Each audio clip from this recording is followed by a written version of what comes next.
tell you is that once you get beyond today, our chances are much, much more limited, and I think we'll spend most of this week relatively dry, maybe not quite as hot and certainly not as humid, but drier as we look beyond the next really 12 hours or so. Storms are getting a bit stronger out in Arkansas, and even here across the Magnolia State, we have a few that are starting to strengthen once again. Had a big round earlier, bit of a lull that we find ourselves in, and then things kind of ratcheting back up. And I do want to emphasize that for some of us, the threat for more significant severe weather has passed, but I also want to emphasize that this is not a tornado situation. We have from time to time seen a little bit of rotation on some thunderstorms, but this is not the type of threat where we have tornadoes form. And we are looking a little cooler and definitely drier ahead as some less humid air moves in. More than anything, it just scrapes the moisture down toward the Gulf. We're 88 degrees at 7 p.m. for that temperature, 40% on that coverage of rainfall at that point, that 50% we'll say at 10, and maybe we're overdoing that percent at 7 just a little bit, but the expectation is we'll have more thunderstorms developing next few hours here. Probably 10 to midnight is peak time frame, with thunderstorms continuing as we head overnight. Upper 60s by early tomorrow morning, maybe some mid 60s out there, but it'll be on north winds. Less humid tomorrow and a lot less humid as we look toward the middle part of this week. We still continue as of the 6 o'clock hour, right at 6 p.m. here, to have severe thunderstorm watches. All locations in green here under those severe thunderstorm watches. And many locations like Fulton or Amory or Houston or Oxford, Holly Springs, Batesville, Clarksdale have been under these watches for, about 8 hours now? We had a batch of thunderstorms, and a lot of times when this happens, those watches are lifted. We all move on with our lives. The reason they haven't been lifted is because we expect additional thunderstorm development as we go into this evening, and so another round is possible. So while our counties here in Mississippi are under that watch until 7 p.m., in our Arkansas, it's until 9, and we expect additional watches could be necessary or an extension of this watch as we go into this evening. Taking on kind of the wide look on Mama Justice Doppler, and we'll bring it in, but I want to talk about, again, the overall details here for a moment. And let's make this actually a longer loop if we do. Let's kind of make this, say, a 12-hour loop. A moment to make that happen. So you can see how things have kind of played out today. We had storms, a few storms, all the way up there into Missouri. They get off of our front, then you get this big complex develops here and then slams southeastward. Still at this hour, those big yellow boxes there are warnings ongoing because of all the damaging winds and such that have kind of followed behind the system. If I put in all those reports, that's what all these kind of blue circles are. Those are all reports of the wind damage that came out of this complex of storms as it started north and west and moved toward the south and east. Okay, so that was round one. Here into Arkansas, this is round two, if we don't develop something overhead, which in some cases we're in the process of doing. This one's round two. Are we lucky enough that maybe that just dives straight south and misses us? I don't think it completely misses all of us, but there is still some question as to exactly the path that takes. But these are getting more organized out here into Arkansas and will slide southward and produce some strong severe weather as it moves southward into our area. Our severe weather risk for this evening and for today is still somewhat unchanged. I'll pull off all those storm reports for a moment. And so the folks here in yellow, and that includes pretty much all of us that typically watch on Mississippi Live and back to our traditional coverage area, under that severe weather risk. We check out the tornado risk. There is not one. So I just want to be clear on that. But damaging wind, and notice that does overlap pretty well with at least part of where we had that peak wind damage risk. But you might notice again, the kind of southwest portion of this is completely untapped. That's where there's a lot of fuel. That's where storms are most likely to be strong to severe this evening. So if you had stronger thunderstorms earlier, your odds of having them this evening are less. And I think wind will be the main factor. Could have some large hail potential. Our True Shield hail threat definitely shows there's at least some potential out there for that. So how do things stand as of this moment in time? So as you'll note here, looking at Mama Justice Doppler, there are a couple of areas that we are concerned with. Let's kind of start up in the northwest part of the state and then work our way south from there. So these two storms we have up here in the Marshall County, parts of DeSoto County there. Notice how it's kind of regenerating. That's to be expected because there's a boundary here that's working to kind of initiate these. A lot of lightning strikes. Just out of these two, you go from practically nothing to obviously now a lot more lightning. Checking our hail threat using a couple different methods. I'm going to go to the Memphis radar up there. And from a closer inspection, these definitely have a little more shape to them. This one had a little more rotation on a little bit ago here near Mariana, though it is in the process, I think, of falling apart. Checking our True Shield hail threat. A few little bits of hail possible out of that. The one up over top of Olive Branch, just north of I-22, is a little bit more impressive in that regard. Checking the severe threats, that's where, again, maybe we could have hail pretty much right where that darker purple is over top of Olive Branch. At peak, again, not officially any sort of severe warnings on that, but I'm thinking maybe 1 inch hail out of that. Same what we have up there north of the KC area, right along 269 south of US 72. The one near Marietta, less impressive, maybe half-inch hail kind of at biggest. Looking at the wind mode, I mentioned this a moment ago, maybe some broad rotation on a couple of these storms up there, but nothing that's overly significant at this instant. But this is kind of in that zone where there's a boundary, and I don't know if it's instantly obvious, but this little green line, and there's a lot of green on here, but it's this north-south line, that will continue initiating thunderstorms as it slides westward and will be a focal point for storms to kind of track in from the north and west.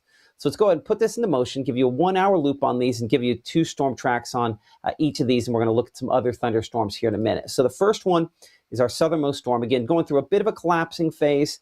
We will say 20 miles per hour the speed. I don't know that it makes it all the way to Oxford there. I think that's, the first question is, well, what if it did? I mean, it would take all the way there, as you can see, until 7 o'clock.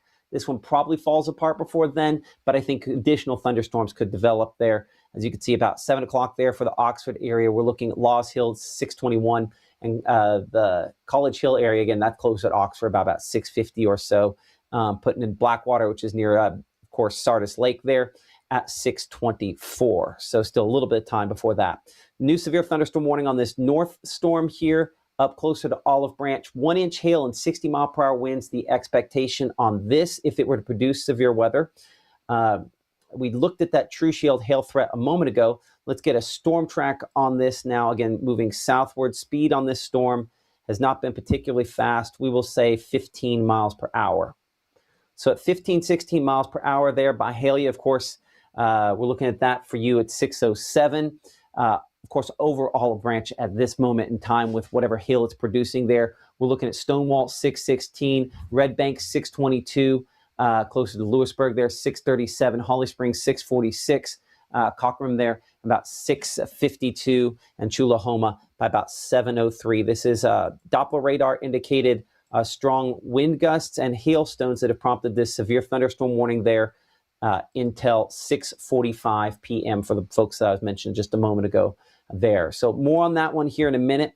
As we go on the wide shot here, there are a few other thunderstorms that are strong that we're watching. We've had a couple of these here south of Oxford and north of Oxford, and one that's over top of Batesville as well. Our camera over there in Batesville, again, right beneath one of these storms, showing again the rainfall sort of picking up, but this one is a non-severe thunderstorm at this point in time, assuming I actually click Batesville like I'm intending to. There we go. And so just kind of showing that rain picking up there, maybe 1 or 2 little hailstones, but not showing much there in Panola County. 88 degrees, feels like 102 is just gross. But that's what we have right there in Batesville. Now this is interesting. So this is looking northward. So in the foreground here, this bubbling up, that is that southern thunderstorm there, the one we were tracking toward the Oxford area by about 7 o'clock. But back behind it, this very well-structured anvil is part of that other thunderstorm, the one up closer to right over top of Olive Branch. That one there probably is producing some large hail. Both of these have some broad rotation to them, so we'll bear watching, but fairly rough-looking storms. That's about as strong as a storm has looked here on any of our cameras today, and I appreciate North Mississippi Storm Chasers for sharing that shot with us here. I say that when the storm moved through Caledonia, we were up close and personal, so we didn't have as wide a shot of a storm as what we have that one there. Caledonia is obviously pretty rough. So there's those 2 storms up north. Let's look at the storms that we have farther south, like the one there closer to Belzona. Does not look impressive on this shot, but we've got to change radar sites. They're closer to Canton and Ridgeland. That storm is a little bit stronger than some of the others, and we'll look down toward Philadelphia in a moment. But the storm kind of collapsing somewhat more here closer to Stonewall, maybe drifting southward. We'll check our True Shield hail swath on this here. Does not look like we've had much in the way of hail depicted on this one close by. I'll check a couple different ways. Maybe a little bit of hail falling out of that one earlier on, but it does not look like a ton at the moment. And compare that to what we have down there on that storm near Ridgeland. That's a completely different scenario, right? Sliding back up here, Philadelphia, Louisville, Macon, some of these thunderstorms, that as we bring it back on Mama Justice Doppler radar, that storm over Philadelphia, that one's borderline severe right now. Let's take a look. Whatever big stuff that's falling is just now on the east side of town starting to fall. So probably getting some hailstones with that as well. If you do have hail that you want to share with us here, probably the easiest way to do that is using the Mississippi Live Weather app, free and available for all those different devices, whether it's iOS, Android. You can send in those pictures there. Largest hail picture gets a $100 gift card from our friends at True Shield Roofing, trying to make your bad day a little bit less bad. The hail swath on this, not showing a ton yet, but I think we're kind of at this is sort of between our different radar sites. Whatever it's dropping, it's trying to drop right now. So let's get that track southeastward, because that one is a little more intense than some. About 20 miles per hour. Tucker, we show 618 for you, closer to 625 for Bethsaida and the house community at 636. Pull that back down there. And again, heavy rainfall near Kipling and Blackwater, and right along Mississippi Highway 19 sliding southward. More on all this here in a minute, because again, there's a lot of storms to track, and we want to get to the overall weather picture before we get too deep into the weeds on all these storms, which obviously bear watching, including obviously that severe thunderstorm warning for Marshall and DeSoto counties. And see, Futurecast continues to show that'll be a hotbed for storm development next few hours. It does show south there of near Water Valley, south of Oxford, another one of those spots where storms try and develop next couple of hours here. Overall movement drifting northwest to southeast, and I have not talked a ton about Arkansas yet. We're going to get to that here in a minute, because those are really, if we're going to get something that plows through with 65 or greater mile per hour winds, it's a complex like up there. But still fairly disorganized on this perspective as of 8:30 to 9 o'clock. More organized by 9 to 10, showing up from Grenada back toward Bruce and Greenwood. I think the positioning might be just a little bit fast on this here, but you get a sense, generally speaking, on where some of the strongest thunderstorms could be in Inverness back toward around Greenwood and Duck Hill. More hour by hour. We're going to walk exactly hour by hour through this here in a few minutes. We show that batch there south toward around Kosciuszko by 11:30, and then closer to Canton and Jackson and heading southward after that. Some redevelopment possible on the backside of this system. We show one or two storms like the one up there around Corinth, and a couple kind of hiding behind that low pressure center there that regenerate. But most of these should be, again, below severe limits for early tomorrow morning, with some trying to redevelop. We show there 8, 9, 10 o'clock in the morning. I think this might be aggressive on some redevelopment, assuming we don't get a ton of storms this evening, because I do think that Futurecast underdoes that just a little bit. So tomorrow, a limited number of storms in comparison to today. We'll still have some around, but we're bringing in north winds. That north winds mean drier air. That drier air means lesser quantity of storms, obviously. And then obviously the stickiness factor isn't as significant. High temperatures, mid-80s for tomorrow. We might be a little under on the morning rain chances there on the coverage, but it should not be as widespread as what we had for today. Now, coming up here in 60 seconds, we will look at Mama Justice Doppler radar at some of those thunderstorms and break down the rotation tracks using our rotation finder, something, again, you see here on Mississippi Live Weather. And that's as Mississippi Live continues here from the Room to Room Weather Center in 60 seconds. At First Choice Bank, we know you can't always make it before the bank closes. With our integrated teller, you can talk to a live person as late as 7 p.m. on weekdays and noon on Saturdays. It's not just an ATM, it's an ITM.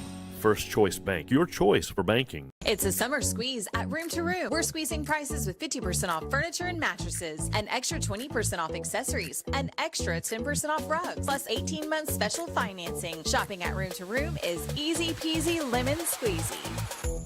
We're all just trying to keep things running for those who rely on us. That's why we don't have time to be sick with the flu.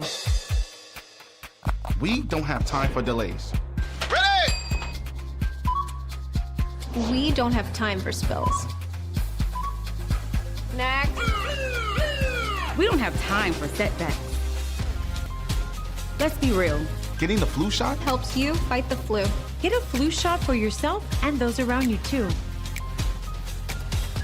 This portion of Mississippi Live Weather is presented by Little's Jewelers.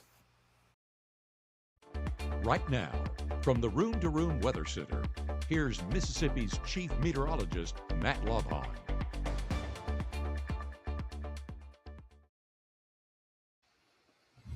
Looking north through some thunderstorms there in Pittsburgh as we generally expect to have some stormier conditions later on this evening. You're watching Mississippi Live here at 6 o'clock. I'm Chief Meteorologist Matt Lawpon. As that camera pans down a little bit, we were looking back into some of those thunderstorms. Strong to severe thunderstorms a possibility. I think the best chance looking toward the strongest storms back in the northwest part of the state probably comes from our camera there in Oxford. One thing I'll notice on this, the foreground here, this storm fuzzier than it was a little bit ago, right up there. See that? That fuzziness that you see there is a sign of glaciation. It's another way to say that it's not as effective at rising quickly because of the unstable air. And so that's just one of those things. We start seeing the fuzziness. That's a sign that it is going through a weakening phase. Even the anvil on the other thunderstorm somewhat as well, though a lot of those towers leading into it still have a lot of good vertical development to those on that shot there. You know, we have obviously a large chunk of our viewers in the Tupelo area, for example. This is our camera out of Tupelo this evening, brought to you by Mitchell, Cunningham, and Bowling. You'll notice looking at that, the clouds, there's very little vertical development any direction based on what we're looking at out of this camera this evening. We had thunderstorms earlier. We've largely used up what we had, and there's just kind of the leftover sort of clouds related to that. So the likelihood of us having severe thunderstorms this evening on this evening's chance is a lot less in Tupelo than maybe some other locations in the northwest portion of the state.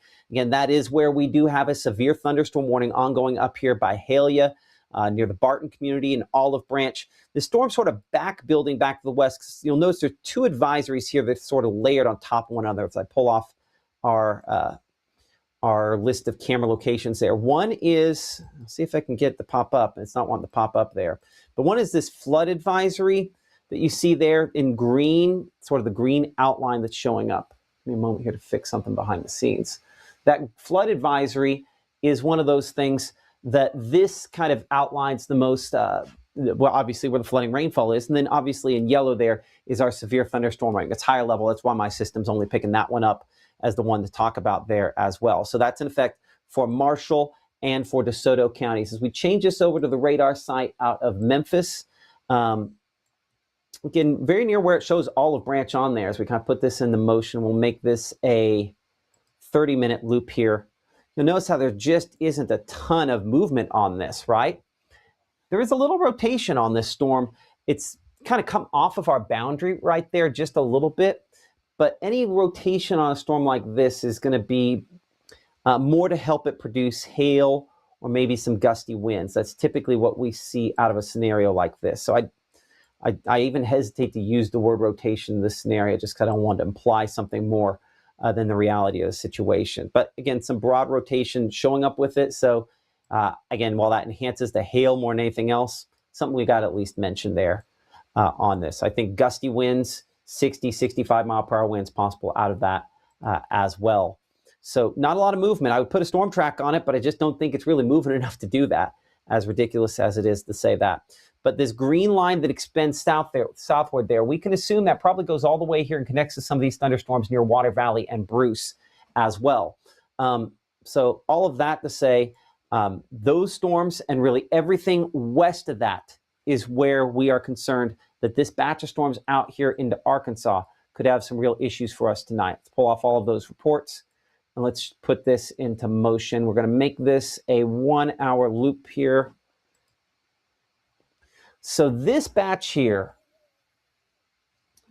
if this can get going east even a little bit more, and it's mainly south right now, but if that goes going east a little bit more, that could cause some big issues for us later on tonight. So I'm going to do the most aggressive version of the track that I can, just to kind of,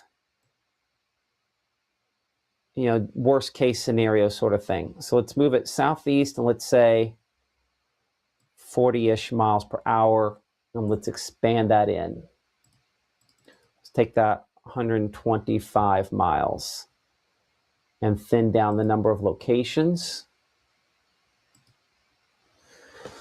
So that's not the typical West Point there, so I don't want to imply too much on that. If we were to knock that back. So that's getting all the areas around Little Rock on that track there, unfortunately.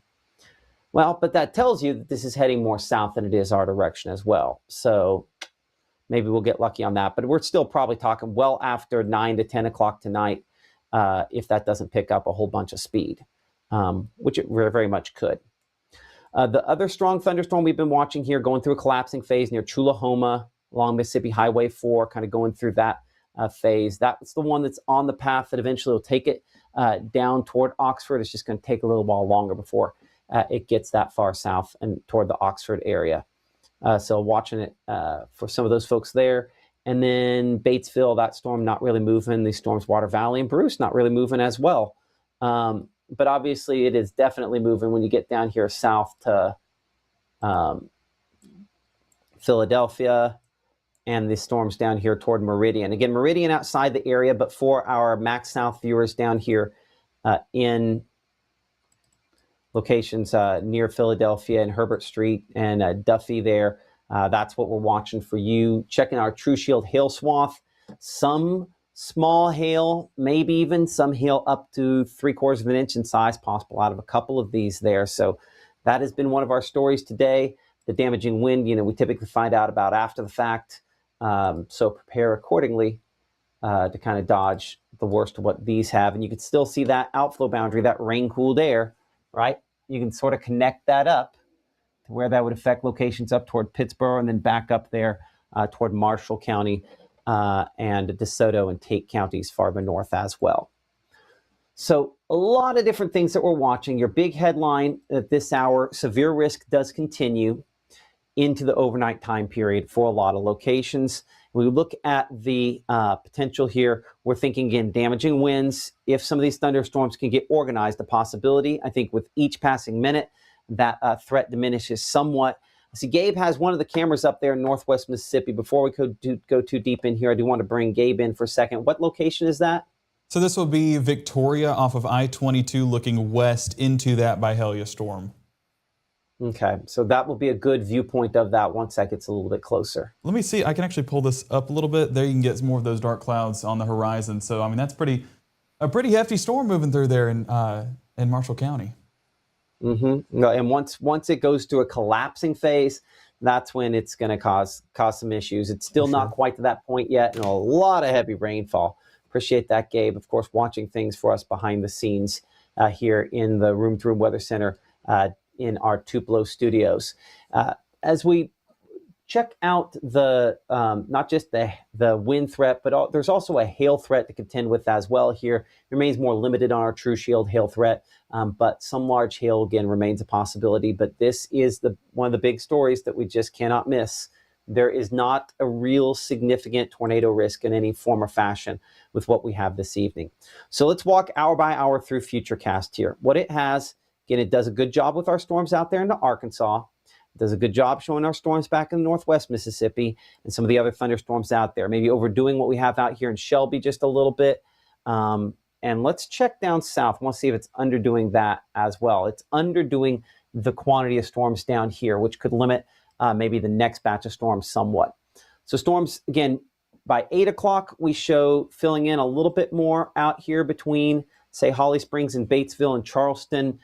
There is that boundary working westward, so that'll activate with some thunderstorms. As it does, they get more organized here, 9 o'clock. So this is assuming that it's not the storms we're importing from Arkansas, but storms we develop here that become stronger. And so as that slides, again, northwest to southeast, some damaging winds possible with this from near Grenada back toward around Inverness by around 11 o'clock. That strongest portion stretches near Durant and Kosciuszko and Vade into Belzona. This assumes then that if you have that first batch, second batch dies out, unless we're talking about western Arkansas there. So the expectation would be in this scenario, what did you not see out here for Tupelo or Amory or Houston or Columbus? Didn't see hardly anything. Maybe some additional development behind this, but the more significant risk back to the west, based on the kind of the assumptions here, and I think that's reasonable. Those organized with some stronger wind gusts there approaching Yazoo City and Carthage by around, say, midnight. By 1 o'clock in the morning, we're down here Madison and Forest, sliding southward. And then one of the things I just find interesting, these additional storms developing back here 2, 3 o'clock in the morning, maybe even some of those as far north as Tishomingo County. We do not expect no tornadoes, let's just say that, out of this. And honestly, outside of maybe some hailstones, probably not going to see as many strong wind gusts with that overnight chance there. So let's look at storm rotation, specifically using our HRRR model. And what we're honing in on here is wind shear from the strongest of these storms. And so when we look at this, we show some of the reds there. I mean, maybe just a little bit of rotation, but this is very, very low on our scale. So not really expected to add up to much there, if anything, with what we have out there this evening. That's why, again, hail and strong winds remain my primary concerns. We head overnight. You'll see those additional storms that develop, right? But what do you not see out of those? We don't see any shear showing up. We don't see any rotation tracks. So no concerns with us seeing rotation overnight. And then additional thunderstorms, as you can see, developing through tomorrow morning down here toward Tala County, Chula. I think this assumes that we don't use up all the fuel this evening with storms. And that is possible because, again, I'm not particularly impressed by what we've seen on some of those to this point. Low temperatures tomorrow morning, upper 60s, lower to maybe mid 70s out there for your Tuesday. By Tuesday, as we go through the day, Futurecast continue to show some scattered showers, but what we have is this front that will have moved through the area, and it's going to bring less humid air with it. Additional showers, a few of those still closer to that front, showing up back here out for Fayette, Alabama, maybe Pickens County, Alabama, possibly trying to back build closer to Columbus there by, say, midday tomorrow into the late afternoon. But I think those chances gradually shifting east and southeast of us by that point. High temperatures, upper 80s for some, mid 80s for others. This typically running a little bit below our normal for this time of year and a little bit less hot and humid than the way temperatures were for today. Maybe just as importantly, that heat index, much more under control outside of the Delta here, where again, Cleveland at 93, 92 Greenwood, 95 there in Belzona. But considering we are 100 plus for heat indices there today, that is definitely improvement. Let's get your 7-day forecast. We'll get back in, kind of hop into everything else with the forecast here in just a minute. But I don't want to go much further before that because we've just been doing a lot of tracking here today. Rain coverage, we're at 20% for your Tuesday. Not going to see much as we go toward Wednesday and Thursday of this week. It'll be 83 for the high temperature on Thursday, 85 Friday, 86 Saturday. And by next weekend, a lot of our next weekend, more rain and storm chances around. We'll talk to Gabe slightly more about that coming up here in a few minutes. But before we head to break here in just a second, again, looking at some of the rainfall there in northwest Mississippi, severe thunderstorm warning continues for sections of Marshall and DeSoto County. We'll have more on that as Mississippi Live Weather continues here from the Room to Room Weather Center in 60 seconds. At Vibe Aesthetics and Wellness, we believe confidence isn't just how you look, it's how you feel. From subtle, natural aesthetics to personalized wellness care, everything we do is intentional. This is beauty with purpose. At Vibe Men's Health, we take that same approach. We focus on what matters most: strength, energy, and performance. Built on real data, real medicine, and real results, we're here to help you look better, feel stronger, and live fully. Come vibe with us today. By the time you see the symptoms of lung cancer, it could be too late. Now there's a new scan that can detect lung cancer early. If you smoked, get scanned. I'm your retirement fear, but don't be scared. You're still in pre-tirement. Does that mean I have more time to plan? Precisely. This is pretirement.org. This isn't scary. I'm doing it.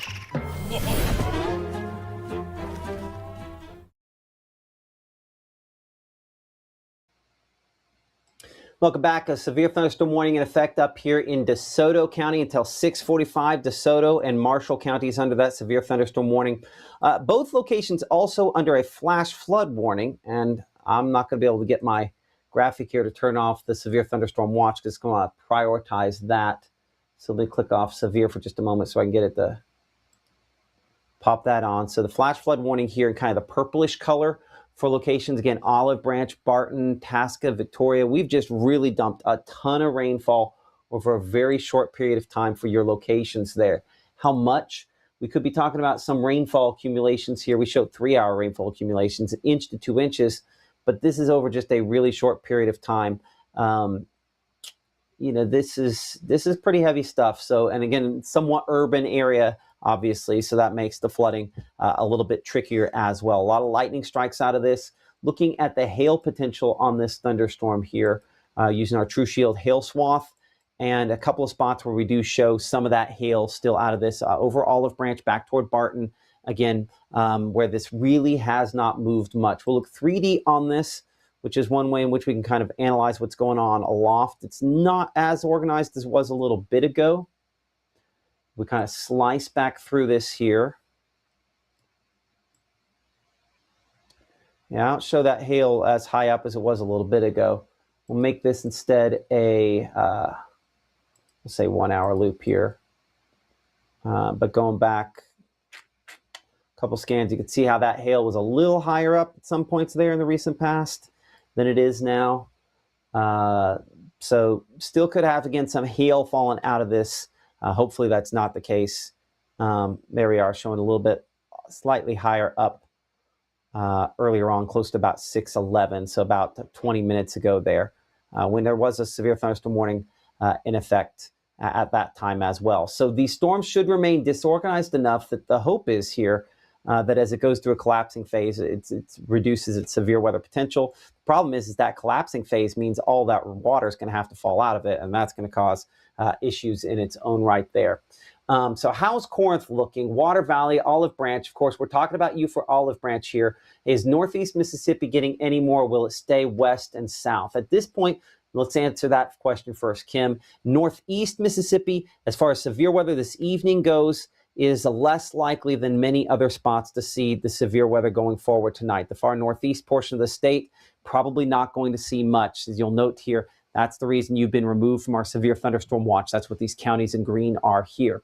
In saying that, these storms are going to develop, and I think locations here, I-55 west certainly, but when you're talking about, again, here, Marshall County, maybe even parts of Pontotoc County, Calhoun County, Webster County, Choctaw County, all that to the west, and most likely to see something. If we're going to see something this evening, overnight, there's a potential there. But I think, again, the threat this evening is the more significant of the threats, and it's certainly the western portion of the state. So hopefully that answers that question there. How bad do you think Sardis and Batesville is going to get? Well, I think as far as Batesville is concerned, again, we're watching for folks there along I-55. If you look closely, really closely there's a little boundary right there. That's the rain cool there spreading westward. As that spreads westward, it'll initiate additional thunderstorms. So we're going to have more thunderstorms develop here. Where you haven't really had a whole lot today, you're going to see more over the next couple of hours. That storm east of Water Valley, north of Bruce, has gotten a little bit stronger. Let's go ahead and check in on that one as well. I'll go to Calhoun County on our Pittsboro camera. We'll start there, and then we might slide over to Houston to get a slightly farther shot from that. Pittsboro here, and I'll kind of pan this up just a little bit more. Back up to get a shot of the storm itself. And the reason I'm looking at this here, I want to see how sharp the edges are on that storm. Typically when they're a little sharper, that's a sign of greater strength. I mean, that one is below severe limits, certainly. But maybe some 30, 40 mile per hour wind gusts, possibility out of that. Appreciate our partners with North Mississippi Storm Chasers on this camera network. We'll use Houston, and we might have to flip that one around to the west as well. So this one looking kind of west and northwest. So we're looking the right direction here. I just need to pan the camera up a little bit more. Get a shot there from Houston. That does not look nearly as healthy on this angle toward that storm there in Calhoun County. See how fuzzy it is right up there toward the edge? That's a sign that that one should be going through a bit of a weakening phase. We, I think, have a longer shot away looking from Tupelo of this storm as well. And yeah, that looks really fuzzy from Tupelo. So definitely not severe from that angle there. I wish we'd hit that one first. And appreciate Mitchell Cunningham and Bowling for being our partners here with the cameras in the Tupelo area. Again, also a partner with us here at Mississippi Live. There are so many of those you can see on the screen, like True Shield Roofing, Room to Room, sponsoring our Weather Center from the very beginning, and the folks there at Mama Justice. Again, a lot of different folks that do sponsor us here and have stepped out in faith. If again you have an opportunity to choose to support those businesses and support us on Mississippi Live, that's how they make their money, and the way in which we stay in business is through their support. So support those businesses with your dollars that support us here in Mississippi Live, and we'll be able to keep doing this. So how is Corinth looking? Let's kind of answer that on the wider shot. Kind of go wide. Let's bring it back in here to the regular version of Mama Justice Doppler radar. So Corinth, it would be a tall task to develop thunderstorms there this evening. Our cameras in Alcorn County and Tishomingo County, which were a lot more active earlier, show everything very flat. No vertical development. We're rain cooled there to 82. The dew point still remains fairly high at 72, but it would be a bit of a tall task to get storms going there. I think it'd take deep into the overnight hours before that was the case. Looking out of our camera up there in Iuka as well. Again, everything looks pretty flat. When things are flat, that means there's no vertical development. That means you're probably not talking about severe weather. I'm going to pan this back toward the west and northwest so we can look kind of back toward, it's going to take me a while to kind of swing this all the way around. So that should be that's our storms back toward the Memphis area, closer to South Haven and Olive Branch. That's what it looks like all the way from Iuka. So really, guess spreading out those high, thin clouds there. With that anvil from those storms. And as we've talked about a couple of times, that severe thunderstorm warning does continue up there in northwest Mississippi, in Marshall and DeSoto counties. And it just isn't moving much, right? If I look at this, again, the warning in effect until 6:45, current time is 6:36. So we'll be continuing this broadcast either way until at least the conclusion of that warning. But to make this a 1 hour loop here, you'll notice how over the course of that time, it just has not moved much. Oop, I think I enabled everything there, including some pre-severe thunderstorm warnings we typically don't show. Double check that here. Yeah. So that, yeah, just, a lot of heavy rainfall. But what are you seeing?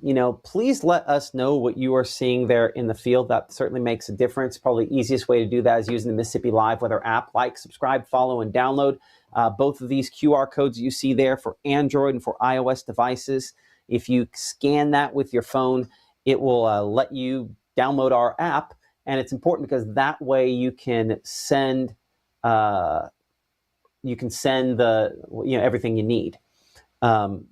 Sorry, I got distracted by my wife always asks me, why don't you ever watch the weather? And my response is, I'm not watching the weather. I'm watching Matt Lawpon. I appreciate that, Taylor. Sorry, that one caught me off guard. I'm used to seeing certain things out of the corner of my eye. That was not one of them. So appreciate that. Let me get my brain screwed back on correctly here for a moment. Appreciate Taylor for that vote of confidence that they gave. So these storms are kind of split. I think they're largely collapsing. It's putting out what it's going to put out. Any rotation it has is interesting more than threatening. And then I don't think there's any kind of rotation left on this here at this point in time. Checking your guys's what you have sent in to us using the Mississippi Live Weather app. Most of that has just been kind of low-hanging clouds and such. But I do see a few wind damage reports here that came in this afternoon from this. I think this one here from Vicky in Monroe County.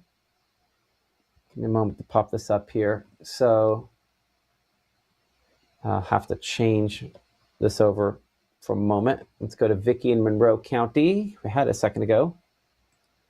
This is a shot here of a pretty good sized tree knocked down there in the Hatley area.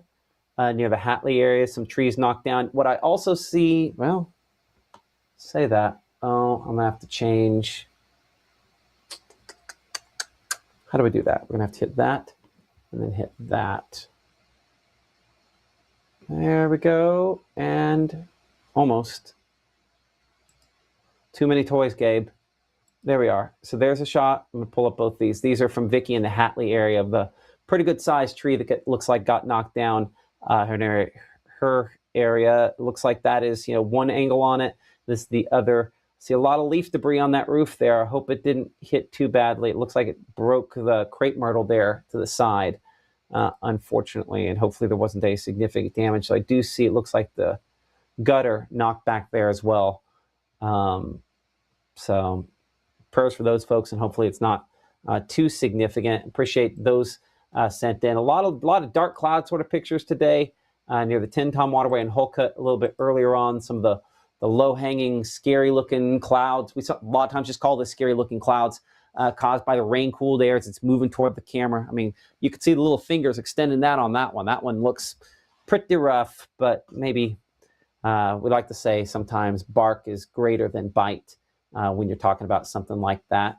Another shot here of where things are kind of rough at this time, up there along I-22 up in Marshall County. A lot of heavy rainfall out of that. Again, that's under a severe thunderstorm warning there near the Victoria exit there along I-22, though it does look like rain remains the biggest issue on that, and it's kind of like split around that to a certain extent as well. But that warning continues. I think they're going to continue it until the end here and let it expire at time, probably not reissue it. Looking at our discussion there with the National Weather Service just in the last minute or so. There just haven't been a lot of reports coming out on it, which is good. That's pretty much exactly what we hope happens in this scenario here. So appreciate y'all for watching us here in the Room to Room Weather Center. Looking back to the north and west, those additional thunderstorms back out into Arkansas. Let's get a movement on those. I see Gage asking, what about Tupelo? Tupelo, we're probably done for this evening, maybe some stuff overnight. And I do see someone mentioning uprooted, not snapped. That's important. These trees have not been snapped. With as much rain as we've had, it's easier to them to act like a big kite and get blown over as the leaves and the wind catches in those leaves and pushes them over. In wet ground, that's more likely to be a scenario we have. Looking out here into Arkansas, so going very south, right? And the east side of this is not particularly impressive. I'm going to make this a longer loop. We'll make this a 3-hour loop, and we'll draw an imaginary line. Or I guess we'll draw a real line. All right, purple, put it in play. Make it a 3-hour loop. We're going to circle the farthest east something gets. That gets knocked off there. Oop, we got one more a little farther east than that. But most of it, there's almost kind of a area where you see they struggle right about here. I know I've got a bunch of different marks on there. But there's almost a line there where they're just not making it farther east. That's not to say they won't, but it is to say they've struggled and that this cluster probably is heading more south than east. It hasn't given us a big east angle on it yet. And honestly, our storms that we have back here in the Mississippi are going almost directly south as well. So I think that combination of things are making me underwhelmed on that potential for that line to kind of hold together all the way into our area. Let's go back and we'll check our radar out of Monroe County. This is again a wide shot showing those storms as they exited south. And now still ongoing with some severe thunderstorms down there closer to Ridgeland and Canton. Whoa, that one's a rough looking one, right, Gabe? Big time. Big time. That has a better core than some that I've seen today. Yeah. We're also looking, from Monroe County, so we're a lot higher up, but that's still nonetheless a pretty hefty one. What is going to happen here, and I'm glad we went down there to look. Okay, so we have two outflow boundaries that are smack together here for our friends over there near Carthage. As these smack together, we're going to have additional storm development here, kind of like watching two ripples moving toward each other, or two wakes from two boats, right? And as those wakes from those boats come together, they whoop, at least briefly, they pop up a little higher. And that's what's going to happen with these storms here near Carthage, Walnut Grove as well. And Gabe's been looking through some of your pictures. I'm going to let him show some pictures here because I have something I want to try to work on behind the scenes here for just a moment, Gabe. So actually, I'll send you over. You want to handle it from that monitor over there? Oh, we can go over there. I was just going to say, most of the pictures are kind of similar to what you've already been showing. So awaiting any reports out of Marshall County, but so far have been pretty quiet, fortunately. Okay. Well, I'm going to send you over to Chroma here real quick for a moment. Okay. We'll see our meteorologist, Gabe Maynard, over there here in just a moment. So continuing to track, again, some thunderstorms, some strong thunderstorms and some flooding rainfall with those back out there into the Jackson area as well. That storm, see how that one's popping up there southeast of Newton, Gabe? And that's a good example, kind of similar example of what some of those storms will look like as they kind of really get going. For sure. And I think that, for our Mac South viewers down there, definitely paying attention to you for more of that widespread activity, whereas it's a little bit more isolated, working its way along I-55 for us here in North Mississippi. So there towards Newton, paying attention to that as it crosses Highway 15 and going to be closer to that I-20 line. So I know a lot of folks, out for those Monday plans. It is summer vacation. So looking to get some things done. Just be wary as you travel tonight, as you're going to be dodging a few of those storms. And I can tell you from experience today, this has a ton of heavy rainfall, and that's why the flash flooding threat is also there. So as we work that in, we're going to do a track. This isn't moving very much. If we go back about 30 minutes, that'd be about, right there, where it was just starting to show some indication. Yeah, it just isn't moving that much. I really have it remaining right over Highway 15. At most, it's maybe moving about 2 miles an hour, but that's really it. So folks in Baxter, Roberts, Liberty, Garlandville, watching for you some of those heavier downpours. And if we look at those rainfall rates, we're seeing some pretty hefty outputs, but really what I want to see is that 3-hour rain report. And yeah, that's still coming in, it looks like, if we get it out of the radar site. And that's just over the last hour or so. Started out as nothing here over the last 30 minutes or so. That's really starting to amount to a good bit. There towards Roberts as we're, just about 1/4 of an inch, but increasing as we head through the next couple of minutes as those downpours continue to increase. So paying attention there, we're also seeing a pretty significant widespread output there towards Meridian. So, those areas are the focal points. But you see where these severe thunderstorm warnings have been issued. We also have a flash flood warning that's issued on top of that. So seeing that, because, right here we could really get a visual on that flash flood threat. We have this thunderstorm complex that just continues to see more and more develop along these boundaries, and this has been getting a heavy amount of rainfall over the last hour, and that's why they went ahead and issued a flash flood warning for Ridgeland and just south of Canton, moving just northeast of the Jackson area, and there we could get a visual over the last hour or so, and that's really amounted to about 2 inches over just the last hour there in parts of Rankin County and then moving more towards Madison County. So that's one of the areas we've been watching. I want to continue to look up north, as that's kind of an area that where we've been focused on for our viewers here in North Mississippi, of any of that additional thunderstorm development and, of course, severe development as well. And you see that the severe thunderstorm warning up there towards Marshall County and DeSoto County has expired, but what still is in place, and I'll keep it on the latest scan, is going to be that flash flood. Oh, I'm seeing the issue, Matt. Flash flood warning there in Marshall and DeSoto County, because there is still a significant output of rainfall. We're going to go to our Memphis radar site. And yeah, continue to see some heavy outputs. One thing that I want to see real quick is the severe thunderstorm watch. So it looks like the National Weather Service and the SPC working together to organize a watch heading into this evening. And as you see right there, they've trimmed off a couple of counties, but they've also extended the rest of us for that severe thunderstorm watch. And while it does say 7, they are going to extend that into 9 o'clock, similar to our neighbors out there in Arkansas, expecting that to carry over here. I'm reading that behind the scenes.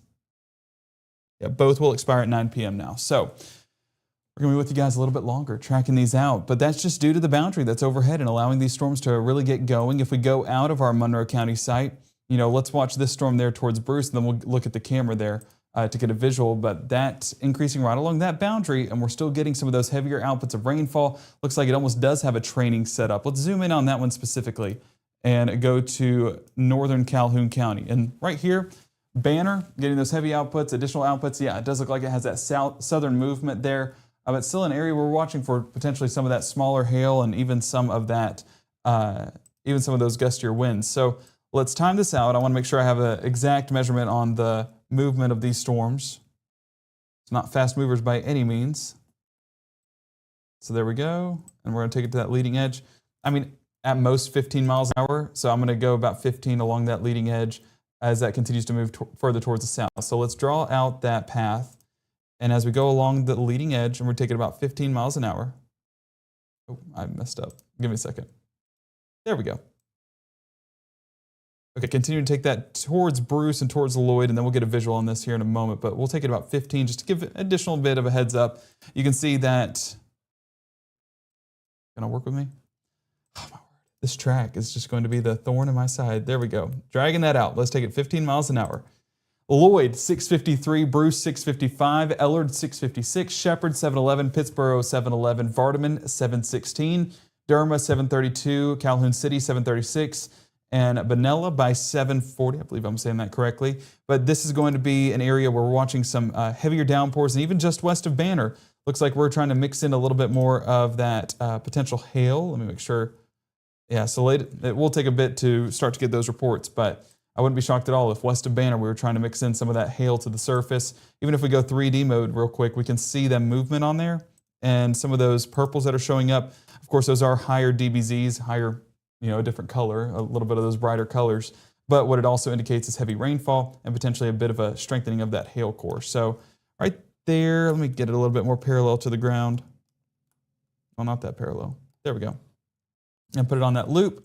And watch over the last couple of scans. It does look like we're getting it's a bit disorganized overall. I mean, that's not impressive by any means, but potentially some small hail there aloft, not reaching the surface just yet, but paying attention to that for folks there in Calhoun County. Let's go ahead and go to our, I'll adjust this here, and then we'll go to our Calhoun County, our Pittsboro camera there to potentially get a visual on this storm to see, one of the things that we're looking at is it still organized? Does it still have a little bit of structure? And this is looking, should be north. There's your storm right there. And unfortunately, we're looking more into the cloud base instead of the clouds aloft, but it does still have a little bit more of those sharper edges still. I wouldn't say that this is dissipating out by any means, and even our Mama Justice Doppler radar showing that this is still a pretty intense storm. Now, one area where we've been watching is up there towards Holly Springs, up there towards the Marshall County area for that heavier thunderstorm, and it does look like they're getting a report there in Marshall County of ping pong hail in Olive Branch. So about that big, which would take it a little bit above an inch. Getting confirmed reports there from civilians up there. So Matt, that's a... But that would have been the delayed report. That wouldn't be current. Yes, that would have been earlier. Yes, but the fact that the storm was able to produce that, I mean, I don't think it's out of the realm of possibilities that other storms along this boundary get up to that strength as well. I mean, it's possible, but there's none out there on it, I say, that would be at that level quite yet. Oh, yeah. Yeah, okay. Just want to make sure we're on the same page on that one as well. But yeah, I mean, it's still possible. And I see someone asking the question there, and I think we go back on radar and answer that. The question is it almost over for the Olive Branch area? Yeah, so is it almost over for Olive Branch? Well, let's go specifically to Olive Branch to get a visual on this. Let me zoom in here. We're going to go to Northwest Mississippi and take a look. I mean, we're getting let me take it out of 3D mode first, actually. There we go. So as we look up there towards Northwest Mississippi, I mean, of course, we're paying attention to parts of Marshall County, not necessarily under that severe thunderstorm warning anymore, but we need to change radar sites. That's something that automatically get a visual there and you forget, we need to change sites. So we do get these outputs of heavy rainfall. That's something we're watching. That's why the flash flood warning is in place. So I think that that's still something to pay attention to into these evening hours. But a big thing that we're seeing here of the recent scans is that outflow boundary kind of extending off of it. So hopefully that means that this could enter a weakening, but there's your boundary right there. Now a little bit of a ways away, but this is still a high lightning producer. One way that we can tell that this is actually still increasing in strength is the lightning output. I mean, earlier, about 30 minutes ago, we were talking 200 strikes, now up to 1,500 strikes just on this cluster of storms right there in Marshall and DeSoto County. So, is it weakening? Not yet. Are we hopeful that it will weaken? Yes. I'm hopeful that that boundary going away will begin to diminish the strength of this, but that boundary being pushed off of this will allow additional development to take place out towards portions west of I-55 here in North Mississippi, but definitely watching for folks all in Northwest Mississippi, from DeSoto to Marshall, even towards Tate and Tunica County, heading further into the evening. So as we take a look at that, I want to make sure I read the comments there. Angle Crowell saying not hailing in Olive Branch now. So that is a positive sign. Again, that civilian report from earlier on saying that there was ping pong hail in Olive Branch. That was from the Marshall County Emergency Manager. So at least that is a positive that has come down. So appreciate that report, Angle down there in the chat. So Matt, that's a positive, considering this storm definitely had some heft to it earlier on, but down south we're still seeing some of those stronger storms and meridian storms. Actually, the storm there towards Newton finally getting severe warned, and rightfully so, with those boundaries kind of colliding together as of the 7 o'clock hour, or almost 7 o'clock. And that's one thing that will continue our coverage for our friends over there on Max South, our partners here on Mississippi Live. That's an area that we do cover down here, south of Newton as well. We don't really go very far into Jasper County. We do count Newton County that as well. I'm gonna see if I can pull up our Carthage camera here. Let's see if it behaves the way I hope it will. Survey said, nope, that's Edinburgh, so we're gonna have to go a different way to pull it up. Give me a moment here. C-A-R-T-H-A. I might have to fake it a different way behind the scenes here in a minute, Gabe. Would you, I think you're moving a mouse on me. Oh, sorry. But that one is prompted warning. Go ahead and take a look at that real quick here, and then I'll pull it up a different way here in a second. I gotcha. And one thing that we'll do real quick is actually change radar sites to Jackson to get a better visual on that, just because it is closer and we get a better return. And yes, I mean, towards Roberts, that's a pretty decent hail core right there, and that's one that we're watching. If we put this on that 1 hour loop, you can see how this basically entered into that boundary, and as it entered into the boundary, let me actually send it a little bit more south. There we go. As that entered into the boundary, it started to strengthen a bit more. So we were watching that towards Newton, or at least south of Newton, and as that has continued to basically, the seed is getting watered at this point as that outflow boundary is overhead, and this storm has gotten going. Even up there towards Pine Bluff, I mean, you can see additional development, and where those purples and blacks are showing up and those pinks, that's where we're getting potentially some of that larger hail. So as we put on the latest scan, let's see if this hail has fallen out just yet. And one of the best ways to do that is getting it in 3D mode once again, and we're able to get a visual on this. And you can see the storm top's relatively high on this storm. And I mean, it's a severe thunderstorm, so it makes sense. But as we use our Mama Justice Doppler radar to kind of cut into the storm and see a bit more of that hail core, you can see the purples there, but really where this starts to lean into the larger hail is that black. And you can see the black starting to get further aloft. Still looks like it's being lifted on that latest scan. Let's put it on a loop there. You can see how that goes into the boundary, and we're still getting that pretty high up there as those updrafts continue to take those hailstones. But as of the 6:56 hour, 6:57, has not fallen out, I believe, just yet. So right along I-20, or just south of I-20 towards Newton and Baxter, areas that we're watching for that potential large hail to fall out. But we're definitely getting more of that, especially over those latest scans. But actually right there, let me change the angle on this. That might be falling out now. So right there, you can see how that's still aloft, but now starting to reach more towards the surface. So I do think that we're getting some of the hail to come down. That's right over Roberts, and that's going to be some large hailstones reaching the surface there south of I-20, especially with those returns that we are getting. So if you know anyone in this community, let them know that they have a severe thunderstorm warning overhead, and it's due to this large hail potential that's going to be Jasper County and up there towards Newton County as well. We're going to bring it back to our 2D mode and do a track on this, but this is an area that I believe is producing some large hail that's going to be south of I-20, right overhead of Roberts. So let's get a track on this, but it's not going to be a fast mover by any means. Again, like just a couple miles an hour, Matt, if any. I would say now that's ping pong to golf ball, probably. Based on what we've seen today, that's ping pong to golf ball size hail. Okay, well, there you go. And that's easily into that severe weather threshold. So, of course, over Roberts, I believe that is falling out right now. So, hopefully the cars and hopefully those windows are okay as those large hailstones do fall, and hopefully you are okay as well. But as we track this, I'm not going to track the storm necessarily. I want to track the boundary, because one thing that we're seeing here, and we can see it better on a loop, is that we have this boundary. We have a boundary down south. We do have a boundary almost moving off there from the east. We're going to have the trifecta, the triple point almost. A triple point is a different thing in meteorology, but you almost have a triple point there right along Highway 35, just south of Forest, between Forest and Raleigh. That's going to be where I believe we get some thunderstorm development and perhaps some strong thunderstorms in the process, similar to what we're getting there in the Roberts community with that large hail falling down. Our True Shield Roofing hail swath, the way that we're able to tell that, and not only are we getting the possible returns, we're getting the probable. And as I told you guys earlier on, usually when we get the probable reports on our True Shield Roofing hail graphic, it usually means we're well above an inch in criteria. So thus verifying that even more, and appreciate the folks there at True Shield Roofing for sponsoring that hail graphic. And again, if you know of anyone in the area, as long as they do so in a safe manner, they are able to submit those pictures through the Mississippi Live Weather app, and there will be a $100 gift card given to the largest hailstone during the event. So, if you're in the Roberts community, submit those pictures, but please do so in a safe manner. Do not get out in this. Wait until it passes over, so that way you guys don't get in this large hail. So the peak impacts also showing some of the larger hailstones as well. This is going to be on the higher end, but you can see it's trying to indicate 3+ inch hail. I think we're more 1 to 2 inches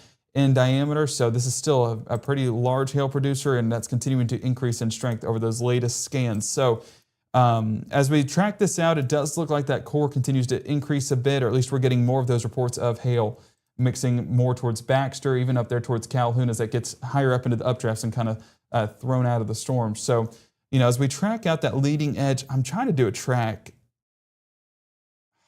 Matt, if you want to join in on this, with these storms, it's always hard to put a track on it necessarily because it doesn't move much. So, I want to do one to give folks a heads up, but it seems like the folks that need a heads up are, right underneath the storm, right along Highway 15, Baxter, Garlandville, Liberty to Roberts, areas that we are watching with this storm. And then that kind of converging with that activity back behind it, that's going to allow that to increase. So what are your thoughts on that? Yeah, there's no real track. No, in this case, this is just kind of pop up, and these are just, you're looking at something that's topping waves. They're colliding together when you think about it. And so it's like the two areas of rain-cooled air hit, you've got multiple outflow boundaries, it blows up, you get this. So, you're looking at, and that apparently had track enabled. So we're looking at an area here, again, all the way, I'll pop it over to me for just a second, all the way up there from Carthage back through Walnut Grove here, where we're going to have some big thunderstorms. We will probably have a line of severe thunderstorm warnings here, and for a brief time, there's going to be some big hail, and then as it collapses and kicks everything else, and it's just going to kind of fall apart exactly where it is, they probably will not have hardly any movement on them. But that whole zone there, likely to probably see some large hail next little bit, just like up here at Yazoo City as well. See this right there? Probably have another one up there. It's almost like you poured water onto a tabletop. And as these act like mini cold fronts, they work to lift things in what is an extremely summer-like pattern. And as the storms collapse, they kick out strong wind gusts. So that's where, again, central Mississippi, there's going to be all the issues related down there. The questions more come along what's going on in North Mississippi as well, and how many storms, again, develop out here through the night. That's why that severe thunderstorm watch has been extended until 9 p.m. for locations here in the northern part of the state. That is an adjustment, obviously, where you see the counties in green here, all under that severe thunderstorm watch until 9 p.m. And that is an extension of the same watch that was in effect starting in the 10 o'clock hour earlier this morning. So I'm going to bring our meteorologist Gabe Maynor back in here again. So the quick answer on this, I think we'll get, we'll slide up north and check out some of those thunderstorms again here. But these storms all south are going to get pretty rough over the next little bit. Big time. And that's where we had that damaging wind risk issued in preparation for this and giving a heads up. We also did have those large hail risk areas due to the exact expectation going into this and that verifying so far tonight.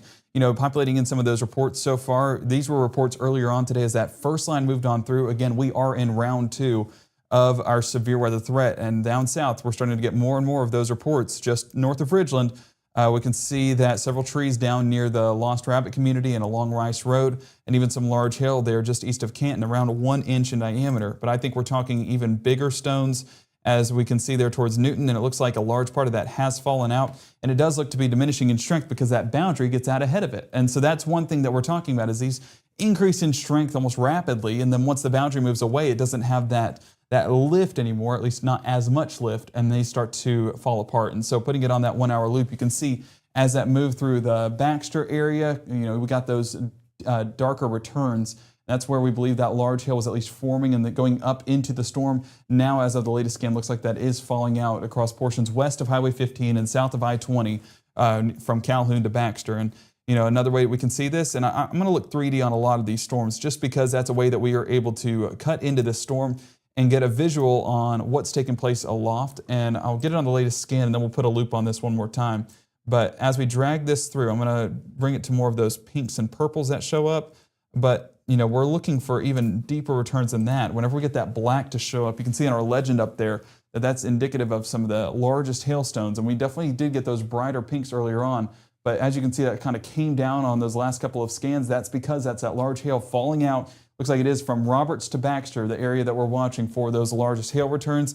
And even back behind it, some small hail, not impossible, as those storms kind of ride along that boundary from Fellowship to Mount Vernon to even Baxter. Once again, that's the area that we've been watching for some of that additional large hail development. Now let me try to cut into this one more time.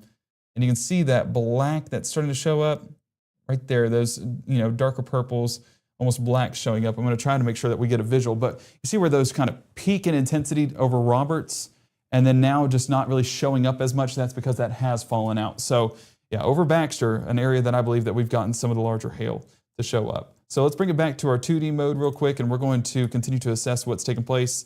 And yeah, that looking less impressive on those latest returns, but still intense. All things considered, we're talking about 600 strikes on this cluster of storms down there towards the south, but this is still going to pack a punch from Jasper County to Newton County, in place until 7:45 on your Monday. So at round 2 continued to take shape, and additional development there towards Ridgeland. Looks like that one of those boundaries interacting once again and allowing for a second severe thunderstorm warning to be issued just north of the Jackson metro area. So as we look there, that's that severe thunderstorm warning in place until 7:15 as that just continues to cycle on through. So right along I-20, that corridor that seems to be producing several thunderstorms and several severe thunderstorms at that. So as these boundaries continue to move north, and Matt was mentioning it, we have a boundary that's going to be east there of Highway 49. We're going to have a boundary that's north of Taylorsville, right along Raleigh, and then another boundary that's going to be from Walnut Grove to Carthage to Forest, and those are starting to smack together as we speak. So as we get those two waves coming together, it could cause some of that convergence there at the surface and potentially a little bit more activity when we're talking some thunderstorms overhead. I wish we had some looks down there so we could see these storms, but I could tell you that they definitely still pack a punch. Hang on one second. Let me look at the latest on that Roberts storm, because it looks like, we had the large hail fall out there. That latest skim looked less impressive, but then we're getting into this, and it looks like we might be getting a regenerating hail core south of Roberts and even there towards Garlandville, as that individual cell now is interacting with that cluster of storms back there towards Meridian. So those two coming together could be seeing an additional development, or at least a secondary hail core starting to come together. Let's pull up our True Shield Roofing hail swath, and we're not getting those impressive returns as we were earlier on, but you can see once that hail core moved through Roberts, that's where we got that larger hail. But even back behind it, that additional storm development moving through Fellowship to Pennantly, that's where we've gotten some of those possible hail reports as well. One thing I do want to look at real quick is wind, because I want to make sure that hail is the concern as of right now, because that's what we kind of expected going into these individual storms. But some strong wind gusts have been reported out east in Alabama, so I want to make sure that we're at least taking a visual at that, or taking a look at that. And so far, I'm not seeing anything that jumps off the page as overly strong, but gusts up to 20, maybe 30 miles an hour in some spots. That's definitely possible. So going to be some sub-severe gusts that we're dealing with south of I-20, but other than that, it's still going to be the hail that we're watching. I'm trying to keep an eye on chat behind the scenes, and it does not look like they've added anything to this warning. I was going to see if they've spoken on that. Does look like they're talking about Calhoun City, potentially up to nickel-sized hail. Anyone in Calhoun City, and I'll bring up the chat real quick, anyone in Calhoun City, feel free to chime in about any reports that you're getting there at the ground because, well, not necessarily Calhoun City, but Calhoun County, an area that we're watching for that potential hail and maybe even some of those stronger gusts. So as I'm looking here in the chat, is that for North Mississippi tonight? Nathan, if you want to elaborate there, I'm curious what part of what we've been talking about that you're referring to. Is there a tornado warning anywhere? There is not a tornado warning anywhere, fortunately. That's one thing that we're talking about with these, with this severe weather risk is the fact that, yes, we are under that level 2 threat, but as you see right here, as we break down each individual threat, I'm going to start with the tornado risk. There is not a tornado risk. This is a severe thunderstorm watch that's in place, so don't let that fool you. There is not a tornado risk in place for today, but as we look at the wind there, the wind getting up to that level 3 threat towards, I'll let you take over.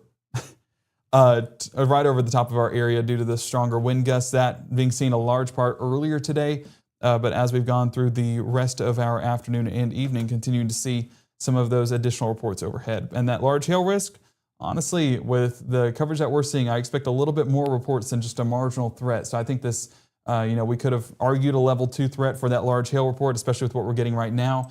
But either way, large hail is definitely a possibility here in North Mississippi. So as we go over towards Calhoun County, let's go to Pittsboro, actually, because that should give us a direct line of sight into this storm. We're not far away. We can see a couple miles at most. So as we pull that up, that looks to be that shelf cloud right there. This continuing to look north into that Calhoun County storm. Still a decent return there. And I'll take off the cams real quick. Yeah, and the heavy rainfall, you can see that heavy rain shaft back behind it too. So no, we're not expecting anything tornadic, but this is definitely a decent might be underdoing it. This is pretty impressive on that structure there in Pittsboro. Just looking north there into northern Calhoun County, close to Bruce. So, we'll track that out here in just a moment, but definitely seeing a strong shelf cloud there along that leading edge, Matt. See, I'm trying to figure out if it's a shelf cloud or a roll cloud. And it could be a roll cloud, is basically a shelf that becomes detached. Let's look along the edge of that there. It looks detached.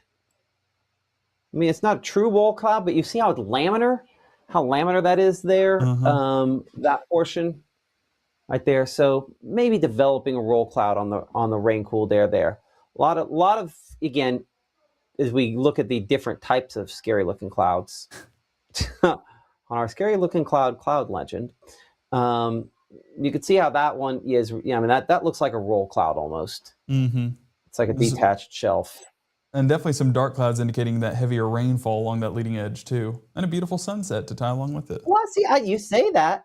I don't see a lot of heavy rainfall until we get kind of this angle here, right? Maybe there's some heavy rainfall back behind it. You look toward the horizon there, towards some of the hills, but I have pretty decent visibility under the base of that as well. So, kind of an interesting shot. Are we as far out as we can go? Yeah. It's just a little bit away. I'm going to look at, if you would on there, change it over to Pontotoc County. I'm going to pull up a Pontotoc camera. I'm going to have to flip the camera around. So give me a moment to do that because it's kind of looking northward right now. I want to see what it looks like from Pontotoc County. We should have kind of a farther back view of the whole thing. So, boy, this camera here moves in slow motion compared to the other ones, doesn't it? Wonder if it's the sensitivity. I'll have to learn. Golly. Okay. So we're still looking northwest. No. Golly. Okay. Hold on. Let's turn the sensitivity up. There we go. Okay. And we overshot it. Can we get somewhere in the middle? There we are. So you can kind of, again, we're too far away. You can see the backs, not too far away, but there's kind of the backside structure of that thunderstorm. So it's a pretty healthy little storm there. But this would be the spot, again, you were looking there. I think obviously from Pittsboro, it's just a definitely more ominous look for sure. So I'll send it back to you. No, you're exactly right. And so that kind of giving us a look at the structure of these storms, which do matter in the grand scheme of things, because one of the ways you're able to tell that is, is it a sharper structure? Is it more wispy? Is it Is it anything like that? And so that's one of the ways that we're able to tell if this is an intensifying storm. Could we see some larger hail out of it, or some of those stronger wind gusts as well? So as we look at this specific storm, I'm going to put it on a loop once again, because I want to see how this is kind of progress through Calhoun County. And you can kind of see as it moves closer to Ellard, we do get a return there that stands out for a brief moment. Let me go back right there. Those brighter pinks, I think that's where we could have gotten a little bit of a hail core. And if we look at our True Shield Roofing hail swath, kind of as it moves through the area, yeah, I mean, some possible returns as we move through Calhoun County. So this is that sub-severe hail that we're talking about. And I think just around the Bruce area and closer to Ellard earlier on, right along Highway 32, an area that we were watching for that potential hail. But looking at it now, not as impressive on those latest returns, but we can still track this out. And if I remember correctly, moving at about 20 miles an hour. Let me track that, because that might be too fast. So going right here, let's take it to the leading edge. 15, that was right. I do remember. So as we get to that latest scan, let's go ahead and put a track on this, and we'll take this all the way through Calhoun County. And I'm going to go right along that heaviest section. And as it goes at about 15 miles an hour, and of course we are looking specifically at that area closer to Bruce, but as it continues moving at about 20 miles an hour towards the south and east, we're seeing Pittsboro by 7:19. I mean, it's 7:16 right now, so definitely going to be in the area very, very soon. Lloyd, 7:20. We're seeing the Reed community, 7:24. Derma, 7:45. Hollis, 7:46. Calhoun City, around that same time frame. Vardaman, 7:47. Benalla by 7:53. Tabville by about 8:11. If this does, hold together, but it doesn't look as impressive on those latest returns, but definitely tried to mix in some of that larger hail. And you can see on that latest run of our Mama Justice Doppler radar how they've trimmed back a little bit of that severe thunderstorm watch, lifting it from the Golden Triangle. Apologies there. Matt, I see what you're talking about with the water. But severe thunderstorm watch does continue for parts of Chickasaw, Monroe, Lee, Union, Pontotoc, Lafayette, Calhoun, Yallabusha, and portions towards the north and west until 9 p.m. on our Monday. So looking at that storm back there towards the north, they do still have a special weather statement for that, but not up to severe weather threshold, at least not on those latest scans. But I do want to look real quickly, and we're going to have to change radar sites once again. It doesn't look as impressive. The portion that I'd be watching is going to be back out here towards Ingram's Mill. You're seeing that high output of lightning as well. While there is still a decent amount of lightning just northeast of Atway, this is an area that still is close enough to the boundary that could see additional development into the rest of our evening. And that's why that severe thunderstorm watch is issued, is to accommodate for it. But that does at least look a little bit less than what it was earlier on. So continuing to look down south, that's an area where we've had those severe thunderstorm warnings be issued, and it does look like they've trimmed back that one warning a little bit back from Newton County, so more just southern Newton County, and going to be extending more towards Jasper County. And that does still have a decent hail core to it. The cluster interacting with this individual cell has definitely increased this a bit in our True Shield Roofing hail swath. Yeah, I mean, we're getting that more probable hail report just west of Baxter. Put this on a loop one more time and you can get a visual there. So this is where it moved through Baxter earlier on, or moved through Roberts, I should say, and that's where we got the large hail report. But now southwest of Baxter, that's where we're starting to get more of that probable threat, showing that this is another increasing hail core as that continues to move through Jasper County. So one way that we can see, where we stand on the development of this storm is using our 3D mode, and we're going to do that once again on this storm. Some pretty high storm tops, all things considered, but it does look like that's decreasing in intensity, at least based off reflectivity. So as I clear that out, I'm going to kind of cut into this storm a bit. And as we see there, yeah, it does look like that's started to fall out. It doesn't look, you see earlier on how high that was into the storm. That was those updrafts lifting those hailstones up into the storm, now kind of falling out. So Baxter, again, a focal point heading into this evening as we continue to see those large stones reaching their way to the ground. I'm wanting to see if we've gotten any confirmation. Okay, hail one net. Okay, so that was earlier on. That was that report up there towards Olive Branch. So, okay. Just want to make sure I'm not missing anything because I'm curious what confirmed reports we can get down there in Newton County. So let's clear things off. Let's bring it back to our 2D mode and let's go back down south to that severe thunderstorm warning because this is starting to track a little bit more towards the south and west, it seems, as that boundary is kind of following back behind it. So there you're seeing that development. Yeah, we had that eastern moving individual cell, but the rest of that cluster kind of extending towards the south and west along that boundary. So let's extend this off and let's make sure that we do a track real quick, honestly. So as this continues to move towards the south and west, looks like, let's use our measuring tool, and this might be too fast, honestly. We're going to take it at about 22 miles an hour, and we're going to go right along that leading edge of this specific severe thunderstorm warning, and then I'm going to do the entirety of the line. But as we track this out, and we're going to take it at about 23 miles an hour. Verba 721, Montrose 724, Harmony 725, Barnett 729, Nancy 733, Mulberry 733, Kelowna 736, Goodwater 739, Turnerville 741, Waldrop 745, Heidelberg close to 750. So this is going towards the south and west, clearing out a few towns, allow a few more to be added. We're seeing 752 in Sandersville by about. Again, continue to monitor things in the chat. We're continuing to monitor that severe thunderstorm Jackson area that we have so far in the north or the Magnolia State as of 7:21 or 7:19. I apologize, but it does look like another one just got added, as this is going to be out there towards Hinds County as again a thunderstorm interacting with the outflow boundary continues to increase in strength. You can see those two boundaries overhead and now starting to intensify over the Jackson metro area. So anyone that's out there, anyone making plans, or anyone taking a trip to Jackson needs to make sure that they have their rain gear and needs to make sure that they stay inside for a moment. Now, one of the things that we were talking about were the winds, and this is not saying that a tornado was going to happen, but you get that little shear marker there for a brief moment, and that's because with these outflow boundaries, you kind of get that interaction of the different winds, and that's where you could get some of that broad rotation aloft. But have not gotten any confirmation of that. You just don't have that low-level wind support to get these going, and it's just those outflow boundaries sometimes do some funny interactions, all things considered, but fortunately not going to produce anything here at the surface. But that's why the tornado threat is low as we go into tonight, and not really expecting that just because this isn't the setup for it. But outflow boundaries trying to make things interesting, but fortunately we don't have the upper level wind support to allow those to get going. Latest returns there, unfortunately, it does look like we're about to get a polluted radar site with those storms. So it's going to make these look less intense, and that's going to be harder to dig into that hail core a little bit.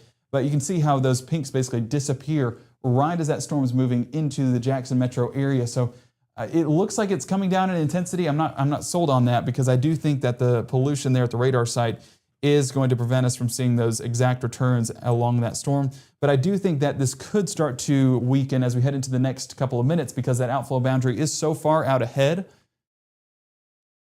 But it does look like you have that other outflow boundary feeding. There's so many outflow boundaries in this. I mean, that is such an interesting site. There's so many waves in the atmosphere that we have to gauge. So you're trying to figure out what's interacting with what, where it goes. It's almost like a puzzle that you're trying to solve. But it does look like we're getting that outflow boundary, at least adding to some of those individual cells out ahead of this. So you can see right there developing just north of Bay Springs, but it does look like that should be coming down in intensity.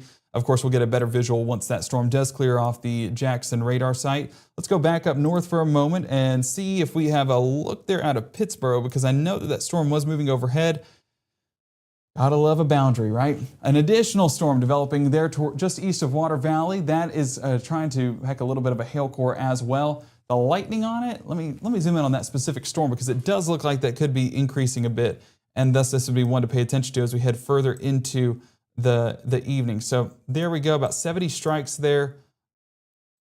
And earlier on, it was just a light shower, but once it interacts with the boundary, that's where we try to get a little bit of that hail core. And I'm sure our True Shield Roofing hail swath, at least trying to add to that. Maybe not on that latest scan just yet, but I think here in the next few moments, we'll be getting a return there, because this is going to be interacting with that boundary, some of that rain-cooled air that's back behind it, to really get these going as that interacts with it and potentially increases. So Pittsburgh, going to be an active camera through this evening, because we continue to get additional development overhead. But Pittsburgh getting that downpour in the area right now, that heavy downpour along the distance there in Calhoun County. You're getting that rain-cooled air, currently about 79 degrees, upping to 81. So I guess, trying to increase that temperature as much as it can before that sun does set. But overall, it's going to be that heavy rainfall. This definitely is a less impressive return there as this storm kind of collapses on itself. But continue to turn it. You can see the sunset there in the background. So this will be looking directly to the west, maybe a little bit more towards the northwest. This is into the storm. And yeah, you can see that rain shaft right there, that heavy rainfall falling. But I wanted to look back behind it. So, the quicker this one collapses, the better visual we'll have on that storm back behind it as that moves along that boundary. I think we should have a view. I mean, Oxford's going to be behind it is the only thing. This is probably still looking north too, where the heavier downpours are moving through Marshall County. This is where we've been watching all evening long. As night does set in, or at least sunset happens, we'll be able to get a visual of any lightning as well, just because it helps to light up the night, a little bit more difficult to see during the day. But what to pay attention to is that lightning is still pretty abundant up there in Holly Springs and closer to the Marshall County area. Let's go back up there for a moment and make sure that we're not missing anything on those latest scans. And did anyone mention an outflow boundary? Continuing to see additional development right along that boundary. It's not intense by any means just yet, but it is increasing in strength, especially that cell just on the southeast side of Tate County. That'll be east of Senatobia. We should have visuals on our MDOT camera. Hopefully get to pull that up here in a moment. But that outflow kind of dictating where we're at so far tonight and adding to some of those storm totals as we move further on into the evening. So storm reports, I do want to say that this was that 1.5 inch stone that they saw earlier on. I have to bring it on the latest scan. So this was that close to Olive Branch, the ping pong ball sized hail in Olive Branch. So that's one that we will continue to monitor, but definitely come down in intensity from where that was sitting at earlier on this afternoon. I guess this evening now. Let's go back down south because it does look like they've extended that severe thunderstorm warning. Actually issued another one because of a different storm. That individual storm that was moving through Raleigh that we were talking about kind of along that next outflow boundary, that now up to severe intensity, and that's in place for Jasper County until 8:30 and Smith County until 8:30 as well. Now, one thing that's interesting with this is if you watch the latest scans, you can see how this is kind of increasing. Again, the seed getting watered with that individual storm. You have a boundary that's about to move directly into it. So I think while it could be up to severe limits now, as that boundary inches closer to this storm, that's going to allow that to intensify once again. And I do think we're going to be talking about some large hail along Highway 18 just east of Raleigh as that storm does continue to build more and more. So as we go in on this storm, I want to see that True Shield Roofing hail swath. And yeah, getting more of those returns. Now the probable returns, that's where we reach that severe criteria. At least we saw it up there towards Robert, seeing it again once again towards Raleigh. And again, that next outflow boundary, one to pay attention to as that moves overhead on this storm, potentially intensifying it even more and resulting in some pretty large hail. Our severe threats, you can see how Robert's increased in strength. Well, now this one following suit, and that's that 3+ inch return, at least in our peak impacts. What we're actually getting here at the surface, I believe that's closer to an inch in some spots, closer to an inch to 2 inches overhead, which classifies under that severe criteria. And you can also see with the amount of lightning. So we bring back to reflectivity mode. I mean, let's just focus right here on this specific storm. I mean, we're increasing that lightning production, and that's going to increase the strength of the storm as well. So that first outflow boundary allowing this to form, but that next outflow boundary just a couple miles away, that's going to allow that to continue to build and not going to collapse on itself just yet. So one to pay attention to. Let's go ahead and cut into this as we've been doing with each of these storms to get that visual of the hail and where it currently sits, and hopefully not falling out just yet, but eventually it does have to. So we're going to slice off some of the lower returns on our reflectivity mode. As we're bringing it up to that latest scan. Let's see right here. So there you're getting the intensification. I do think there is still some hail aloft, but we're not far away from this starting to drop over those next scans. So Sandpoint, an area that we're watching, should stay west of Silverina, but we are watching Sandpoint and for portions up there where we could be getting that large hail starting to fall. So hopefully all the cars are where they need to be, and definitely don't want to be out in this. So stay indoors, let this pass on through, because we don't want you guys to be caught up in this hail as it does move overhead, because we are definitely looking at some large hail towards Sandpoint about to fall out along Highway 18. That latest boundary, I'm going to take it back to 2D mode real quick. And as you can see, that boundary is not far away. We're looking at that latest return only about 2 miles away. So that latest scan probably going to take it directly into this storm. And I think that that's where we'll reach the peak impacts along with this. So I want to make sure. So they're talking about National Weather Service in Memphis talking about folks in Arkansas as they continue to monitor out there for strong to severe storms, an area that we'll focus on eventually once they move into North Mississippi, but so far have stayed clear of us here in North Mississippi. Now, Matt, behind the scenes, we do have a picture of some hailstones. I want to pull that up here. I just don't have the ability to on my computer over here, but I'm curious about where that's from and who submitted that picture to at least get a confirmation of an area that did experience some hail. Hopefully that wasn't anything too large. I just saw it over there on the monitor and want to check into that here in a moment. Let's bring up the chat real quick. I want to make sure I address everyone in the chat about what they're wanting to know. So what about Oxford area? Oxford area continues to see, let's actually just go back up to North Mississippi, and then we'll jump back down south. So overhead in Oxford and really all across Northwest Mississippi, you're seeing that boundary already start to take shape. With additional development, this is what we were talking about throughout the night, additional development is going to continue to happen right along that boundary overhead, and these intensifying over those last couple of scans. So if you're in Panola County, Tate County, up there towards DeSoto, Yalobusha, Calhoun, and yes, Oxford and Lafayette County, areas that we're watching for additional development. So that's what, I see December asking about that. Yes, I think that we're still dealing with some thunderstorms through the evening. Fortunately, not up to severe parameters so far, but we are still in a very unused air mass, and that's going to allow for these storms to kind of fire up and get going. So what about Columbus? Columbus is now outside of that severe thunderstorm watch, so we're not expecting much for you because your area is kind of worked over from earlier on, that round one that moved on through. Walnut, same thing for you, kind of a worked over environment. It's not impossible to get some thunderstorm activity, but I don't see that increasing in strength over those latest scans. So, all of our focal point primarily going to be west in this area that was not used up in that round one threat. Is that all for North Mississippi? Nathan, as you can see right there with the severe thunderstorm watch, we are still going to be watching this until 9 p.m. as that severe thunderstorm watch remains in place, so not done just yet. And then asking about each specific area. Basically, if you are in any of these counties in green, that's what we're watching for additional development and potential severe thunderstorms. So Jackson, Mississippi, Cara asking that as well. Jackson, Mississippi, an area that we're watching because that is actually where we have multiple boundaries taking shape, and that's going to allow for some strong thunderstorms and potentially large hail. Real quick, let's jump back down there because I do think that we're dealing with some large hail down there towards Jackson. So let's focus specifically close to to Smith County, where we've gotten some of those larger hail reports. And this is that boundary that we've been talking about, those last couple of scans, trying to move towards the south and west into that Sandpoint area where some large hail is trying to fall already. But as that next boundary moves in place, that's going to allow that hail to potentially increase in size. Unfortunately, we're hopeful that that's not the case, but we've seen multiple times with the outflow boundary so far today that just allows that to increase more and more. So I'm going to swap this over to our Memphis radar site, and we're going to look at these storms and kind of work our way towards the south.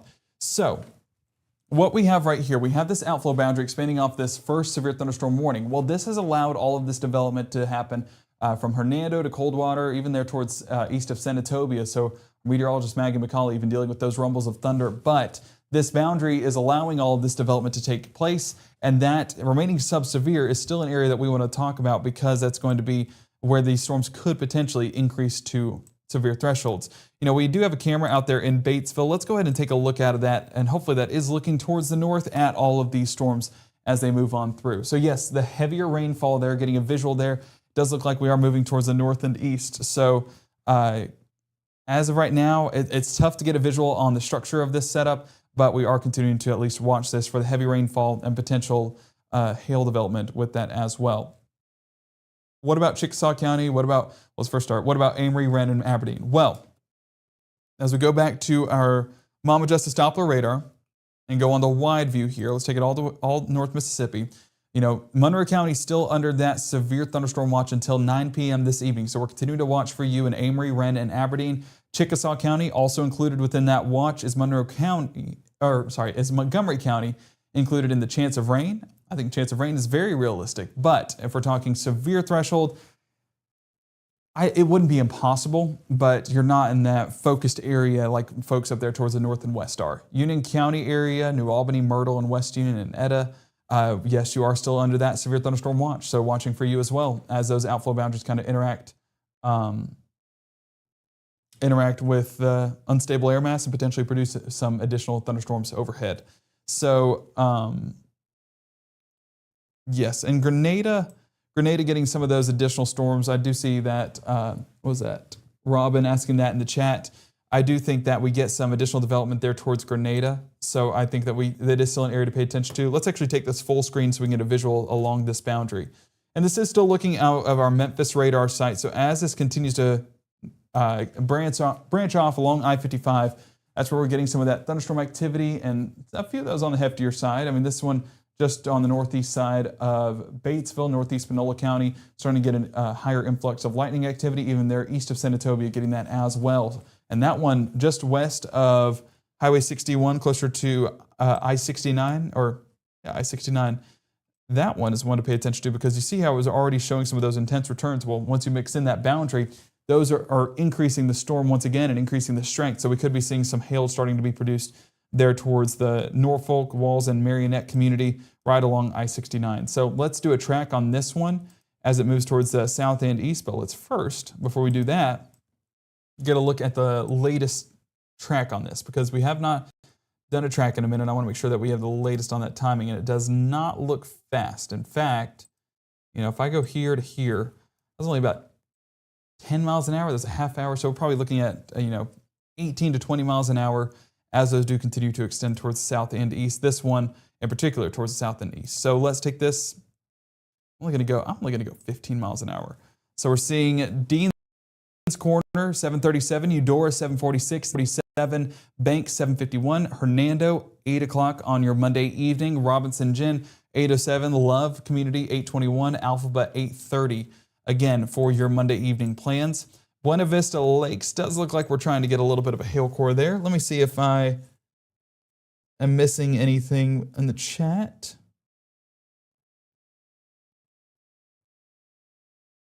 Okay, just want to make sure I'm not missing anything there. So this is the one near Love, and let's see the loop on this, because again, it's these storms that are just forming right along that boundary, and there you're getting that additional development. But with the boundary moving out ahead of this, and it does look like we're going to lose visual on this, we have that one boundary that you can see just extending off of that rain-cooled air, and then the main boundary there extending more towards Crockett, Arkabutla, and Cub Lake. But this boundary that we were just talking about a moment ago, that's allowing the storms to form towards Buena Vista Lakes and Crossroad. So I don't think these get up to severe weather thresholds, but I do think that they'll still pack a punch. One of the areas that we were watching earlier on is down here towards the Calhoun County area.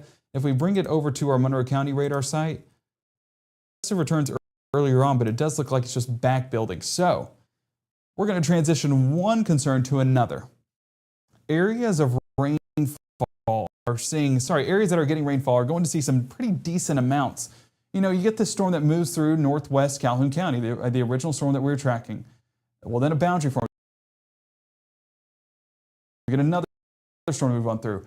And now I can already tell you that these storms are moving in that southeast, the same area of eventually toward that heavier rainfall is going to amount.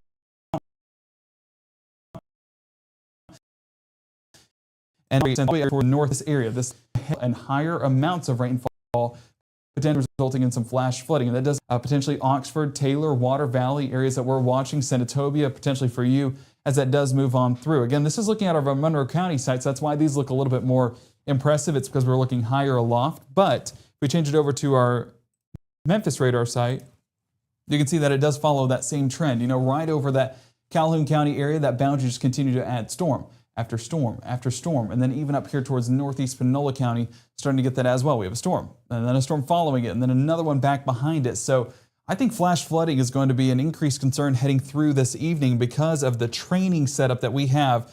Again, you see it, just the cars of the train moving on through that same general area, following the leader, and resulting in some pretty significant returns. If we go over that 3-hour rainfall return, just that same focused area, this diagonal swath from Calhoun County to southern Lafayette County, and that is where we're amounting to nearly an inch in some spots just over the last hour or so.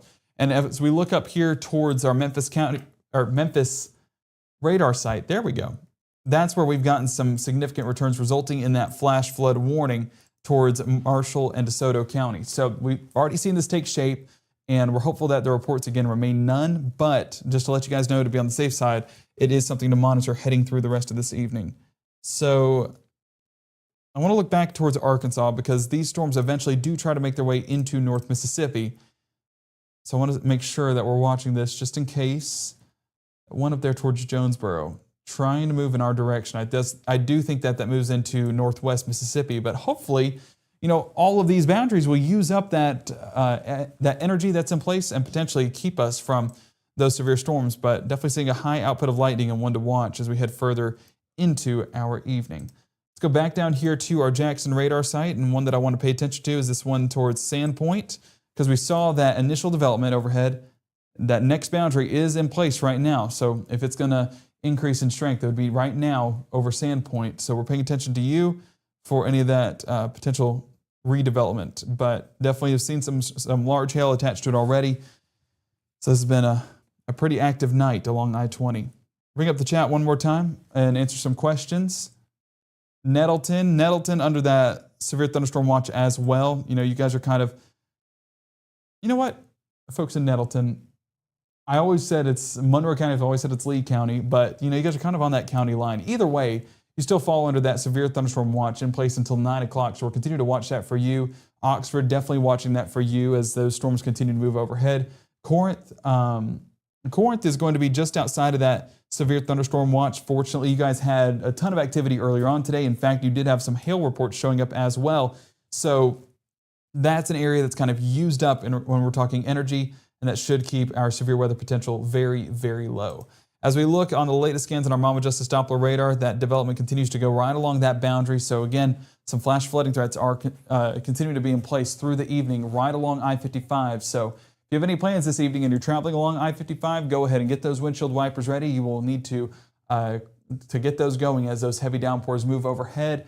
Barry asking Vardaman. Well, Vardaman is going to get some of this development, but as you can see, it just kind of dissipates out before moving through the rest of Calhoun County. So we're hopeful that boundary keeps it more towards the north, but I do think that some rainfall is going to at least try to make it into Webster County heading into the rest of this evening. Just making sure I'm not missing anything. Okay. Just checking the chat real quick. You can see the amount of reports too. I mean, we were just on the outskirts of that main line that moved through Alabama, and the amount of wind damage that took place was just jaw-dropping out there in Alabama. So we are hopeful that we'll continue to remain minimal on those reports, but we've had a few as well, especially over there towards Caledonia. Some trees down. We had some in northern Lee County as well towards Baldwin and Saltillo. Even over here in Lee County, some wind damage being reported, and large hail returns as well, right along Highway 72, along the Tennessee and Mississippi state lines. So, we've had our fair share of reports, and down south, they've had theirs as well with that large hail and damaging wind gusts as well. Let's go on an overview. So what we're looking at here is this severe thunderstorm watch in place until, actually, let me make sure we bring this full screen.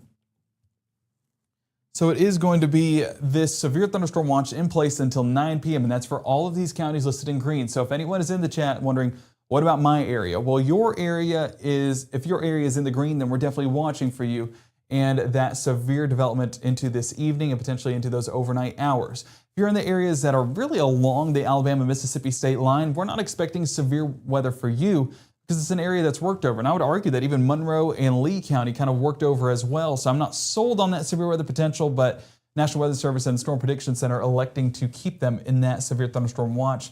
Nonetheless, it's going to be this boundary right here that we're watching for any of that severe development, but additional development into northeast Arkansas does eventually move south into North Mississippi or northwest Mississippi and produce perhaps a strong thunderstorm in the process.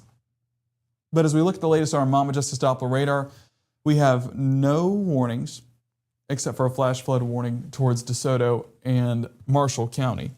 Continuing to look here behind the scenes, I want to make sure I'm not missing any warnings, but no, I mean, these remain below severe thresholds as of late. Even over there towards Calhoun County, those are looking less and less intense. I mean, earlier on, it tried to get a little bit of a hail core, but we're just basically allowing additional development to occur along that boundary, and it's just producing some of that brief heavy rainfall and overall remaining below severe limits. But up there towards Oxford, an area that we're looking at because that development will try to move towards the south and east towards you.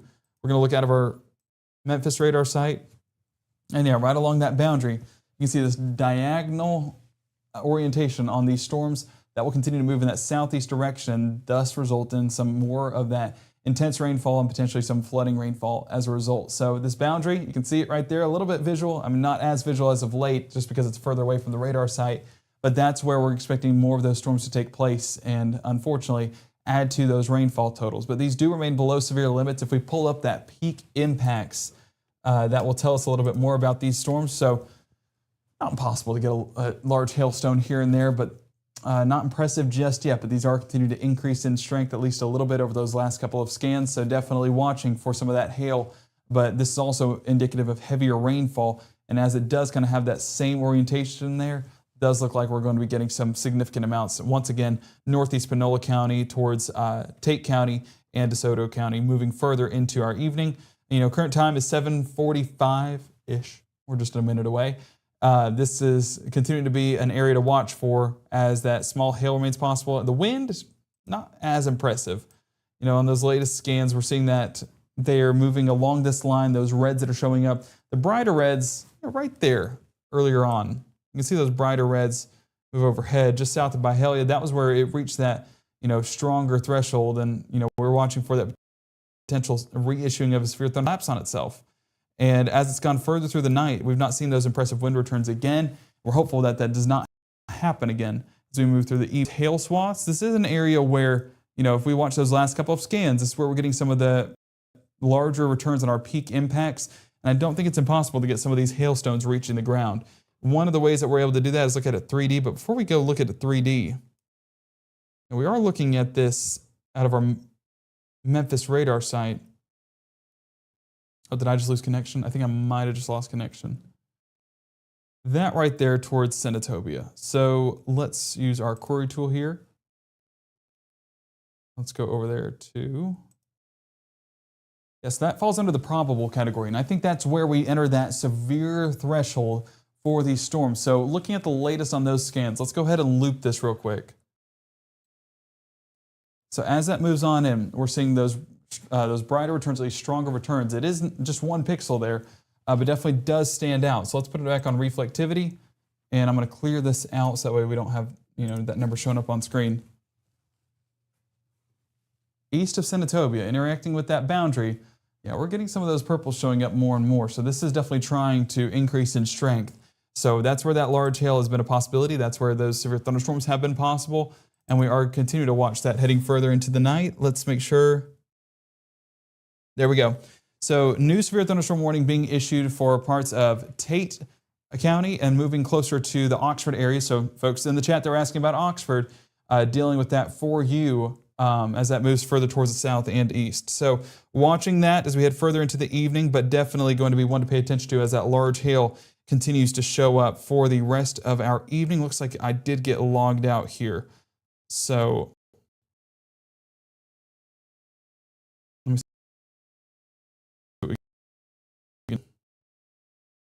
We'll be able to still be talking to you guys through the microphone to let you guys know what's happening, but I lost connection there on my computer, so I'm going to use this one to kind of navigate this out. So yeah, that's where we're getting those stronger returns, and you can see 100% of the time when you get logged out, I get logged out too on that, just so you know. Well, sweet. So what I'm going to do is I'm going to bring it back. I'm going to bring it back here, and I'm going to show kind of our grittier version of Mama Justice Doppler. I'll let you get that rebooted, and we'll get going from there. So we'll go and swing back again here to the new severe thunderstorm warning issue just in the last couple of moments here. It does include parts of Tate, Lafayette County, stretching there again from Senatobia back to northwestern Panola County, parts of Marshall County as well. Inside this yellow box here, again, a severe thunderstorm warning in effect for these locations this evening. Again, the update on it, maybe 1 inch hail, wind gusts that could be up to around 60 miles per hour, 58 to 60 miles per hour in effect for about another 45 minutes, or less than 45 minutes or so through around 8:30 at time. Three-dimensional look at this, showing the part here near Senatobia is probably our strongest. We'll make that full screen for a moment, kind of get a look at that. The one that's there kind of in Panola County, and that would be what stretches there into Lafayette County, isn't quite as intense. And certainly we have that largest hail kind of a loft on that part as well. So let's go ahead and look at this It's going to kind of cut into this here toward the most intense return. And right there, whoop, when you get that, that's usually something. So that is hail almost 20,000 feet to 65 dBz. So that kind of white that we see there, that is one of those pretty intense returns. So that is that severe hail up in the thunderstorm. If I say that, and so that was previous scan, and now that's in the process of falling out of that. So I'm going to change that. We'll kind of have to bring that down a little bit more.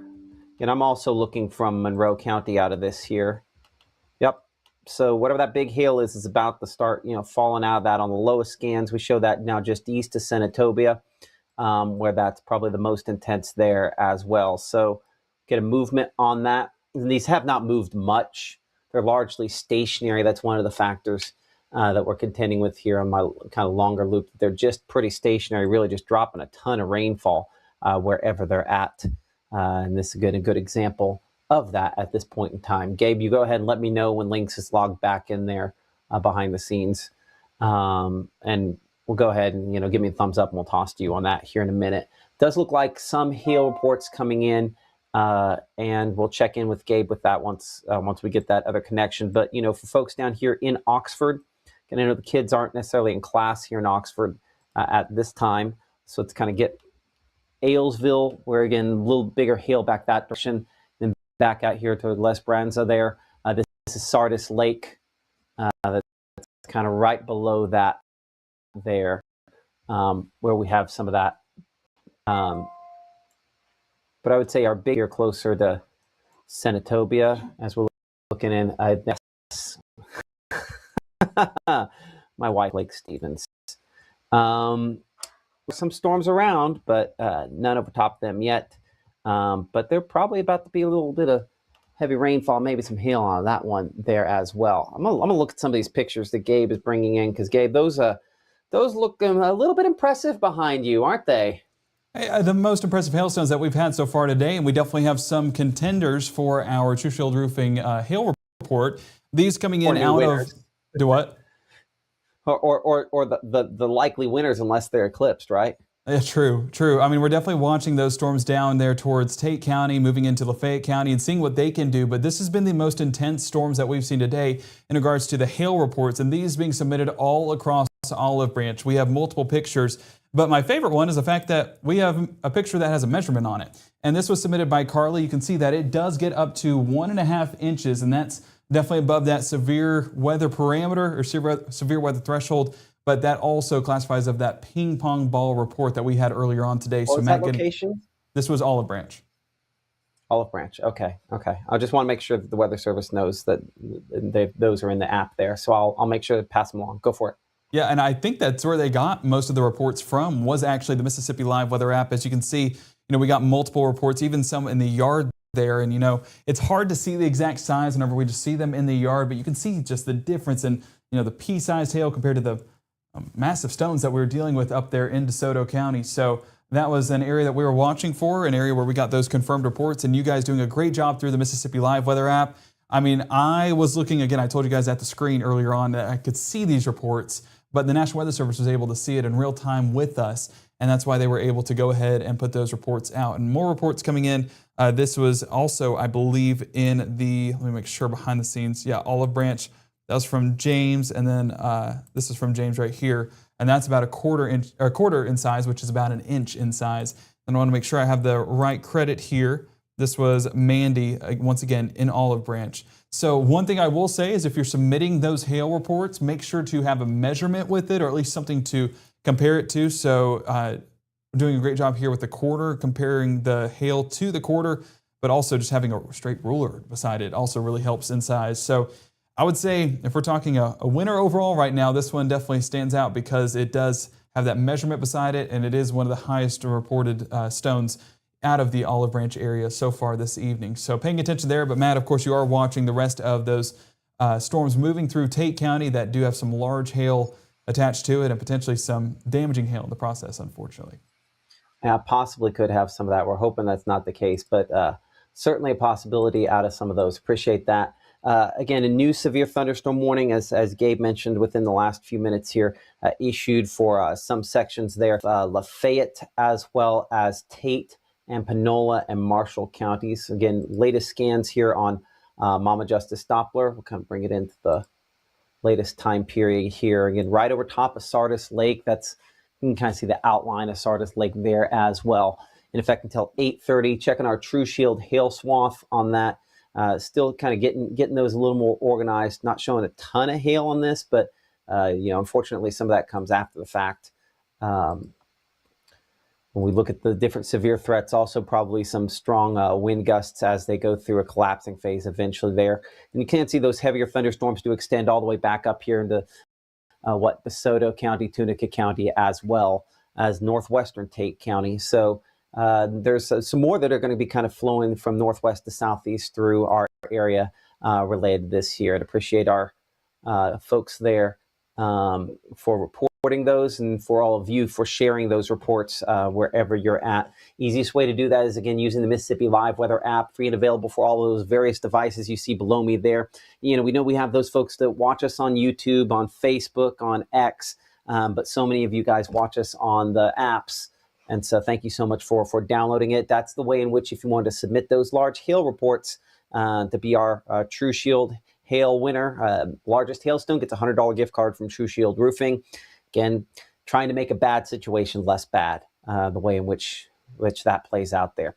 Check our camera out close to, again, western Tate County there near Crenshaw, looking kind of opposite direction on that one. So we're going to have to swing that around. As we mentioned earlier, the bugs are real on these today. Kind of switch it around here again, looking more west. I think we're going to end up looking over top of the water tower if we try to get a shot there. Oops. Are we as wide as we can go? No, we're not. Okay, well, that'll help. Now we're as wide as we can go. I'm looking back toward kind of, this would be the northwest, which is not the greatest angle on those. That's the storms back into Arkansas. And I don't know if we're going to be able to be good to go here on the northeast once it slides that direction.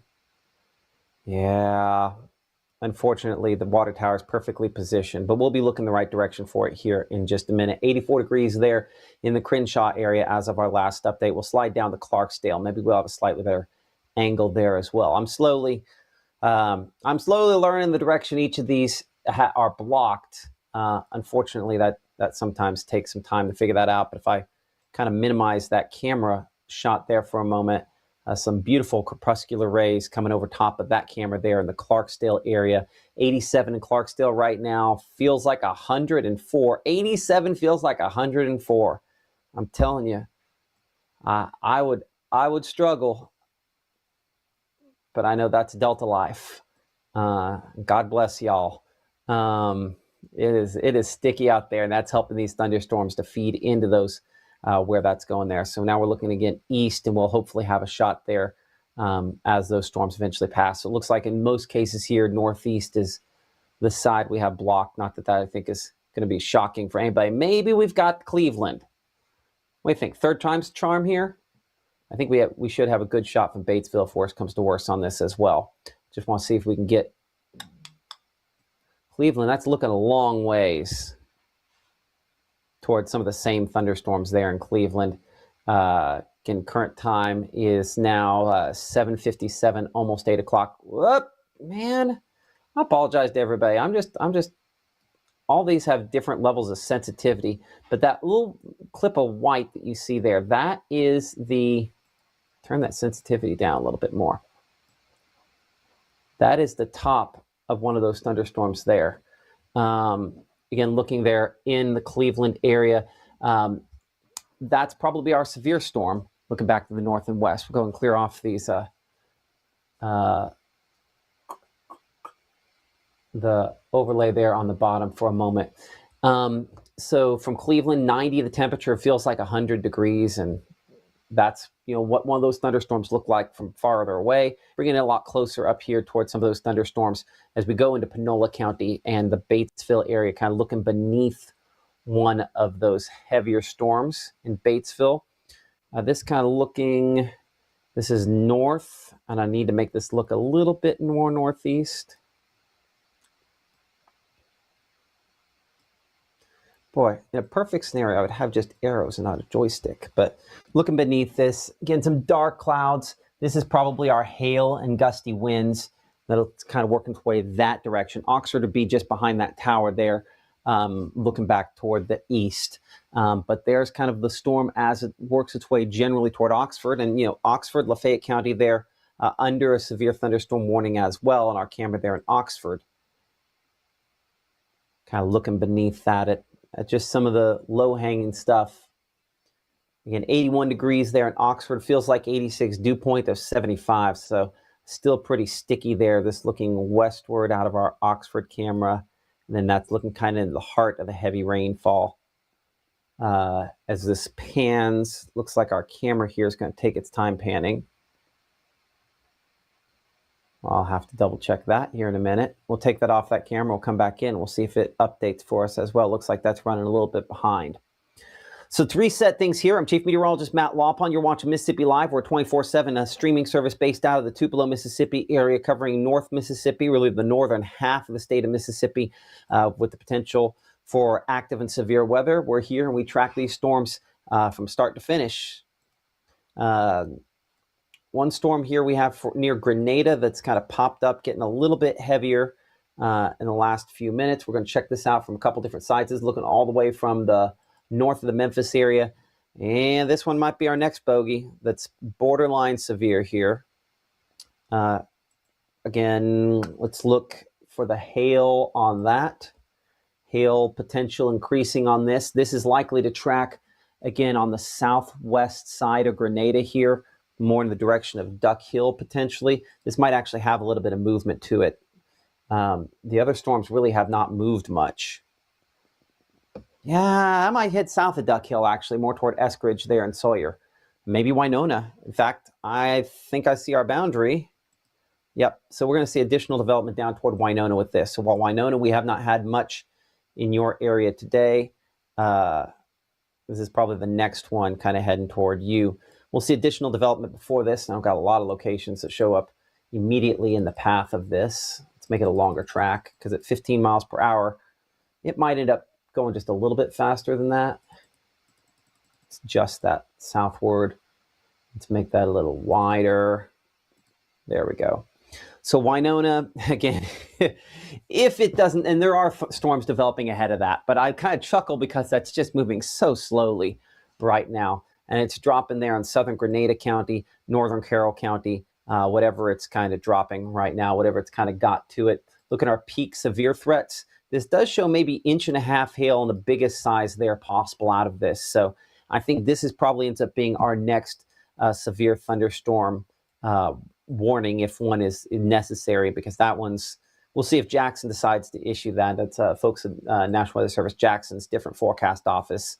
But that one could potentially be producing some severe hail in its own right. Up here, so it does look like National Weather Service there in Memphis has gone ahead and canceled out the warning there for Lafayette, Marshall, Panola, and Tate counties as that storm is weakened. But they've gone ahead and issued severe thunderstorm warning up for DeSoto and Tate. We were looking at that storm a minute ago as well. And one of the ways we've been able to kind of pick this out from time to time today has been looking at what we call echo tops. Storm tops is another way to describe it, the way we have it described there. When those storm tops really get pretty high, we know something's rocking and rolling. When they start collapsing, we know it's falling apart. There are two kind of bullseyes you can see here, the one we have close to Grenada and the other one we have up here near Hernando. In either case, large hail is a possibility. And so I do think, again, our next severe thunderstorm warning, folks there in Jackson are going to have to make a call on that here in a minute. But I think that storm there in Grenada probably is dropping some large hail as well. And certainly as it collapses, some damaging wind gusts a possibility. Let's come up to our severe thunderstorm warning for Tate, DeSoto, I think parts there, Tunica County, just south of Dean's Corner, where this one is the strongest. Checking our hail swath on this here, where hail size has certainly increased in the last little bit. You can kind of see that track where that has been. You'll also see, by the way, in the corner there, why they issued that severe thunderstorm warning. You went to probable, the likely almost, on the large hail, dropped whatever it was and was done for that short period of time, issuing the warning in case it persisted. Thankfully, it has collapsed since then, but this other thunderstorm up here, I also have a few spots where we have that darkest purple there showing a likelihood there. We'll say probable that we're talking about severe hail out of this. So pretty much right there near Cub Lake, south of Eudora, up in DeSoto County, where this is the strongest at this point. Looking at our severe threats, kind of the peak severe threat, I'm going to actually swing it around to the Memphis radar site. Boy, that shows up a little more intense on that one, doesn't it? So we're, what, 3 or 4 levels of purple in? So peak hail size could be up in excess of 2 inches on this storm there, pretty much right where that white line's coming out of that there. So up in hail to possibly as large as 2 inches out of this storm up here, south of South Haven, west of Hernando, and northwest of Senatobian, west and northwest of Coldwater, northeast of Tunica. So where is it going? What can you expect? Of course, obviously, the hail is one of the factors that we're watching. These are not moving quickly. And I'm going to say 15, and I might be overdoing it on the speed there. Let's expand our track down, assuming it makes it 12 miles, which could be almost an hour at this point here. And so there's kind of our track. Kelly's Crossing, we show at 8:16. Arkabutla there at around 8:23. Eliphaz at 8:34. Crockett at 8:45 and 8:51 in the Linwood community. This is some hail, possibly some large hail out of this. And let's check for the wind potential on this storm as well. Looking at the damaging wind potential. This is close enough. I'll look at it a couple of different ways. I'm not seeing rotation on this. I am seeing gusty winds. You can see where the red is away. The radar is up there, Millington, Tennessee. So this is away from that radar site. That's what that's picking up there. I'm going to change radars over to our radar out of the Memphis airport. Kind of check and see. Sometimes it's a little better. These little bursts. We'll make it a 30-minute loop on this. Boy, over there a little bit ago, but yeah. So I'm actually probably not in the right spot. I'd say it's right over Kelly's Crossings now. And so based on that, we're a little bit off. You can see those ripples almost with it, but right there, that is our leading edge of our strong wind. So let's go ahead and recalibrate that for that based on that as well. So with our track, we'll say about 10. We'll say 15 miles per hour. And we need to probably include Senatobia in that. I did not. So Arkabutla there about 8:10. Again, we've sliced some time off looking at a different radar site here. It's not going to look particularly impressive, but that's because this radar is really good at looking at wind and not so great at looking at precipitation. Whereas most radars are really great at looking at how hard the rain is falling, this one does really well on how fast the wind is blowing. And so that's where Arkabutla Lake there, obviously over Arkabutla Lake right now toward Eliphaz and heading southward. So severe thunderstorm warning, DeSoto and Tate counties in effect until 9 p.m. Tunica County also involved in that as well until 9 p.m. Let's reset things here for a moment. I'm Chief Meteorologist Matt Lawpon. You're watching Mississippi Live. We are a 24/7 streaming service based out of North Mississippi. Severe thunderstorm warning has been issued for parts of Tate, DeSoto, and Tunica counties. But there are other thunderstorms that we are watching. We've had some strong severe thunderstorms. You can see all these circles represent the severe thunderstorms we've had today that have moved through parts of the region. I think we are at least very close to severe with the storm there in Grenada County.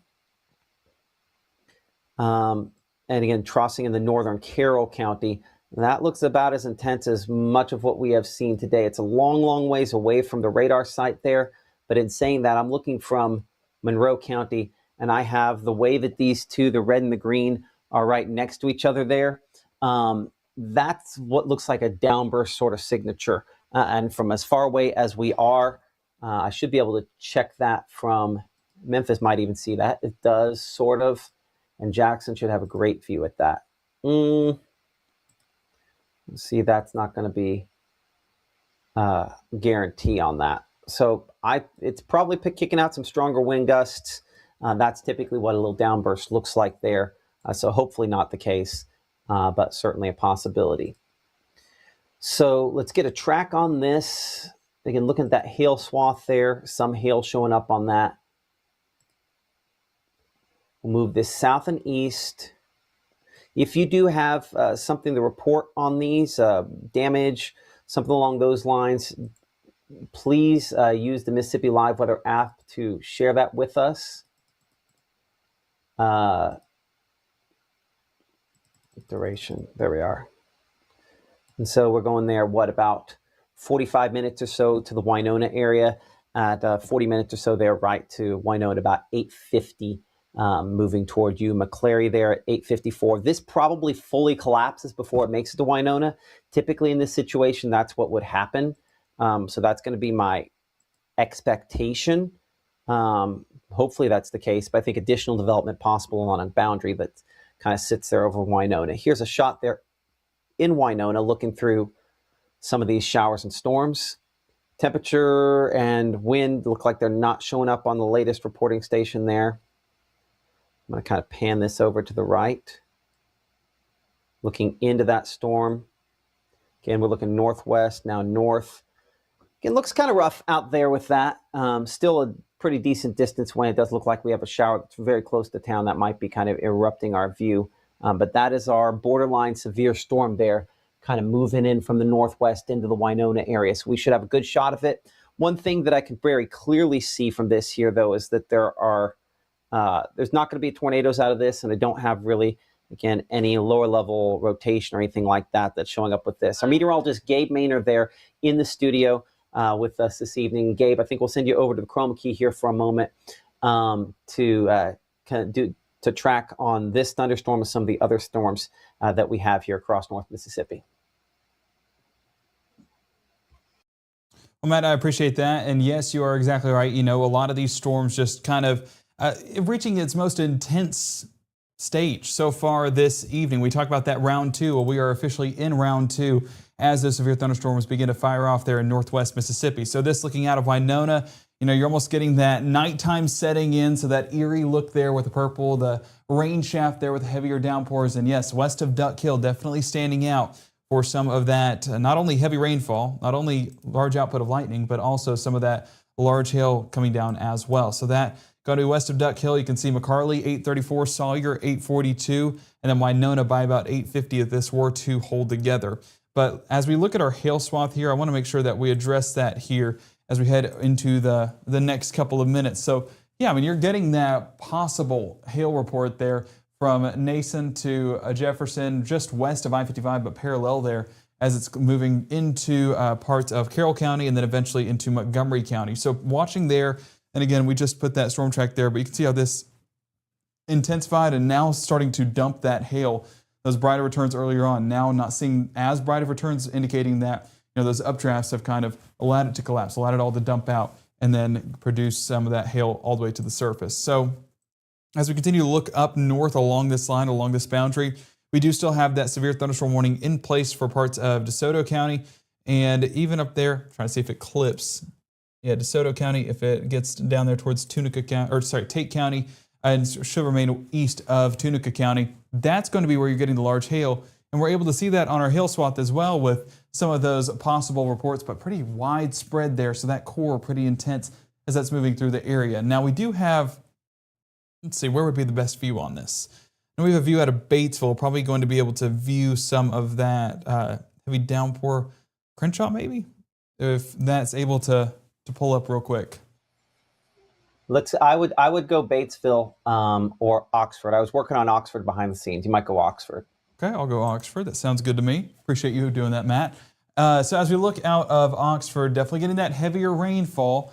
There is still that little bit of daylight that we're holding on to. Of course, that's the benefit of the summer months, is you have longer days, so you're able to get a better visual on those storms moving on through. But Oxford, you know, you're kind of cutting into that heavy downpour, and that's why you're getting that heavier rain shaft right there west of town into western Lafayette County. So moving right along Highway 6. And as we continue to adjust that, unfortunately, it doesn't tell me the view there, Matt, so I might have to have you jump in and let me know. That's west. This is west now? Yeah. Okay. So beforehand, that must have been looking more towards the north at those heavy downpours. So this is to the west, and we're looking at those heavier showers and storms there on the west side of Lafayette County. And you are still seeing, some decent structure on these, but overall, it's kind of tough to get a visual, just the amount of rainfall that we're getting within these storms. And this is the entire boundary that we're watching, of course, moving up that line, that boundary moving more towards Tate County. This is a visual there as it's closer to Senatobia. Again, we're looking towards Senatobia with some of those storms there in the distance, but it's a tough view to get. We're kind of needing that view with the sun there in the background, the sun setting, giving us a visual there through the clouds. But looking at a Batesville, that looks to be the edge of a shelf cloud. Matt, am I jumping the gun there, or is that? I think it's just the base of the storm, honestly. So we're looking east. So we'd be looking directly. You can see behind me. I'll scoop my head out of the way.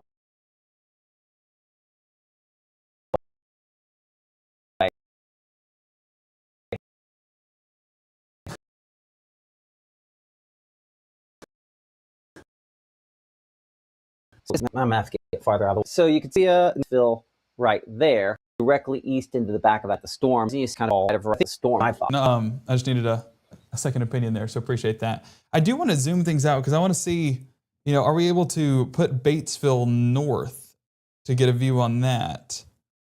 Because I know that storm moving into Tate County is one to pay attention to, as it does have that severe tag on it. So this looking more towards the north. Oh, good. I was curious if that was going to be blocked by the pole there.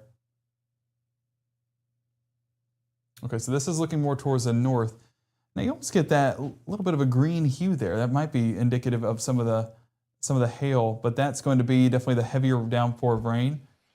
Can I tell you that I don't buy the green hue? Really? I know this is going to be controversial for some. I don't buy the green hue. I think the green hue is overblown.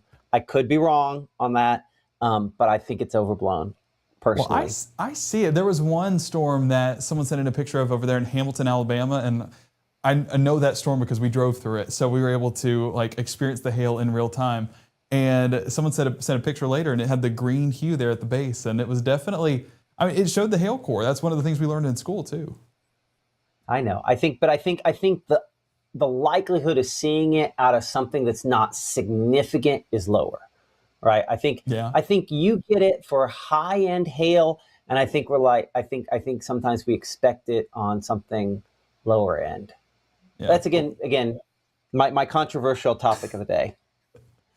Well, we'll factor that into consideration. No, we are getting the lightning, though. That's definitely something that we can't dispute about. We saw that cloud-to-cloud strike. We also saw a cloud-to-ground strike there on the bottom left of your screen. This, of course, looking to the north there, trying to get a visual as that does move into Tate County. And then we're looking at that severe thunderstorm warning. So this will be looking, several miles up there towards the north. Unfortunately, that's our best view as of right now.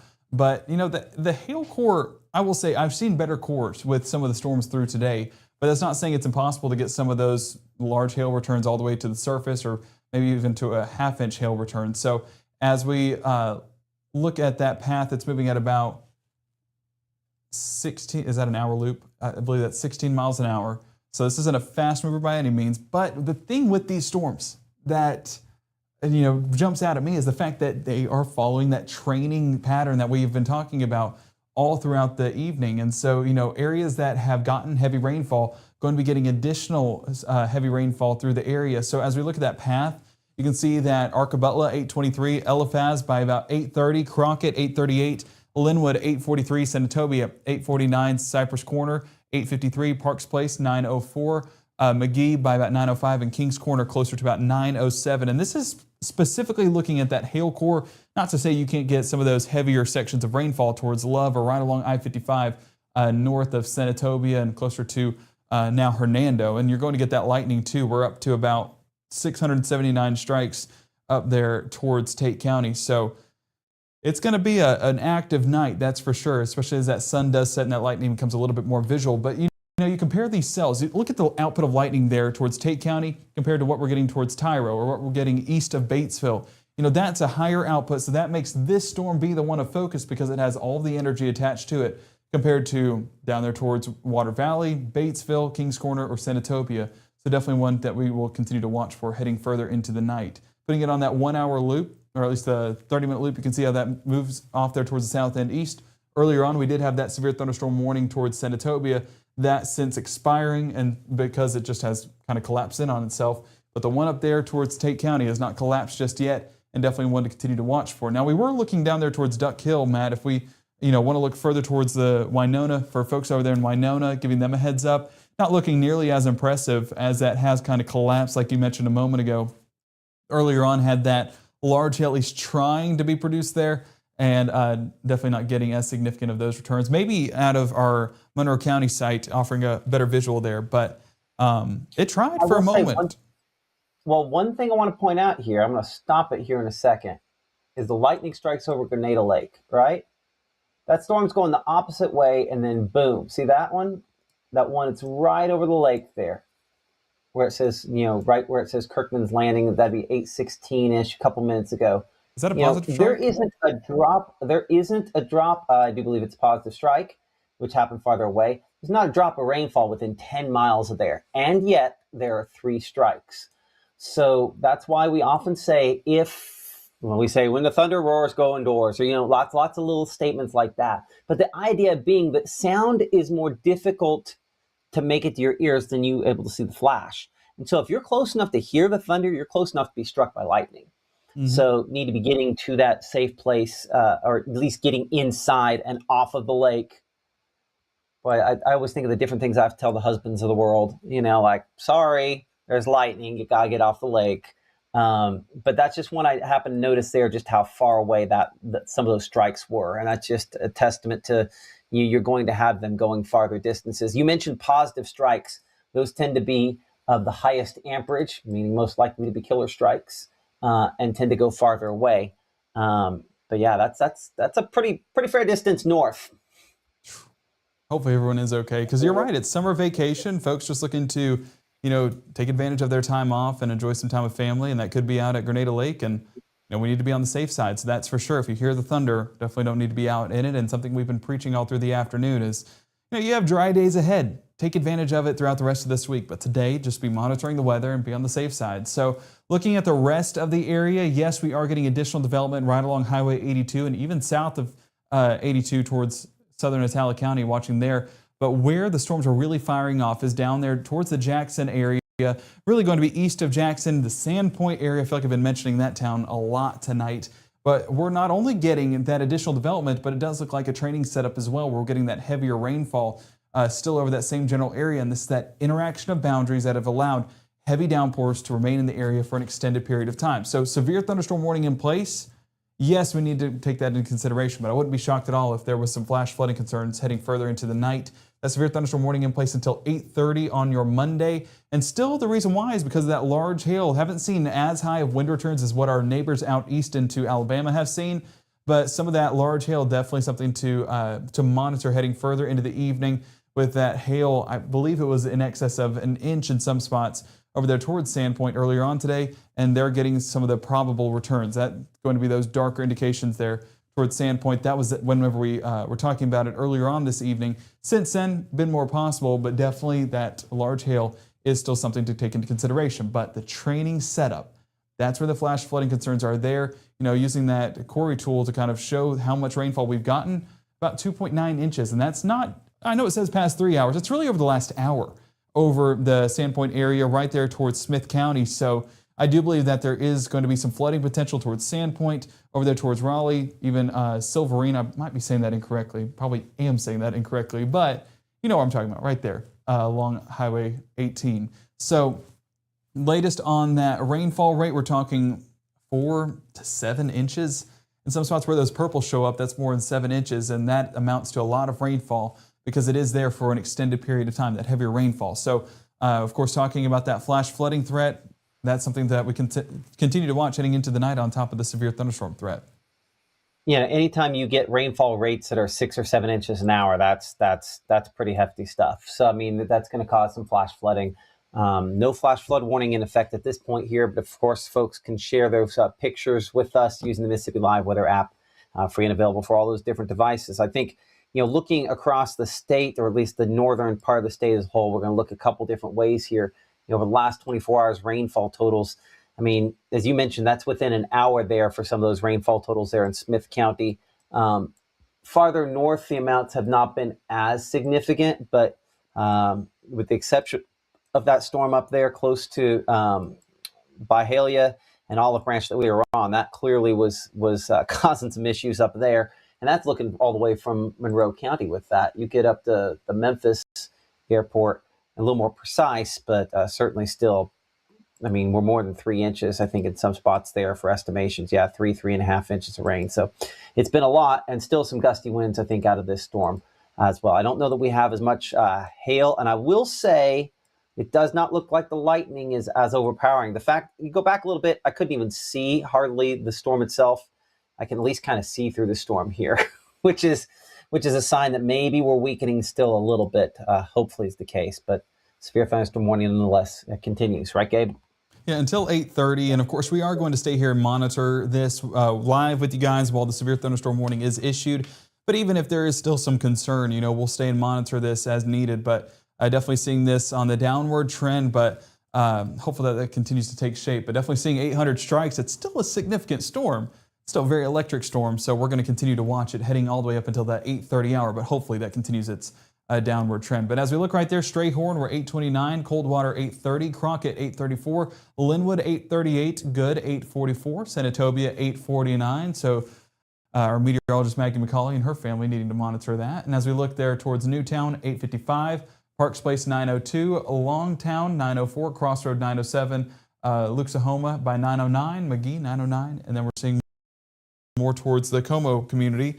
And even our peak impacts, those coming down as well. Earlier on, getting those darker purples, we could still be talking some severe hail, but those have come down on our peak impacts, and even those like to be on the higher side. So that's definitely a welcome sight heading further into this evening, and definitely not going to complain about that. But what this is also showing us, where we're getting that large hail potential is also the heavy rain potential. That's why those darker DBZs show up, and we've been seeing this same trailing pattern for parts of Hernando to Senatobia to Oxford, all the way into northwestern Calhoun County. So we're continuing to watch for that and that training setup once again all the way here in North Mississippi. But looking at these storms just west of Campground there towards I believe that's Shuford, Bluff Springs, not far away from there. We're about 1 inch hail reports there on our peak impacts and some possible reports there on our True Shield Roofing hail graphic. So that's going to be northern Yalobusha County extending into Water Valley here over the next few moments. And as we put that on a loop, of course, extending closer to Water Valley. So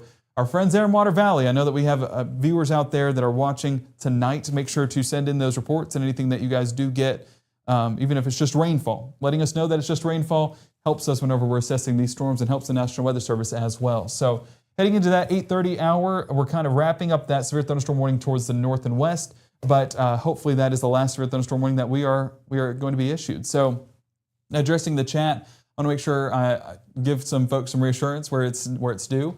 I see Itawamba is out of the water. Good. So Itawamba today had some Devon 3 atmosphere days in the clear, especially with what we're seeing right now. As we assess this one storm moving through Yalobusha County, we're going to see, this is going to be closer to Yalobusha County. This is going to be Lakeside, closer to 840, and this track went away. We'll check the track here in a moment, but we at least have a visual there out of Batesville. This is looking south into the storm, and you can see the sheer amount of lightning that we're dealing with there. A lot of that cloud to cloud. I mean, that's a really cool feature here on the North Mississippi Storm Chaser camera that we're able to see. You can see the positive strike aloft reaching its way all the way there to the surface, and that's where you can see just the intense lightning, and that's where that positive strike came in a few moments ago that Matt was mentioning, nearly 10 miles away. So please stay safe, because we always hear about lightning potentially striking a home or striking a tree or potentially taking a life. And the way that we prevent that is just by staying where we need to be, and that's indoors away from the lightning and not vulnerable to it. So lots of lightning still attached to this. We are still getting that heavy rainfall there at the surface. Now this is looking directly southwest, I would assume, into this storm. And those darker sections looks to be more of that heavier rainfall, but definitely looking for any of that scud cloud that's trying to reach down, or That one's anything that looking stands out. northward. That's the severe storm up near Senatobia. Oh, it is. Oh, that should have made Yes. sense because that's close to the radar side. We'd not get a visual of that structure if that was that close. So yeah, lots of lightning verifying what we're seeing on our Mama Justice Doppler radar. Absolutely. Here, I'll trade you places here for a moment. Give you a moment here as we're tracking this. So again, our camera there in Batesville showing the various levels of cloud cover there, and of course the storm kind of working its way toward the Batesville area at this time. As we reset things here for a moment, I'm Chief Meteorologist Matt Laupon. It's right before 8:30. You're watching Mississippi Live. We're a 24/7 streaming service based out of North Mississippi, tracking some severe thunderstorms across the area. This is a non-severe thunderstorm there as we're looking back. A lot of cloud to ground and cloud to cloud lightning with that storm north of Pittsburgh. We're north of Batesville. In the Pittsburgh area, we're watching some thunderstorms as well, similar thunderstorms. We're going to pan this camera around some of those lightning strikes from a little bit farther away. LMNOP. One thing that one of these days I want to do, I want to line up multiple cameras. And I want to show you the speed of light, how we should be able to see. Again, it moves very, very quickly, but it's not instantaneous. And so there's a little bit of a delay, which I guess our internet delay might be greater than we'd have to have that perfectly calibrated, but it's pretty close on the time there. Anyway, but to be able to see a lightning strike occur multiple ways from the same storm from multiple cameras might be kind of cool. Who knows? Maybe we can make that happen at some point. So we're weather nerds, and occasionally we get into nerd, apparently where my brain is at the moment, but this is looking toward that severe storm there. Or no, that's the non-severe thunderstorm near the Water Valley area. So this is the southern storm, the one that's opposite direction.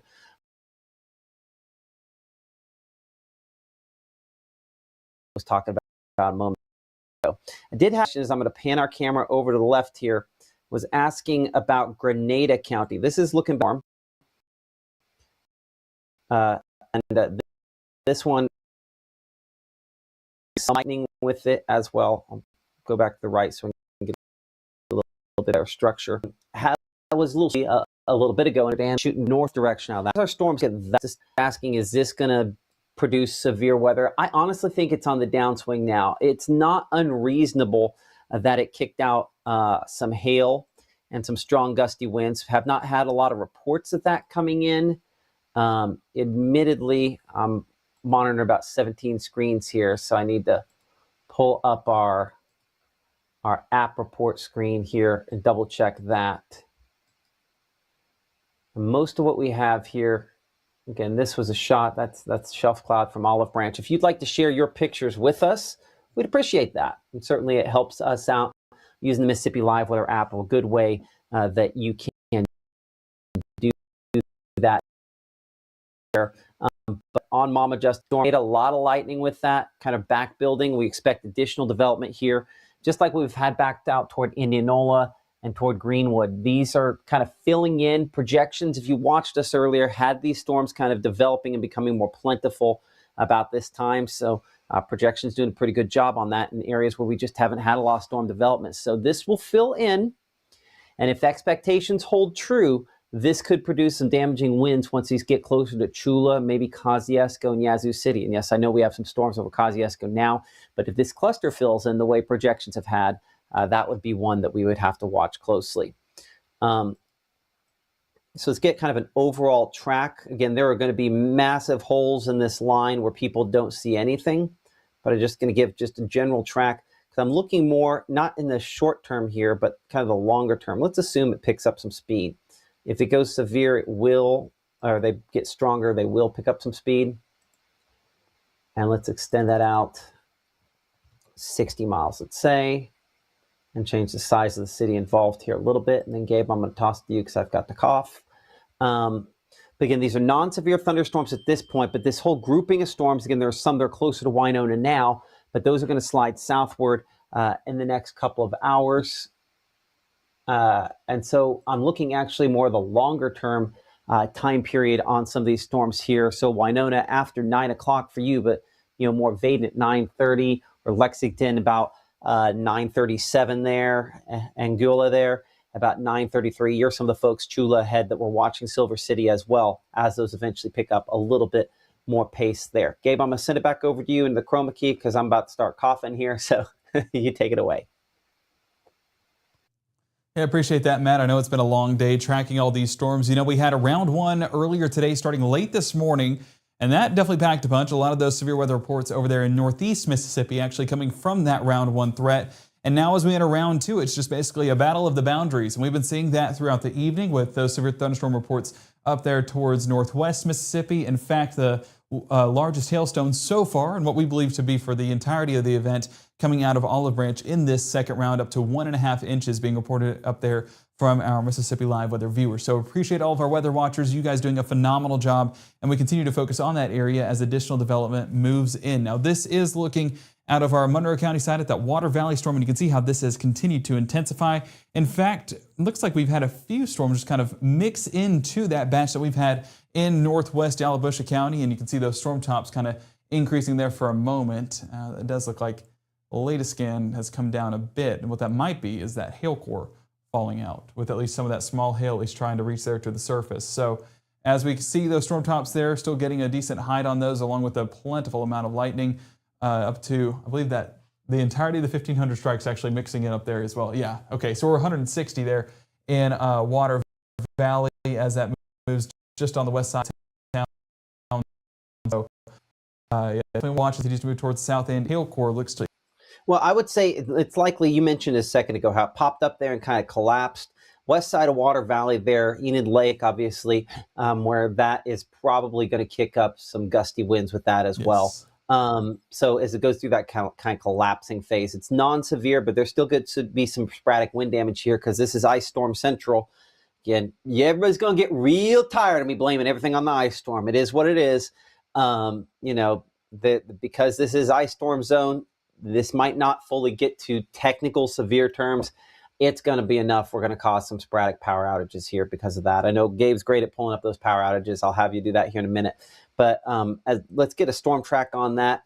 And then I want to look up at this storm just on the other side of the Mississippi, Arkansas state line. That one up there northwest is probably one of our next severe storms if this one's not. For sure. And I'll get those power outages pulled up. Okay. So I want to make sure I had it all planned out. So let's continue to do a storm track on this. Again, as we tend east, we have the right timing on this because I do want to make sure we time this out correctly. So let's take that latest scan. Let's just go back. Unfortunately, it's just hard to track a boundary. That's one thing that we can say for sure. So as we get right there, we're going to go back about a half hour because, you know, these kind of ramp up pretty quickly. So we're talking 14 miles an hour along that leading edge. Let me make sure it's the same storm. So yeah, 14 miles an hour. So that might even be too fast on this. So let's actually bump it down to about 12 miles an hour because I do think that was a little bit fast. And as that continues to move towards south and east, we can see that path there towards Taqua by about 8:43, Hubbard Creek 8:59, Wallace Creek 9:04, Long Branch 9:07, Velma 9:12, Party, I like that name, 9:34, and Enid close to 9:34 as well. Now I will expand this a little bit just to make sure we have a few more towns listed in there because I know it's not a fast moving storm. So unfortunately, you're not going to get that far out ahead of this. So as we factor in a few more cities, we're Pittman 9:43, Benwood 9:59, Coffeyville 10:03, Bounds 10:07, Spearman 10:18. And I don't expect it to hold together that long. One thing that we've seen with these boundaries is these relatively fall apart pretty quickly. So, you know, if it were to hold together, Gums 10:27 and Gatewood 10:34, but I have my doubts of it reaching you guys and staying together for that long. So you kind of see the cluster kind of coming together right there, southeast Panola County, and then moving towards northern Yalobusha County. And that's where we're getting some of those stronger winds potentially as this does start to enter a collapsing phase. You know, you're not going to get it on our wind mode because, you know, we're looking at winds aloft, and a large part of those winds that are happening when it collapses are at the surface where you're getting those stronger gusts. So if you're in the campground area, Water Valley, Hubbard Creek, areas that we're watching for some of those stronger wind gusts, and, you know, it's not possible to mix in some of that small hail. That's where we're getting our True Shield Roofing hail graphic, at least showing some possible small hail mixing in there as well. Now, I know we do have some cameras in the area, and we should have a better visual on the electricity one out of Batesville. This is probably looking to the north still, if I remember correctly. And Yeah, looking at the structure of that storm moving through Tate County, you can just see the sheer amount of lightning that we're having, the very electric night up there. One thing that I was trying to mention a moment ago, it did look like we had a strike there, potentially on that power pole, or that telephone pole. So lots of cloud to cloud strikes, and that base of the storm definitely showing up with those darker clouds. So you're getting the heavier rainfall there as well, but just lots of lightning and that electric part of the storm, at least letting us know that this is still mature enough to pack a punch, but it has come down from that severe weather threshold that we were looking at just a moment ago. So keeping eyes on this camera for sure. Batesville been a pretty active camera as of the late afternoon, early evening. And, you know, did you ever show those drone shots up there in Olive Branch? I did not, and I think we'll take a brief break here in a second and probably go ahead and try to show some of those, but I want to talk about some things here for just a moment. You're watching Mississippi Live Weather here. We are going to continue our coverage here in about just a moment. We want to take a brief break here real quick, and we'll be right back after this. It's a summer squeeze at Room to Room. We're squeezing prices with 50% off furniture and mattresses, an extra 20% off accessories, an extra 10% off rugs, plus 18 months special financing. Shopping at Room to Room is easy peasy lemon squeezy. When something this big comes crashing into your life, it's not just metal that takes the hit. It's your time, your health, your future. And the companies behind it, they're already protecting themselves. You need someone who knows how to stand up to them. I'm Casey Lott. If you've been injured in a truck accident, call me today. It's by design we call ourselves Traceway Retirement Community, because community is what you have here. We all need it, deserve it, embrace it, where our community becomes your family. Traceway Retirement Community. Okay, welcome back. The Chief Meteorologist Matt Lopon here alongside our meteorologist Gabe Maynor as we're looking here in and around sections of Panola County. Severe thunderstorm warning has been canceled for what's left there. Did have a report of 1-inch hail near Arkabutla up in Tate County just a little bit ago, one northeast of that location from the folks there at the National Weather Service. I believe that might have been from the North Mississippi Storm Chasers. Yes, our partners in this camera network here.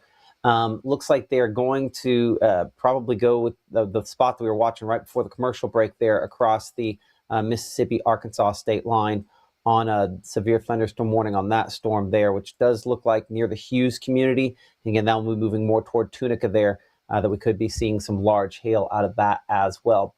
Back on our rainfall mode again, we're looking all the way from Monroe County, so we're looking a little higher up.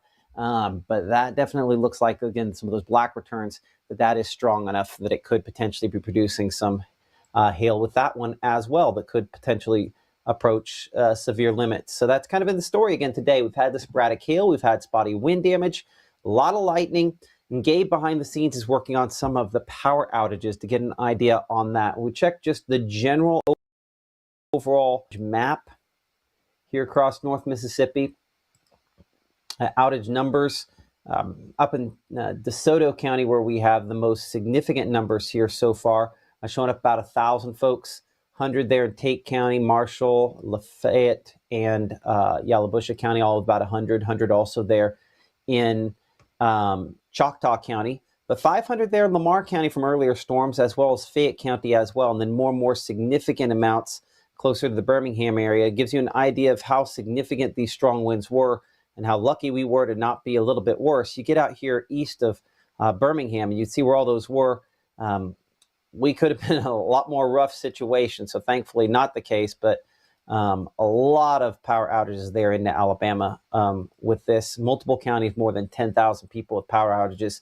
But back even in the Madison County and out closer to the Jackson area, where our power outages here across the state of Mississippi are the most significant. As clear off to the Mama Justice Doppler radar. And again, looking at this storm up here, that's probably going to prompt the severe thunderstorm warning here fairly soon, south of Hughes, moving toward Tunica. We'll get a loop on this. And there's that new warning we were expecting. Move this on a 1-hour loop here. Really hasn't been around, but last about 20 minutes. as that's kind of moving in from the north and west there.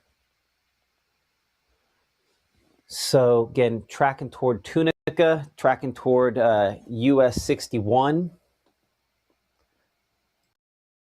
As that southeast, not a lot of motion on it yet. It will pick up maybe a little bit more speed than this. I'll say 17, rather go too fast. Track for so this is a severe thunderstorm warning for Tunica County.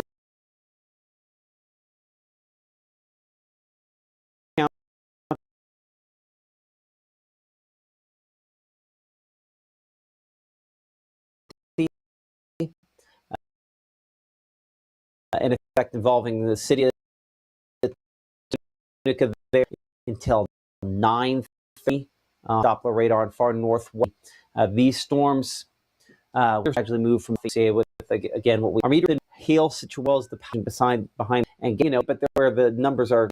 And it makes sense from this, of course, close to the Olive Branch community there in DeSoto County. As we zoom things in, this is North Central Cooperative or Electric EPA. And you can see that they have nearly 134 customers affected. I know the text is small, but 134 customers affected on that one. And even this one, 159. That's 300 outages there right along the Tennessee and Mississippi state line.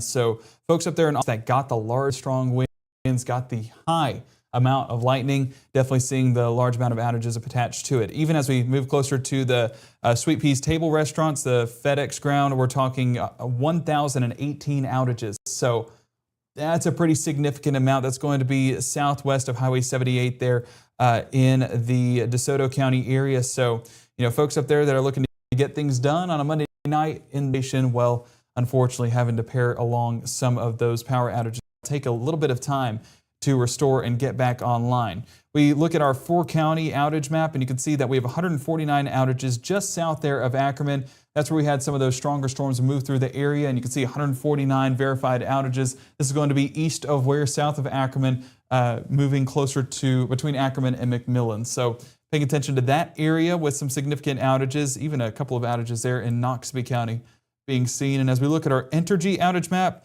this is a report of, I always look to see the reasons why these outages are reported, but this one closer to the Alphaba community. This is going to be west of Cockrum, east of Alphaba. Some of those communities being affected, including folks along the Jordan Creek, Alphaba Road, Holly Springs Road, and Hudson Road. Just a lot of outages being reported in that general location. Looking along the rest of the line, another outage that can be reported is just west of Crossroad, close to Senatobia Lakes. And that's going to be, of course, an outage that was probably prompted due to lightning, if I were to assume. But I don't want to assume, but if I had to, that would definitely be what I would say. Luke-Sahoma Circle, an area that is currently sitting without outage or without power. The rest of the line, looking along Entergy, you can see a few more outages moving south. But Matt, where the storms move through, where the most energetic storms move through, that's where the outages are starting to increase in numbers. Absolutely. So not too terribly shocked there. Appreciate that. Our meteorologist, Gabe Maynor in our Tupelo studios. We have a cluster of storms that's kind of intensifying a little bit more south of Lake Village, Arkansas, near Indianola, Greenwood, and then back up into northern Carroll County. Projections have been pretty clear that some of these storms should continue to intensify. I'm going to check. There's a version of our Futurecast radar. Let's see if it's got the angle correct on the where these are going. That's not bad. It does not have them filling in. I do expect that they could fill in a little bit more over the next couple of hours here as well. Huh? You're going to have to say it out loud. Oh, good night. Hold on a second, Gabe. I'm sending you. I'm going to say night-night to Leo here real quick. I'm going to send you the chroma key for you for just a moment. So Gabe's going to come on over there and I'll switch it. If you wanted any indication of go to sleep, well, there you go. So the Labuan household settling things down, and you should as well. This is going to be, while it might be some strong storms, we're not talking about tornadic storms, so we don't have to stay up and monitor this. But if you ever are worried about storms overnight and you want some reassurance, the best thing that we can recommend is Weather Call, something that we partner with here at Mississippi Live Weather. It's just $15 a year, and you can scan to sign up right there on the bottom left side of your screen. Weather Call keeps Mississippi families safe. That's what our focus is here at Mississippi Live Weather. and we're grateful for them for that partnership. Matt basically calls you guys if there's a tornado, if there's a severe thunderstorm warning, even if there's major flooding, and lets you guys know that that's taking place and that you need to take action to prepare for those storms. Again, we're not talking tornadoes tonight, so we don't need to worry about that, but definitely talking about some storms moving through the area even after we all head to bed. While it is nothing to worry about as long as we're in our homes and in our beds just resting up, it is peace of mind, and I get that. And for $15 a year, definitely worth your while to give you that peace of mind. And don't worry, we're in Mississippi, so severe weather is a common theme here in the Magnolia State, so it'll definitely be worth your while, that's for sure. Let's bring it back here to our room-to-room weather center, where we're continuing to assess what's going on here in North Mississippi, and you can see that boundary developing overhead right across parts of Highway 82, extending more into Grenada, Winona, even there towards the, Greenville, Inverness, and Greenwood. Now, we do have visuals. I believe Greenwood is still down, but we should have a visual there out of Greenville that will potentially see some of the lightning on this storm. So let's take a visual there and take a look there in Greenville as these storms continue to move on through. This would be looking towards the south and west. And yeah, there's your visual on some lightning there in the distance. And as we continue to watch that, going to see a high output there of that energetic storm, potentially resulting in additional power outages, this time closer to the Mississippi Delta. Now, taking it back here to our Mama Justice Doppler radar, we can see that the lightning is continuing to increase. But some of the areas that we're watching, and unfortunately, we don't have the best radar data here. I'm going to try to use different radar sites. We are getting those brighter DBZs, those brighter returns there on our rainfall rates, indicating the heavier rainfall. But what this also stands out to be is potentially some hail. And we're getting that more towards Indianola with that possible hail potential there on a True Shield roof. Another one along of Greenwood, and another one there in Carroll County, north of Carrollton, where we're getting that more and more. And that's one that we've been watching that's now moving closer to Montgomery County. So let's bring it back here to our reflectivity mode and look out of our Monroe County site. Let's look at this Carroll County storm in particular, because one thing, let's take a little bit less time on our loop. Let's go over the last hour. So yeah, just this cluster that's moving through. It doesn't look like it's anything too organized, but where you get the right interaction of these storms, that's where you could get those larger stones to fall out. I would put this in 3D mode, but we'd see not anything overly impressive, but definitely getting the higher rainfall rates and high output of lightning. We're 296 strikes there on the latest scan. So definitely increasing in the strikes, but definitely want to watch for. As we look at a Winona there, yeah, proof is in the pudding right there. As we see the high output of lightning. Hopefully our cameras stay online. That's one thing that I'm praying for, and I know a lot of folks there are praying that their power stays on, because one of the things with these storms is the fact that we just have a ton of lightning, strikes the wrong power pole, strikes the wrong power line.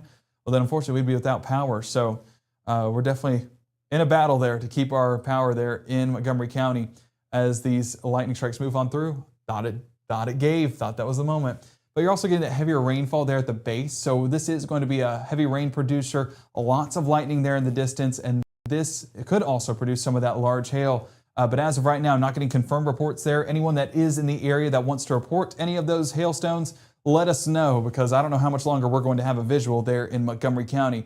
Appreciate the folks here at the North Mississippi Storm Chasers for giving us this visual here at Mississippi Live Weather. Really helps aid us in our severe weather coverage. So we're going to continue to monitor this behind the scenes. But Matt, this definitely is one that stands out we need to be watching for. Absolutely. Now, coming up at 9 o'clock again, we're going to kind of get into more of a rhythm, like regular show sort of rhythm. But one thing I want to give everyone a heads up for before that is that we've been monitoring the severe thunderstorm watch all day long. Some counties have been removed from that recently. Again, an improvement there, and just kind of a sign that there are some spots, as I kind of clear this down to just more important returns here for a moment. You can see how Lee, Union, and Monroe counties have been removed from that. The rest of the watch is set to expire at 9, but it does look like there's going to be a local extension by that. This is going to be the second time they've had to extend that watch.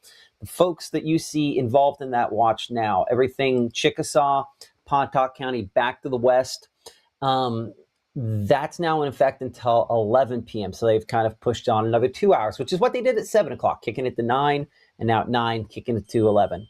That's not to say there couldn't be stronger storms outside of that. I would say that the storms you have around Duck Hill are probably significantly stronger, or at least as strong as the storms we have up there around Water Valley. But anyway, so 11 o'clock is the new time for the same old watch. This will place some of these folks out here, Oxford, Pontotoc, Bruce, Houston, under a watch for that'll be more than 12 hours at that point there. So that happens. That's one of the things we talk about, is that with watches, that it's not a short-term thing, right? I apologize that I have some text messages going on behind the scenes here, but that's just, one of the things to remember, right, Gabe? That when we start talking about watches, longer term is the thought process, we need to have for those, right? For sure. And like the difference between a watch and a warning is a watch necessarily, it's not take action, but it's prepare in advance. And so as you look at the different, have sections of waiting too, as Matt was mentioning a moment ago, it covers portions of states. So it's more of a widespread area, hours of advance notice, and yes, have a plan. That's what you're expected to get together once that watch is issued. The warning, that can last anywhere from 20 minutes to an hour. Could even be longer in some cases. Portions of counties are included, so it's more of a focused area that's going to be dealing with it. Minutes of advance notice, which is still plenty of time to get things done, especially when you have a plan and then you're able to not just take cover, but take action. I think that's the biggest part about warnings, is that's the take action part. The watch is have a plan. That's what we want to make sure that we do heading into these events. Our meteorologist Caleb Edelblut and meteorologist Maggie McCauley doing a great job through the weekend and this morning, letting us know what to expect and preparing us. I know me and my family, my wife asked me, she's like, do I need to go to my mom's house to make sure that I have storm shelter? And I was saying, no, not going to be tornadic. And we were watching Caleb last night, kind of reassuring that fact. So grateful for them and their hard work. And of course, grateful, Matt, for you being live for nearly 12 hours yourself. So been a long stretch of the day that hopefully should be a little bit more of a break heading into the next couple of days. So we're going to have more details coming up at 9 o'clock about that. But for now, we are still seeing a pretty active setup. That is a fantastic shot of that structure on that cell right there. The lightning within the cloud. That's a great shot out of our rolling fork camera showing us the structure of this storm. We still have, that pretty sharp edges, and that means that this is still a maturing storm. This is looking north and west, so this will be closer to that Greenville storm that's continuing to move across the state line. But you're seeing the lightning all the way up into the clouds. Still have some decent updrafts there that could allow this to intensify and potentially produce some hail later on. But oh man, it's rare that we get a good look at the structure of a storm, and this one doing a great job of it out of Rolling Fork. So as that moves into town, going to continue to monitor this, and we'll have a great look at that camera heading into the night. Even after that sun does set, should still have a good look at that structure heading further into the 9 o'clock hour and eventually there towards 10. So as I clear this off, I want to take a look at those storms in particular. That one northwest of Rolling Fork. Again, this is what we were looking into just a moment ago. Rolling Fork there, looking at the structure of this cell across Lake Village and Eudora, that eventually moving closer to Hollandale over the next few moments. Put it on that 1 hour loop right along Highway 82. This entire stretch is moving south, but not speedy by any means. In fact, it's going to see heavy rainfall dumped in specific locations, and we're going to see those rainfall totals start to increase as well. So as that continues to move towards the south, it's one that we're going to continue to watch, as all cells along this line are definitely going to be on the stronger side. Fortunately, not severe just yet, but definitely strong as that moves through the area. But as Matt was mentioning, that severe thunderstorm watch being trimmed into just a few specific counties, it's not impossible to get a severe thunderstorm warning outside of that watch. Down south right there towards Duck Hill, one that we've been mentioning a couple of times, has tried to intensify over the last few moments. But the reason why the watch is issued where it is because that's an area that's not been overworked so far today. Now, don't get me wrong, action is picking up, and that is slowly depleting the energy. But compared to what we've gotten earlier on today, that's why we trimmed off Lee and Monroe County. That's why the Storm Protection Center cleared that off, is because that's an area that saw storms earlier on today, saw it this afternoon. It's just you only have so much energy to give, Matt, and it's just been dry over the last few moments, fortunately for them, getting cleared off. Absolutely, trying to thin that out a little bit more. Meteorologist Gabe Maynard there, again, reporting for us. I'm going to switch my Mama Justice Doppler radar behind me here to a slightly different version for a moment. Again, looking at our severe thunderstorm warning ongoing for count for this thunderstorm up in northwest Mississippi in effect until 9:30 p.m. A Doppler radar indicating large hail potential out of this storm, as it's not particularly moving quickly, just kind of drifting southeastward. You see kind of the center core of that where most intense at this time. So expecting it to have strong gusty winds out of this. And again, that large hail potential possible as well. Give me a moment here to think about today's date. Today is 06-02. What I am working on behind the scenes here, nope, it's 0-01. The second time I've done that today, Gabe, where I keep trying to make this the second day. You know why? Because by the second day of this month, things are going to be less active. And that's something I'm looking forward to as well, because once you get beyond tonight, we are definitely looking at, I think, some drier conditions, less humid air, kind of a lot of good things in that regard as we kind of transition toward that. We're going to take a brief break here. We're going to pick things back up and start up our 9 o'clock broadcast. So Mississippi Live, and we'll do a repush, Gabe, for behind the scenes and all that kind of stuff. But I'm going to re-rack the show here. Mississippi Live at 9 starts now.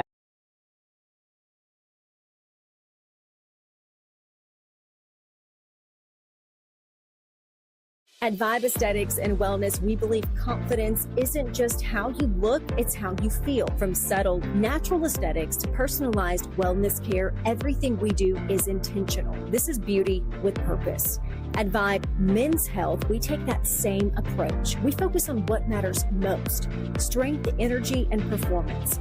Built on real data, real medicine, and real results, we're here to help you look better, feel stronger, and live fully. Come Vibe with us today. Mississippi's trusted weather experts. This is Mississippi Live Weather at 9. Live at 9, I'm Chief Meteorologist Matt Lawpon. We've been on for a lot of the day. Now, thankfully for many of us, this has not been a hugely severe weather day, and hopefully it stays that way overnight. For some of us, we are past the peak of severe weather and we have no additional threat. We will look at the watches, which have been extended through 11 o'clock for some folks here in a moment. As you can see in the background of our camera there in Batesville, still a lot of lightning out of some of these storms. Our watch extended until 11 p.m., and that is a watch that started at I believe sometime at the 10 o'clock hour this morning.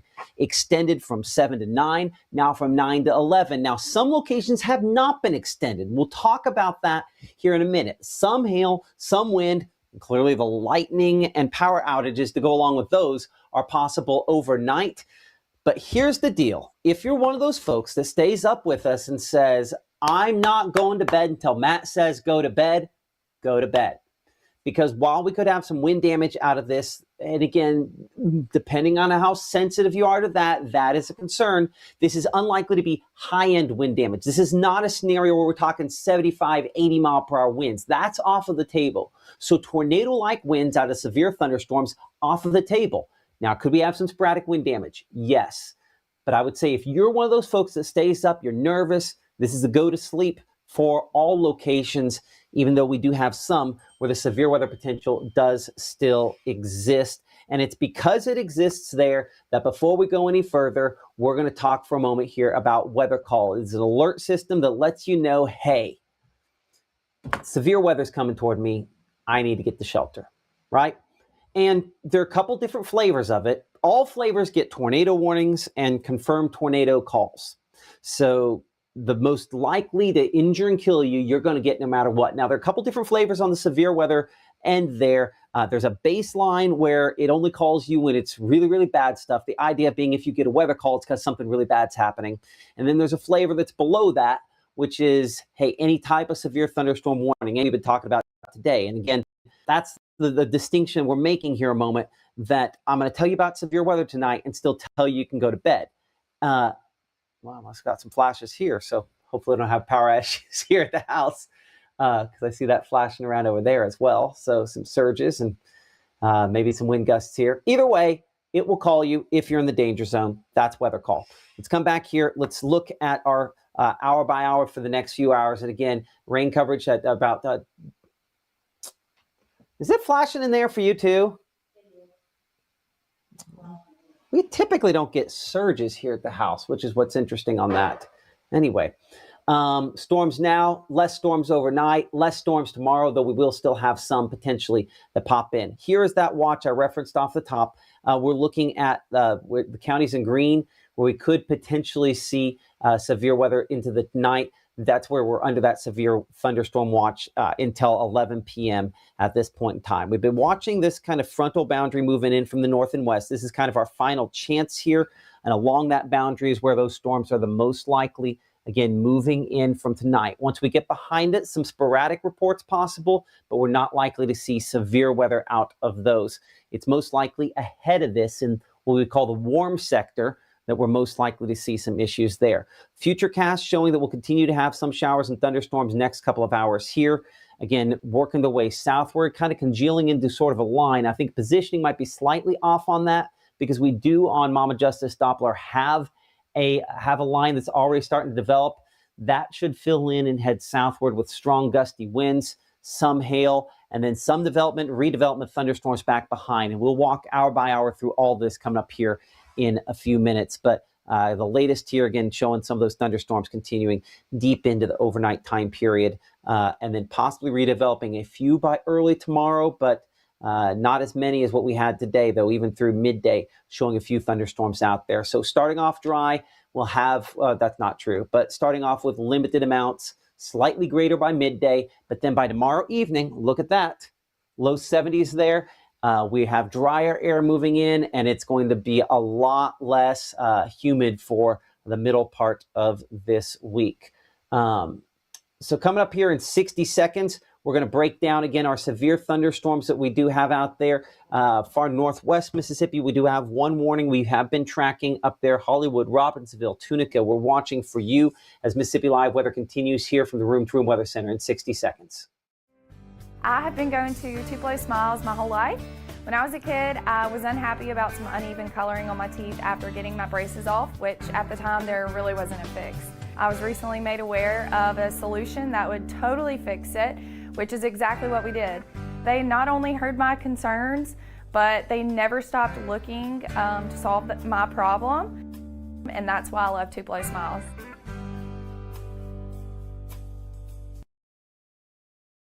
How do you know if your roofer is actually telling you the truth or just trying to sell you something you don't need?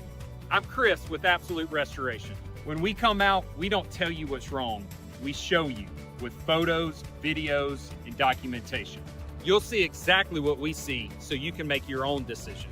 And we back our work with a 50-year warranty and a 25-year algae warranty. Plus, no cost upgrades with 0% financing and no payment for 6 months. Right now, from the Room to Room Weather Center, here's Mississippi's Chief Meteorologist, Matt Lovhawn.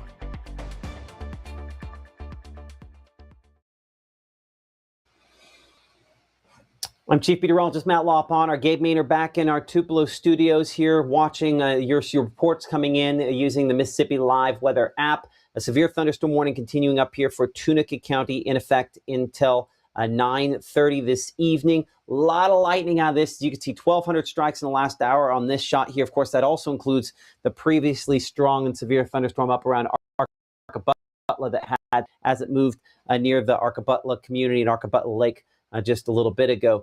This one storm, we're checking the strongest hail and wind potential on that. We'll track that southeast. Has not been moving fast. We'll say 17 miles per hour, and that could be moving a little bit faster than reality on this. So North Tunica, we're looking at that for you about 9:14. Green River area by right around 9:28. Looking toward Little Texas there at 9:41. Clayton 9:49, 9:51 there. Around Evansville and Savage about 9:49.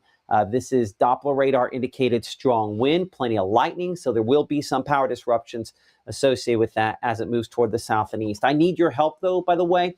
If you can let us know in the comments beside me here on YouTube, on Facebook, that certainly helps us out to know what you guys are seeing, and with that information, we can then adjust what we're talking about here. And so we appreciate you guys.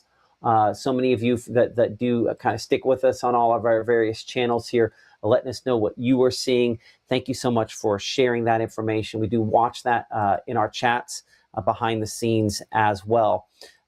Let's check this. Crenshaw, I pulled it off. You can't, it was on there a second ago. Crenshaw, you can see on the screen right there. We have a camera there, so let's go and check that out. It does It seems like every time we've tried to check Crenshaw today, we've been pointing across the water tower. Maybe we'll be able to get a shot out of it this time here as well. So this is kind of looking back northwestward into this. So this might be the time we actually do it. Nearly nonstop lightning out of that storm. Again, severe thunderstorm warning there for Lee, Arkansas, and Tunica County, Mississippi. They're in effect until 9:30. I'll try to put that at the bottom of the screen. But it's nearly nonstop lightning on that storm as it's approaching the Crenshaw area. Now, I'm not seeing anything looking toward the ground that's concerning here. It's just the power disruptions from the lightning, the heavy rainfall, and occasionally some hail and gusty winds that we're seeing. But man, there's a pretty good strike there right across the sky from left to right on there a second ago. So a very electric shot, I should say, from that camera location there. We'll go down to Clarksdale. I'm looking back into, let's see, that one might be looking east because we had some of these pointed, east a little bit ago. Let's give me a moment. I'll maneuver this one back to the north.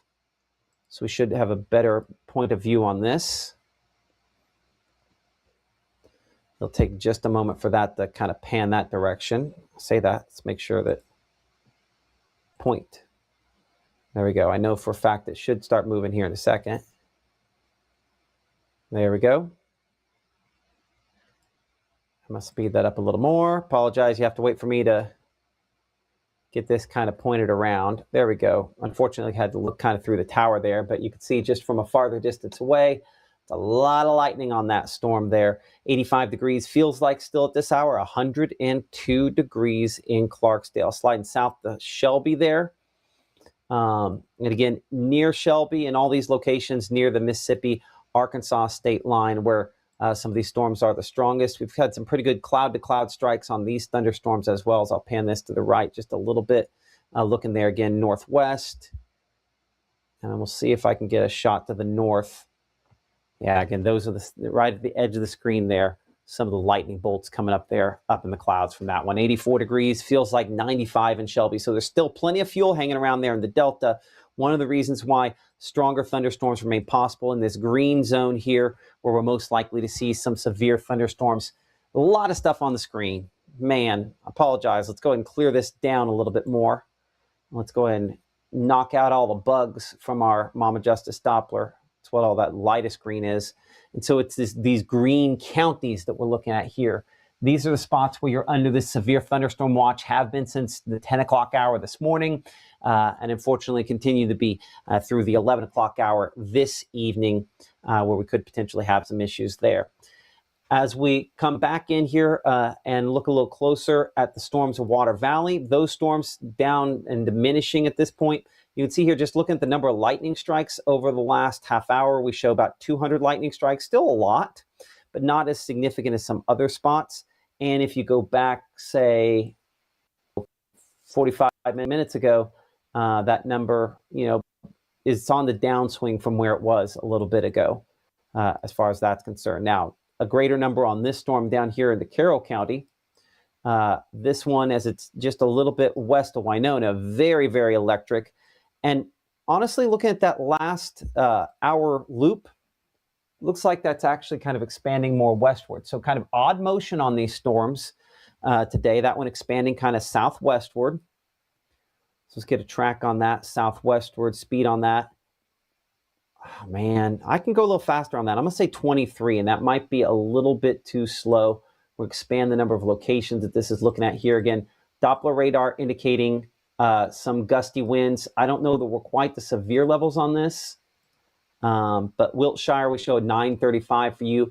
Emory there at 946, 949 at Kona as that moves southeastward at about 20 to 25 miles per hour.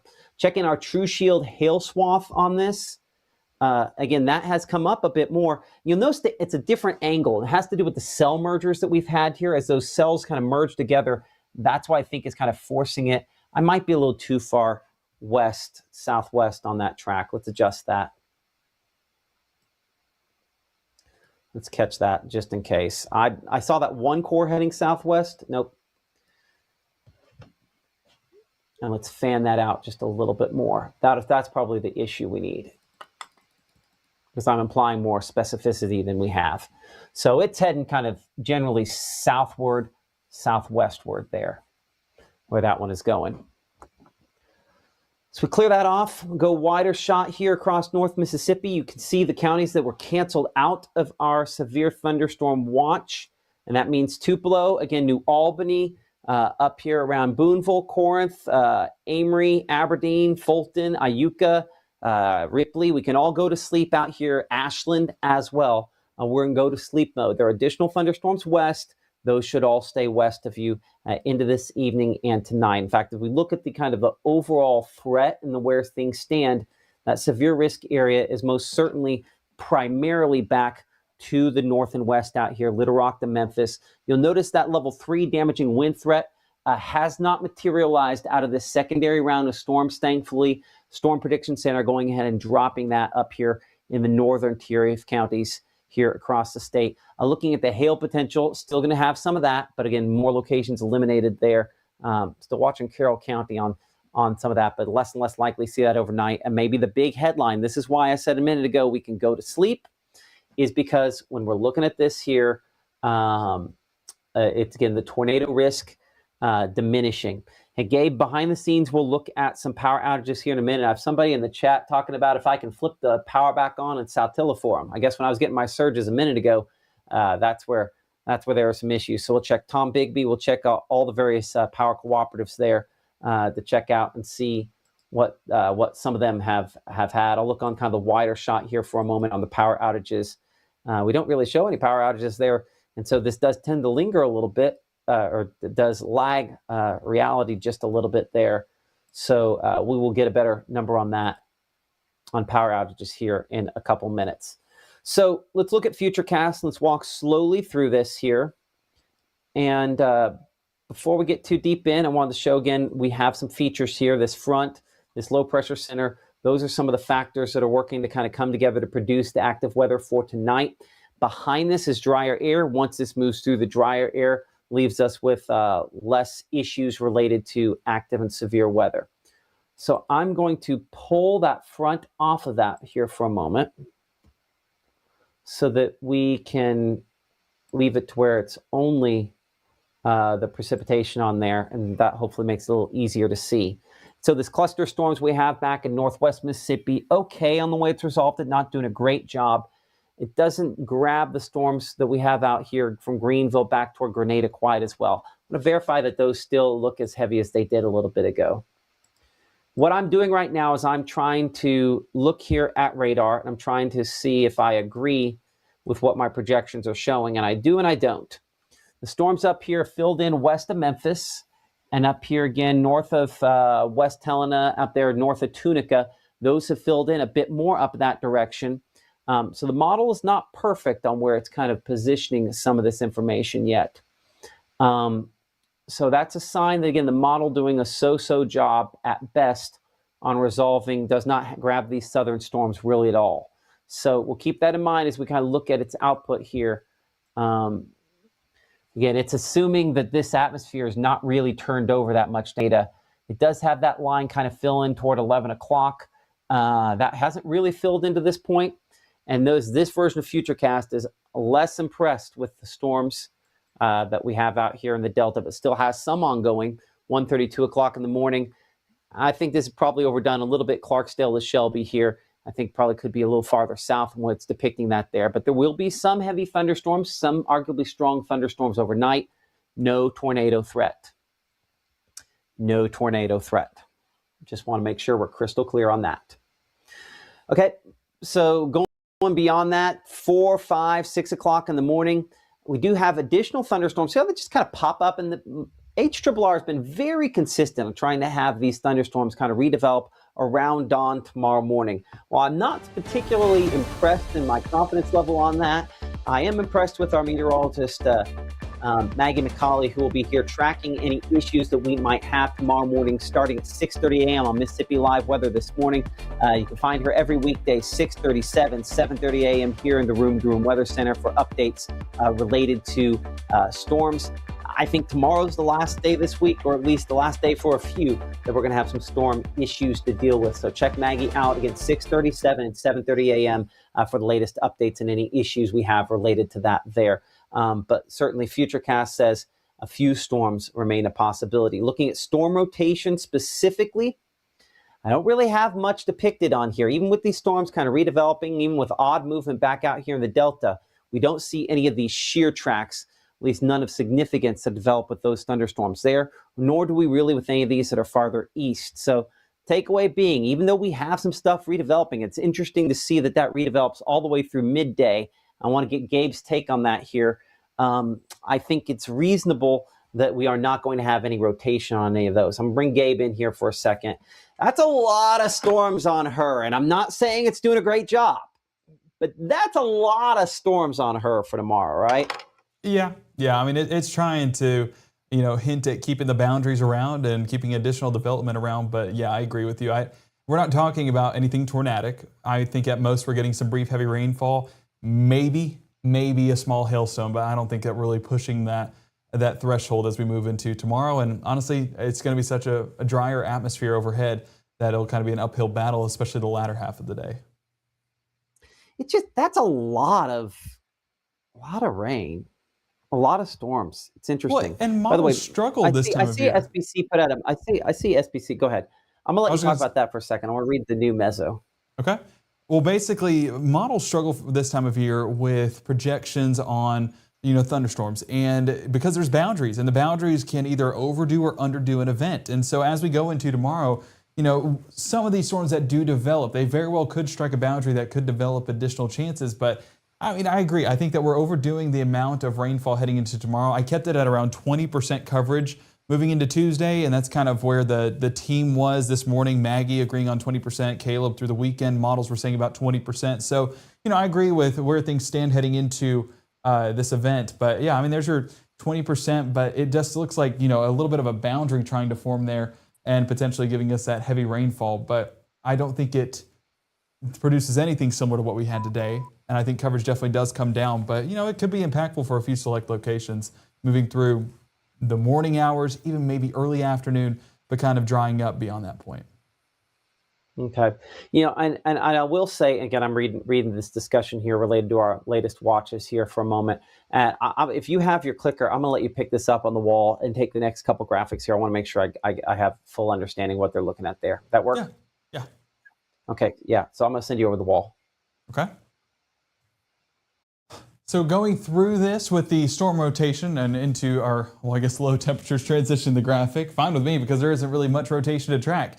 But low temperatures in general, going to tell the story over the next few days. We're going to be in the low 70s to start out Tuesday. I want you guys to soak it in because it is going to get a little bit cooler and drier beyond that point. As you see, that cold front extending further off towards the south, that cold front pushing the moisture south and leaving us with a much drier environment. So while a chance is not impossible throughout your Tuesday morning, even out here towards the Golden Triangle, coverage is not going to be intense at all. And you already see that northerly wind cycling in. That's going to act to dry out our atmosphere. And that's why I think this is a little bit overdone in regards to coverage moving into those afternoon hours. Again, I think an isolated shower storm is not impossible, but we're not experiencing that widespread coverage. And you can see the positioning of that cold front well off towards our south into the southern Mississippi area, and that's where the bulk of the activity will be. But here, south of Highway 82, if we were to get anything, I think that's the area that we'd be watching for. But into those evening hours, we are not going to be seeing much coverage here in North Mississippi, but temperatures are the story. As we look at high temperatures Tuesday, today we were in the 90s in a lot of spots. Tomorrow, maybe upper 80s down there towards the Mississippi Delta. Belzona coming in at 89 degrees, Greenwood and Greenville 88, 86 Houston and Bruce, and 85 towards Tupelo, but 82 Iuka, Red Bay, and 84 South Haven, Holly Springs, definitely indicating that drier air and the cooler air as well. The drier air showing up on our heat indices. Still trying to get into the low to mid 90s tomorrow afternoon in the Delta, but overall, we should be getting that drier air, which lowers those indices moving forward. Throughout your Tuesday night, gets even drier during those overnight hours. Still seeing some of that cloud cover linger around, but overall that moisture here at the surface going to be much less than what it has been, and that lowers our heat indices, that lowers that mugginess factor. So heading into our Wednesday morning, that's going to allow us to cool off even more. Looking at those low temperatures, upper 50s, Yeah, who's ready for that? In some spots for our Wednesday morning, Red Bay, Boonville, and Corinth coming in with that. We're 61 Oxford, Water Valley, and Senatobia, 62 Houston and Eupora, 64 Golden Triangle, and 67 there towards Belzona. So it is going to be a much more enjoyable atmosphere to start out our Wednesday morning. Still getting that easterly flow into the area, which is still that drier air and not the heat not the hot type of dry air like we get out towards the west. So an easterly flow, definitely a welcome sight here in North Mississippi, but that keeps the drier air around, still dodging a few of these clouds. But really, I think this cloud cover is going to be more of those thin, wispy clouds in the sky, not blocking much of that sunshine. So that's why the UVs over the next couple of days, also something to keep track of. And as we factor in our strike model moving into our Wednesday afternoon, you can see it's much drier, much clearer, and the moisture staying well out of North Mississippi, keeping us enjoyable throughout the entirety of our Wednesday. Looking at those high temperatures Wednesday, I told you we were taking a step back. We were the warmest we'll be all week long today. Everything else gets better from here on out. We're 80 degrees at Oxford, 82 Tupelo and Amory. Yes, 79 for high temperatures there in Red Bay. Ooh, it's going to be a good time. 84 Greenwood and Belzona, 83 Cleveland and Clarksdale. I already told my wife that we were heading to the park to go on a walk because this is such an enjoyable forecast that we need to take advantage of. Again, that cloud cover that we're seeing Wednesday and Thursday on our futurecast, more of that thin and wispy stuff aloft. Really where we get the cloud cover moving back in will be by the weekend and into the latter part of the weekend when rain chances do return. But one of the best ways that we're able to tell that this drier air is overhead is that temperature disparity. We're 60s for lows, we're mid 80s for highs, that 20 to 25 degree difference.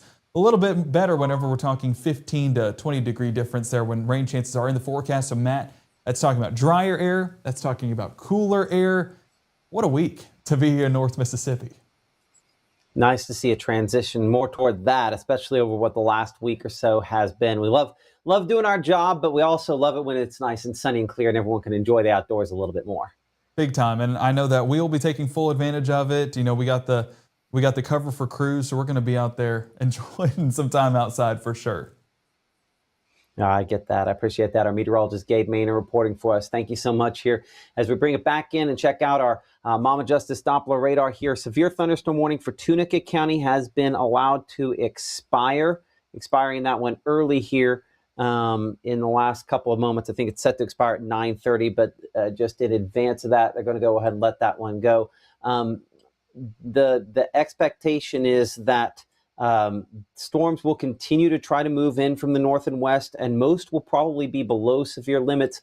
But from time to time, some strong wind gusts remain possible. Some large hailstones remain possible. Hence the reason, of course, we're tracking and talking about those threats this evening. I'm going to show this again on our kind of clear air version of Mama Justice Doppler radar here. And we go to our digital room-to-room weather center for a moment. We're watching those. Again, that storm we mentioned was going to allowed to expire here pretty soon. And then again, this other batch of thunderstorms that are filling in up here closer to Memphis. So these will roll southward and bring with them some strong gusty winds, but also flooding rainfall potential. I don't want to undersell that here for a moment. There are flood advisories out there for the Memphis area that do extend south and include the South Haven area. These storms kind of moving over areas we've had a lot of heavy rainfall so far today.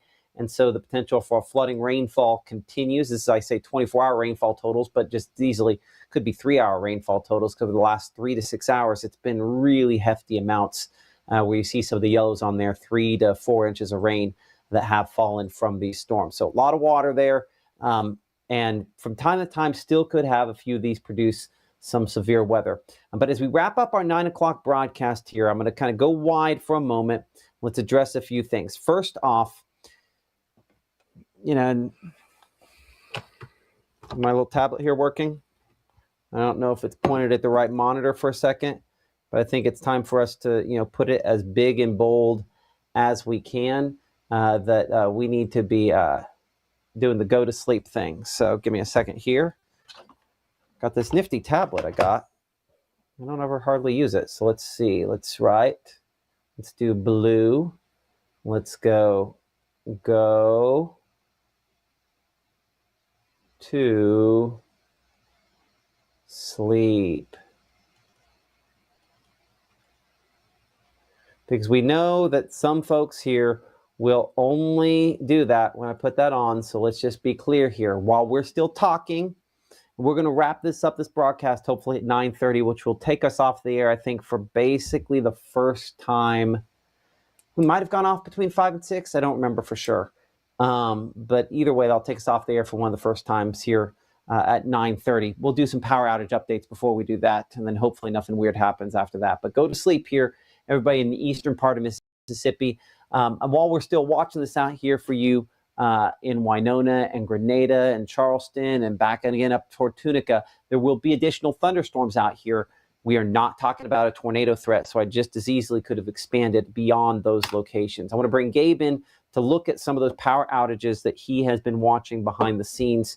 And Gabe, as I kind of bring that back in here, you have not seen a ton, but there are some out there, and it does look like a new area that you're tracking. Yeah, a few select locations, up there towards northwest Mississippi have been the primary focal points throughout the night because of that strong thunderstorm that moved through earlier on today. In fact, like we talked about earlier on in this broadcast, at some point, it was the 1.5-inch hailstones falling towards Olive Branch that resulted in these power outages there towards Olive Branch there in DeSoto County. And as we're looking a little bit more towards the Olive Branch, but also the Tate County region just north of Lewisburg, this is an area that we've been looking at because it has nearly 1,000 outages still being reported. This closer to Cedar View, at least north of Cedar View, right by Sweet Pea's Table Restaurant, FedEx Ground, south and west of Highway 78. And then some sporadic outages, Olive Branch High School not far away from those. Just seeing about 31 outages. That's closer to the Deer's Den Preparatory. Leanne Drive, seeing about 4 outages. And then, of course, seeing additional development down towards, let's see what region that is, Parker's Cove, Met's Mini Storage, there towards Bruce Drive. This would be east of Cedar View Baptist Church, about 45 outages. So definitely a good amount of outages being reported, along with the fact that we're seeing 159 towards parts of Kirk Road, State Line Road, Center Hill Middle School included within that, Center Hill Baptist Church. And then as we move across DeSoto Road, we're seeing about 134. That'd be north of Highway 392 and just west of the Dollar General. So that's one of the areas we're looking at. That was, of course, looking at our North Central Electric Power Association. We're also looking out of our Tallahatchie EPA outage map, and you can see a lot of those there in Yalobusha County being addressed, and that number has come down. We were at 250 earlier on, looking much better at 56 outages there in Yalobusha County, even over there towards Tallahatchie County. And then as we go up north towards Tate County, seeing a few of those outages as well. This close to Kelly's Crossing and Arcabutla, where they've gotten a ton of lightning. So again, I'm not a detective by any means, but I can definitely say that lightning was probably the big contributor in these power outages. Down towards 4 County, that'd be south of Ackerman, south of Highway 12. We're at 149 outages. That's one of the big locations that 4 County is going to be dealing with tonight. So if you do currently have an outage, call your power cooperative so they can go get that fixed for you.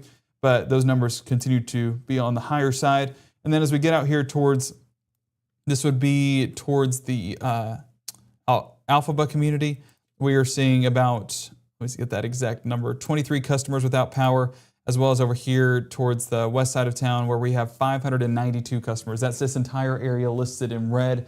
And you can see this will be east of the Coldwater River, along Holly Springs Road, towards the Jordan Creek community, and yes, right where Alphaba is. So folks at Entergy are doing what they can to get that addressed as soon as possible. And you can see that they're not the only ones up there towards Lewisburg, seeing a few outages as well. Just one customer actually with that outage. Let's go down south there towards Senatobia. This would be just east of Senatobia along Highway 4, where we have 31 customers. That'd be towards the, I believe that's the Senatobia Lakes community. This would be east of there towards Luke's-Ahoma Circle. So those outages continue to climb, and that's just the thing about tonight is we're dealing with a good bit of outages. As we look at the latest on our poweroutage.us map, we're seeing 9,000 customers out of power here in Mississippi. A large part of that actually coming from down south as we see those counties listed there on your screen. Madison, 2,600, Hines, 2,100, Lincoln, 864, Simpson, 737. Now Lee County coming in with about 400 there.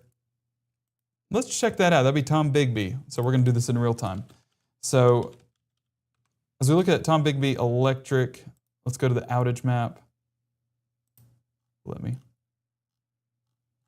there's a will, there's a way. There it is. So as we pull up that outage map, yeah, so that would be, I gotta call my wife and see if we still have power. That'd be on the north side of town. This, I don't think this is weather related because this is a new development here behind the scenes. But this would be towards Saltillo, where the McDonald's is, where where all the Subway, the McDonald's, the gas stations up there. Definitely seeing some outages around that region. I'm curious what happened and who's without power, but hopefully that does get resolved soon. But see, I'm telling you that when I had my surges here at the house a little bit ago, that's probably related to that because I'm just a little bit south of where that is there. So it's not impossible that was related to that. Maybe we were lucky enough to keep our switched on. I didn't even put but two that and was two somebody together. in the It's like, chat yes, a little that bit is your ago. stomping grounds. Yeah. So I saw Kyle behind the scenes mentioning that there were some issues with that as well. So any other power outages you got? That's really it on the grand scheme of things. I mean, when we're talking power outages, 9,000. If we go back to that list, we're seeing Lee County, of course, with 398 covering that. Tom Bigby is addressing it. They're usually good about getting on the scene and getting things handled. Clark County, 330, 309 there in Rankin, and we can continue that list there all the way through North Mississippi, and you can see that Entergy has 6,000 customers out of power, so they're going to be busy tonight. Madison County has 2,600 out, and you can just see, Tom Bigby 399, North Central 322, East Mississippi 611, and Southern Pine about 956. So going to be a busy night. Say a prayer for all those linemen and women as they continue to restore those power outages and even battle a few storms while they're out there doing it. So we appreciate them and their hard work, and definitely grateful for all they do. Appreciate that. I got to give contrasting reports here for a moment. I see two important reports to the right of me. One says we have hail in Tillatoba. Any size hail is important to report. Whenever you can tell us what size, that's great. And I don't like banning people, but you're not going to be commenting anymore here, Anthony McNeil, because you don't get to go here and tell people there's tornadoes on the ground when they're not. So we're going to go ahead and block you from doing the chat there. You'll still be able to watch us, but that's not how we play this game. If you want to try scaring people, you're not going to be part of the chat. That just is what it is there. So maybe we'll let you back in at some point in the future, but we don't say tornado on the ground when there's not. There's no tornadoes out of what we have in these thunderstorms tonight, thankfully. There's going to be some gusty wind, plenty of lightning, as you can see on our different versions of Mama Justice Doppler radar. Just tons and tons of lightning on that storm up here close to Harbert Landing, kind of to the west of Hollywood there, and Tunica, obviously, where this is kind of moving in there at this moment. Let's get a kind of motion on this storm from northwest to southeast. And actually, that's not true. This is moving almost dead south. Appreciate our sponsors. You can see, again, Mama Justice, top of the screen all the way through here. Lee Storm Shelters for sponsoring our shelter list. We don't really have a scenario here with tornadoes where we have to shelter. But if you're looking for a storm shelter, your family, obviously, Lee's partners with us. We're very thankful for that. We have a full shelter list if, and when the time comes. But I don't expect it to be an issue tonight on our website there. Or, of course, in the Mississippi Live Weather app. Just look for that logo you see beside me there to get that storm shelter list all across North Mississippi. Again, we're working to expand that for locations out in the Delta and Northwest Mississippi. Our existing list for the eastern part of the state that we've worked to kind of, with some folks, develop over the last few years here. A little bit more robust, but we'll continue to add locations as they continue to get posted on public forums there. So appreciate everyone for working alongside us here in Mississippi Live. But if you need a storm shelter, that's obviously the group that we kind of work with and work along at this point here. So folks asking about some other locations outside of this. Let's answer this real quick here. Hamilton, Alabama, there's nothing out there for you. And that's good. I'm about to say that in a similar form and similar fashion for a lot of other folks here. Amory, everybody east here, we are all done for the night. So again, we drew this on there a minute ago, and I guess it's time for us to hit it again. So as we kind of plot on here, our go to sleep, everything kind of to the east here of this, we're all go to sleep. So go to sleep. All right. So everything out east here, we are go to sleep. Out west, we're probably sleep.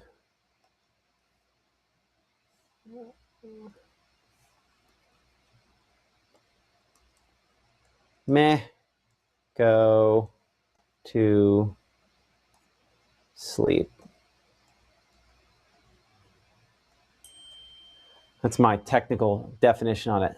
Meh, go to sleep and go to sleep. So you're out east here. You're just watching me because you like watching what we're doing. If you're out west here, we're still watching some sporadic severe weather for you from time to time. No tornado threat in those locations as well. Lights in Carroll County out, and that is a real issue that a lot of folks are going to probably experience and have experienced and continue to experience over the next few hours here are these sporadic power outages. Lots and lots of lightning with this storm down here in Carroll County. We're talking 785 strikes over the last hour. Bring it back again to the current time period. And I'll see if we can do a storm track on this. Actually, let's make this a 30-minute loop. Get an idea, again, expanding southward toward Vaden. Before we go any further, let's hit that camera there in Winona, and let's see if they're even lucky enough to still have power in Winona at this time. So looking there in Winona, back toward the west. Again, a lot of lightning on this. Pretty much nonstop illumination of lightning on these storms. So it's like, what did we expect to see? Well, a lot of lightning. That's exactly what we're seeing on this thunderstorm there. So is Grenada clear? I would say that for now, Grenada is clear. The worst is south of you. There will be additional thunderstorms in and around the Grenada area. But in the near term here, yeah, I'd say Grenada is clear for now. And hopefully, again, I would say all locations we are past the worst.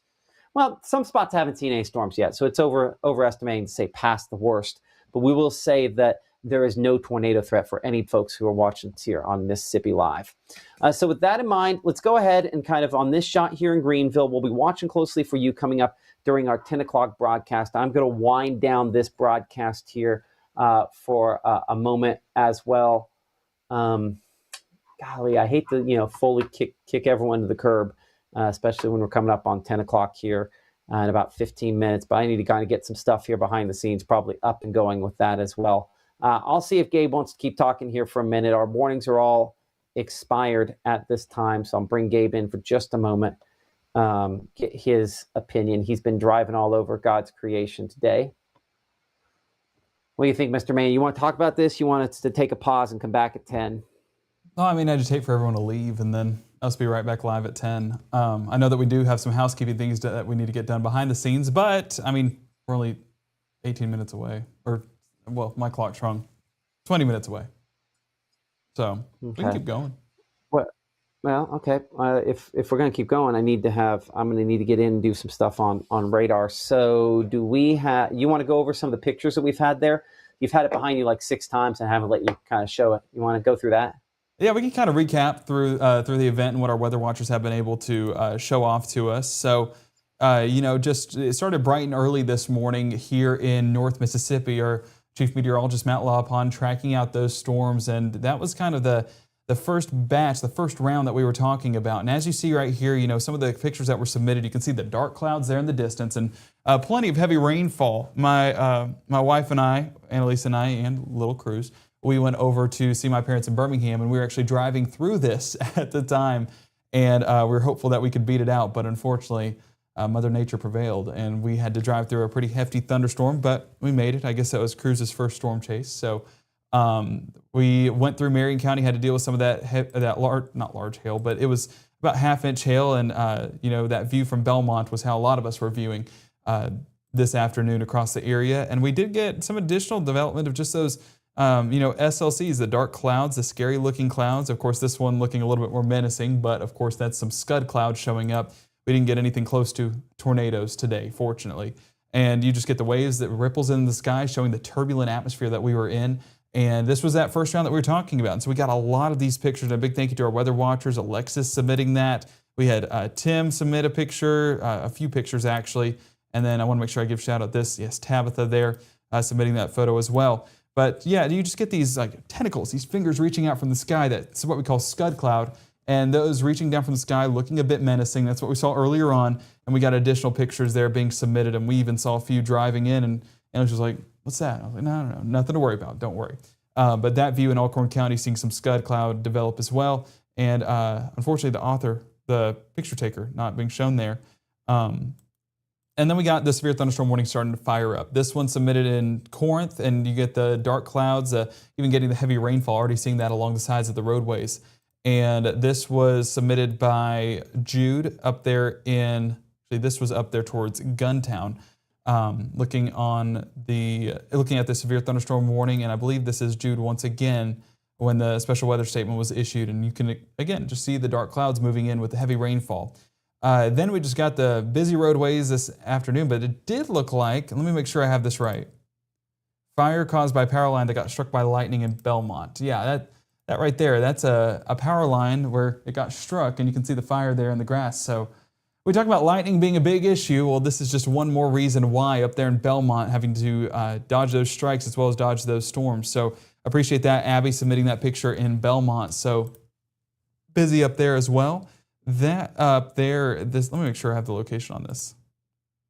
In Prentiss County, getting a view up there of some of the clouds and of course some of the storms up there.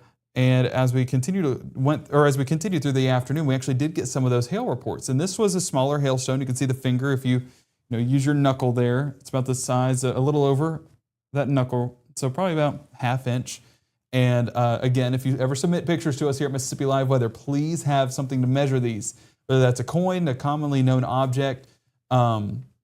We've seen some very creative, common known objects here at Mississippi Live Weather, but also just a measuring tape, which we'll see here in just a moment. But we started to get those hailstones coming in, as well as the dark clouds once again. So just a mix of these pictures throughout those afternoon plans. And you can see this was submitted by Jude. Once again, Jude doing a great job of submitting pictures up there in Guntown, up there in northern Lee County. Appreciate their work and for keeping us in the loop. And yeah, this was, of course, that photo that we saw just a moment ago in Belmont. Then we went into the rest of that first round. This is where the larger hailstones started to get reported. And this was one that was that 1 inch report towards Kirkville. And let me make sure I have the name on this. We were talking about that earlier on this evening. So this was Hannah in Kirkville. You can see that this was a 1 inch stone. This was our biggest hailstone for the bulk of the day until Olive Branch, which we'll get to here in just a moment. But Hannah, I appreciate that report. It might be a little bit under an inch, but a quarter, a great representation of that, as it's almost equivalent in size. So I appreciate that report there. And as we take a look, another what looks to be almost a roll cloud, shelf cloud, there at Boonville, that's submitted by Jacob, of just a pretty impressive structure on these storms. We did get reports of some trees down. This was over in Saltillo, as well as, I believe, Guntown, if I remember. Centerville, my apologies. Centerville and Saltillo right along 363. And you can see the trees down on the roadways, just kind of a lot of these more uprooted than snapped, showing that this was more of the heavy rainfall and those winds knocking it over rather than the strong gusty winds enough to snap those trees at the base. No, a large part of this just being uprooting, and it does look like that one was a little bit weaker, so it didn't take as much of those strong winds to get that one to turn over. So those were a few of the storm reports that we got when it came to trees. Others that we've gotten are this one. Let me get the exact location. This was Monroe County near Hatley, and you can see the large tree down. And as Matt was mentioning, it does look like some leaf debris there on the roof from where those branches hit the roof. And it does look like we stayed away from any damage, but it does definitely go through a scary time. So we're glad that everyone was okay. Looks like everything is okay. Probably going to have a few dents there on the roof that we got to address, maybe a few shingles that need replaced. But overall, definitely could have been worse. So we're grateful that everyone is okay. More of the hail reports that came in. These were smaller hail reports, so not anything significant. But hey, hail is hail. We got a little happy face there. And I think that's a great thing to show here at the 9:45, 9:46 hour as we kind of wind things down. Hey, we're all happy and healthy and heading to bed and ready for another day. So I appreciate those reports. Let me make sure I give credit to where it's due. We have Maya submitting hail in Dorsey and hail in Saltillo by Jamie. So appreciate them for submitting that report. And as we take a look at some of the scud cloud, this was an insane picture of those tentacles just branching down. Almost looks like a jellyfish there just because of that scud reaching down to the ground. But no, this was not anything to worry about. More bark than bite. And we definitely were far away from severe limits with that cloud out there towards Holcut at that point. That was about 5:30. So, that first round kind of winding down by that point. But then we went into round number 2, and this is where we started to get more of those reports building in out of Olive Branch. I'm just going to put all these pictures. Let me go ahead and load all of these in so we can kind of do side-by-side comparison of the entire event, because this is where our winning hailstone came from. So as we look at each of these stones, this one kind of a great representation. Let me make sure the name, let me make sure I have that right. So this was Carly, and I think Carly submitted several of these. So appreciate Carly for her reports. I mean, look at the size of these hailstones. So of course, a few of these about 1 inch in size, but if I'm putting my hand up there and it takes up about those 2 middle knuckles, maybe a little bit longer, that's 1.5 inches, that stone right there. And you can kind of see the aggregated growth where you have that initial stone and then the clear ring around that, adding that additional development. And even this one right here, you kind of get the rings that are happening around that stone. That's going to be the amount of times that it was up in the updraft, the life cycle of the hailstone, a really cool meteorological phenomena that happens when large hailstones occur. So appreciate her report. She also gave this one, like we showed a moment ago, about 1.5 inches there on that hailstone. This one looks more, I don't know, I guess it's still pretty uniform in development, kind of that multiple times up there in the updrafts, but 1.5 inches is definitely a large hailstone and can be very damaging. So we're glad that everyone was okay, and we appreciate Carly for her report and for staying safe in the process. Now, more reports did come out of Olive Branch. This one from James, and you can see that we got just under 1 inch, and this is where the hail core matters, because as you saw, 1.5 inch stones happen in Olive Branch. Other locations about 1 inch, even some locations less than 1 inch. So if you're even on the outskirts of that hail core, going to be getting less and less in size. And that's what happened there in Olive Branch, part of Olive Branch there for James and his family. So either way, glad that they're okay. And I believe that was another one from James. Let me make sure I pulled that one up too. Now that one a little bit better. And this one, again, adding to what we just talked about a moment ago, zooming in on it real quick, you can see how we have that initial stone there, another ring around that, and then another ring. So it's almost like 3 times through the updraft of the storm, allowing for that stone to continue to collect and build more and more. And I always go on school visits, and I know they don't care at all, but I have one specific slide that talks about the different types of hail because it was one of the coolest things that I learned in school. So you have the dry, wet, and spongy growth, and they all look at me like, why is this guy talking about hail? Because it's so cool how it forms and, the ice from the sky. So, we always talk about nerding out in the weather world. Guilty. So we have other reports to show. This one from Mandy and another one from Karen. Let me go over those reports. So this was from Mandy, and you're seeing the large hail, again, about the 2 knuckles in diameter, and that's just about 1 inch, maybe a little bit above 1 inch. So appreciate Karen for submitting that, and then Mandy submitting this report there of the large hailstones. And you're getting a visual. I mean, let's just zoom in there. You get the side-by-side comparison. That one about 1/4 inch in diameter, but then boom, boom, boom, probably amounts to this entire stone. So we're looking at a hailstone in excess of 1 inch, 1.5 inch, and that, of course, able to be seen by the size of the other hailstones around it. And you can also get the blades of grass. But again, that's where measurements just come in really helpful, because it's able to actually tell us a literal measurement rather than us guesstimating of how big that stone is. But we appreciate all of those reports. We did get some really incredible shots of some lightning in the area. Let me make sure I have this right. And the other one was Olive Branch. So Olive Branch getting this strike here, and let me make sure I have the right name on this. This was from Troy. Troy droning out the sky, and I'll be honest, he's older than me because I don't know if I'd send a drone up in the sky with this much lightning. But that strike from cloud to ground, got plenty of that tonight. We'll continue to see more of that coming up tonight at 10.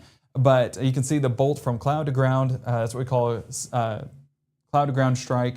We also have cloud to cloud strikes, and that's what we got there in Coldwater. I'll actually have to move off the screen a little bit because you can see that strike there on the top left of your screen. Immediately transitioning to dark, you get the heavier rain. Immediately transitioning to dark, you get the heavier rainfall. Still light enough to where you can see through the storm, but the heavier rainfall definitely trying to show up along that leading edge. And yeah, really impressive structure there. One of the more impressive storms that were today. So all in all, with that being said, because I don't believe we're going to have a hailstone larger than that hailstone, I think we do have a winner. And I would say that winner comes from, make sure I have the name on this, from Carly in Olive Branch. So that is going to be our $100 gift card winner. So we'll reach out and let you know that you're the winner, and we can of course line up a time. But We appreciate the folks there at True Shield Roofing for partnering with us on this. It just adds a little bit of a positive and a negative situation, because I know none of us want to have 1.5-inch hailstones falling on our property or on ourselves. So Carly, unfortunately, since you had to experience this, I guess you do win that $100 gift card. So again, just shining a little light on those rainy and hail-driven days. So we appreciate True Shield Roofing for partnering with us on that. And congratulations, Carly. I guess it's one of those things where it's like, congrats, but I'm sorry. So I guess that's fitting for the situation as well. But thank you to all of our weather watchers, like I said, submitting all of those pictures. Those were all submitted by you guys, and continuing to watch that in the chat. If you have any pictures of the clouds, any pictures of the hail, any pictures of anything, even damage, that all goes to the National Weather Service. One thing that we did was we reached out to the National Weather Service and said, hey, photos uploaded in the chat if you want to check them out. They said, we're already looking at it. So they're looking at your pictures in real time along with us here at Mississippi Live Weather. So that's why it matters to them. It matters to us. It's just a really cool partnership, and we're really kind of breaking new ground here at Mississippi Live Weather with our partnerships, from the gift cards to the National Weather Service. Matt, it's just really cool community involvement and just giving back to North Mississippi. We've got some other cool stuff ahead, with some of the area newspapers and some other big names that hopefully we'll be able to get figured out here fairly soon. You and I haven't talked about this. It does add just a hint more to our work schedule on what we have to do, but I think there's a huge payoff with that as well. Remind me about that when we get done broadcasting tonight. Again, nothing set in stone, but we'll record one of the examples to try to run up the food chain on the other end of this. But I think it'd be really cool and kind of a first of its kind sort of partnership. So we're really excited. Again, we've been breaking a lot of ground, but I want to say what it is, but it's not a thing yet. So I can't. I got to resist that urge. Of wanting to show something that may or may not be a thing. Let's look here, and I don't know if I think my audio might go off on this. That's the only problem. Still have not figured out the coding on one of these things. Move that out of the way. But here is a pretty cool time lapse we had this evening. Oh, wrong one of these. Sorry, wrong computer. Let's go this one here. Now let's look at a cool time lapse coming out from the Batesville area earlier on.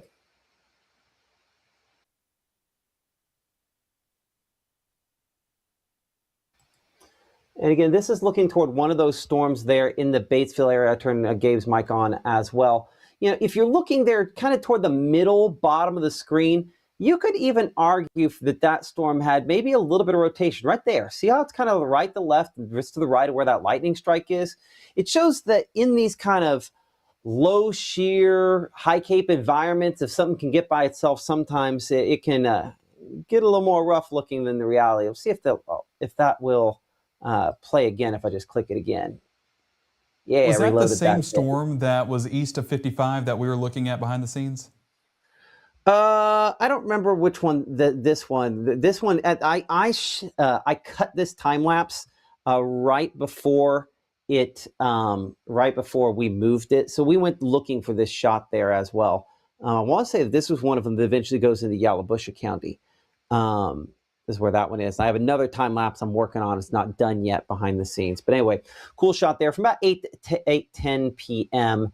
As that thunderstorm moved through there. Give it one more try. So anyway, cool shot there in Batesville from our camera. Appreciate our partners there, the North Mississippi Storm Chasers, the camera network we have across. You can see actually that rain cool there coming toward the camera at the top right with some of the clouds there as well. So kind of a cool shot. We'll start our live broadcast here in just a moment as we get ready for the 10 o'clock show. In fact, I think we'll start a couple minutes early because might as well in this scenario. And then hopefully everything gets rolling and going and we're done for the night after that. But still watching some strong thunderstorms in the northwest part of the state, including a new severe thunderstorm warning. Gabe, we will probably readjust, and we're not going to do a pushes or anything because it's that time of night. But Mississippi Live at 10 o'clock starts now.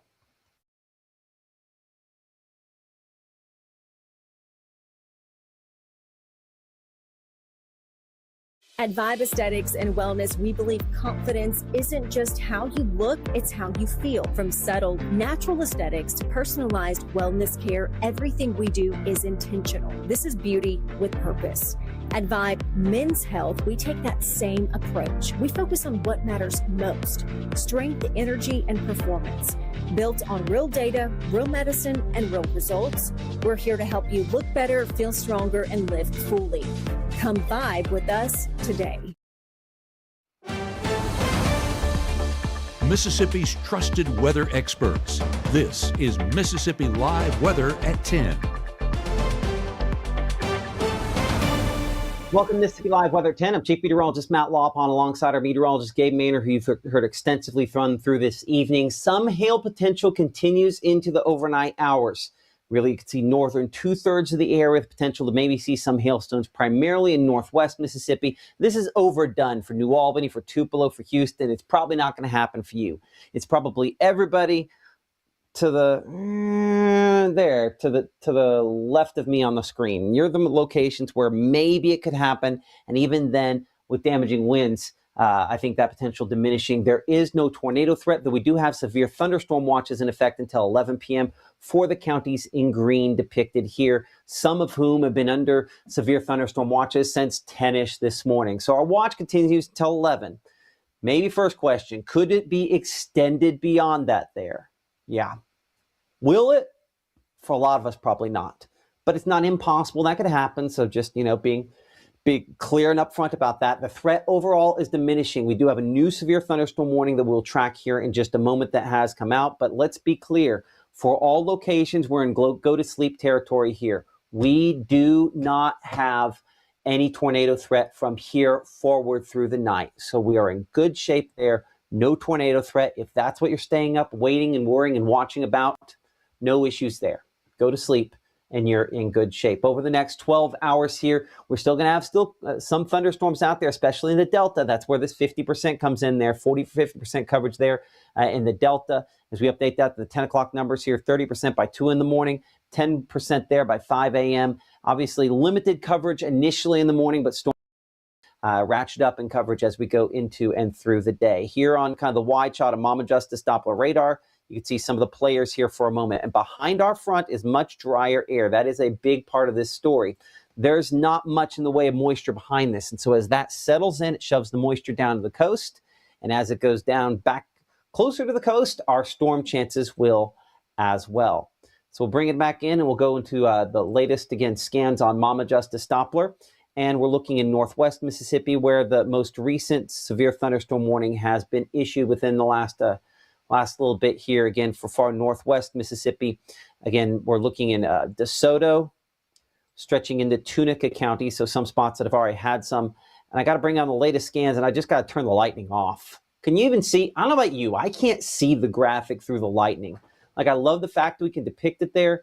But when you just have too many strikes like this, and that's where we're at, I can't see it. So I can change it to where little thin, skinny lines. So that's what I'm going to do, so I can still tell. Again, it's still hard to read, but we can see the graphics, see the data through that. So the strongest portion of this is still on the Arkansas side of things and up into Tennessee, but about to cross in northwest Mississippi in the next few minutes. For Horn Lake, for Dean's Corners, for Marionette there, Norfolk, Lakeview, you're all in the path of the heaviest part of this. Looking at our hail swath on this thunderstorm batch here, and we do not have, again, I think, significant hail on a widespread scale, but in some cases here, there could be some large hail with this. Here's our track over the last 30, 40 minutes or so, and I'm actually incorrect. That's a little more on that one there near Horn Lake than what I expected to see out of that, looking for the Memphis radar there. So let's bring it to the latest scans, and let's go back to the reflectivity mode. That honestly overperforming what I expected to see. So let's look 3D on this here. Yeah, so that's the thing, and that's been the problem today, is if you look at just the lowest scans, and this is why we take the time to look 3D on these, you look at the lowest scans, you're like, meh. And then you look 3D, and it's like, oh, wait, it's still holding all that big hail up there. And as you saw from Gabe earlier on, I'll have him pull up one of those big pictures from up around the Olive Branch area, and we'll pop to that here in a second. You have some spots here right there. Still latest scan, still current time, just right at pretty much the Tennessee state line, where I have some of those black returns up there, 25,000 feet, right there. That's probably 1 inch or larger hail. So Gabe, I don't know if you can see that. If you'd pop onto the computer over there, one of those hail reports, I want to show the one of them that we had from a few minutes ago, because that, again, could potentially be where we're at this point in time as well, where we have some of those. And I'm betting he has made a phone call to Mrs. Maynard there. So I'm going to have to, I think he's left me on my own to pull up a picture for you. So give me a moment here, see if I can find one that we can show you. Just a moment here. So here are some of those hail pictures from the Olive Branch area. And this is what we had earlier when we had some of the big hail. And I'll have to pop it back in closer here. Give me a moment. And there's our hail. There we go. Okay, 15th time's the charm. So this is what some of that hail looked like in Olive Branch earlier on. And that hailstone there is probably about 1.5 inches, if not larger than 1.5 inches in size. Those look like about quarter-size hailstones you see around the edges there as well. So that was some pretty big hail earlier. And so as I come back here, that's what we could be talking about very near the Marionette area. Let's slide this, see if I can slide this northward there. Well, it looks like it's dropped a little bit. Right over top of Horseshoe Lake. Let's go 2D on that there. So near the Penton area, Marionette, Lake Cormorant, this is going to be dropping some of that big hail as it heads here for you right along 61 or maybe just northwest of 61. Probably hail in excess of 1 inch in size, possibly up around 1.5 inches in size, like the one we showed you a moment ago there. So don't be shocked that we have some big hail out of that. And that's one of the components that, off and on tonight about the time I'm like, is about the time Mother Nature's like, Hey,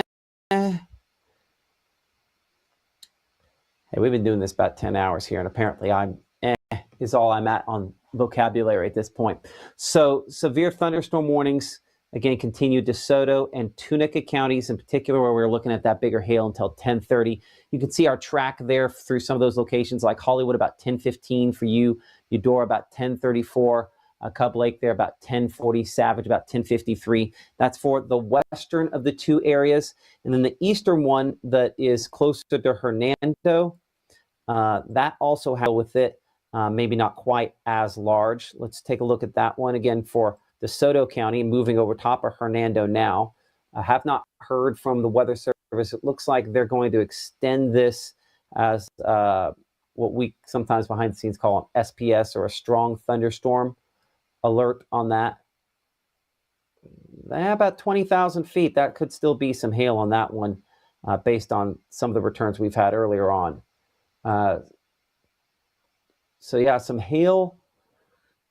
I love how it shows just a little bit of broad rotation as well, but we get that again, as you saw in that video a minute ago. You can still get rotation out of something non-severe. In fact, I think that's worth us popping back up here. It's what we kind of, it's what we ended our broadcast with before this. So give me just a moment here to pop this up, because I think it does a good job of kind of telling the story. So this was in Batesville a little bit earlier on.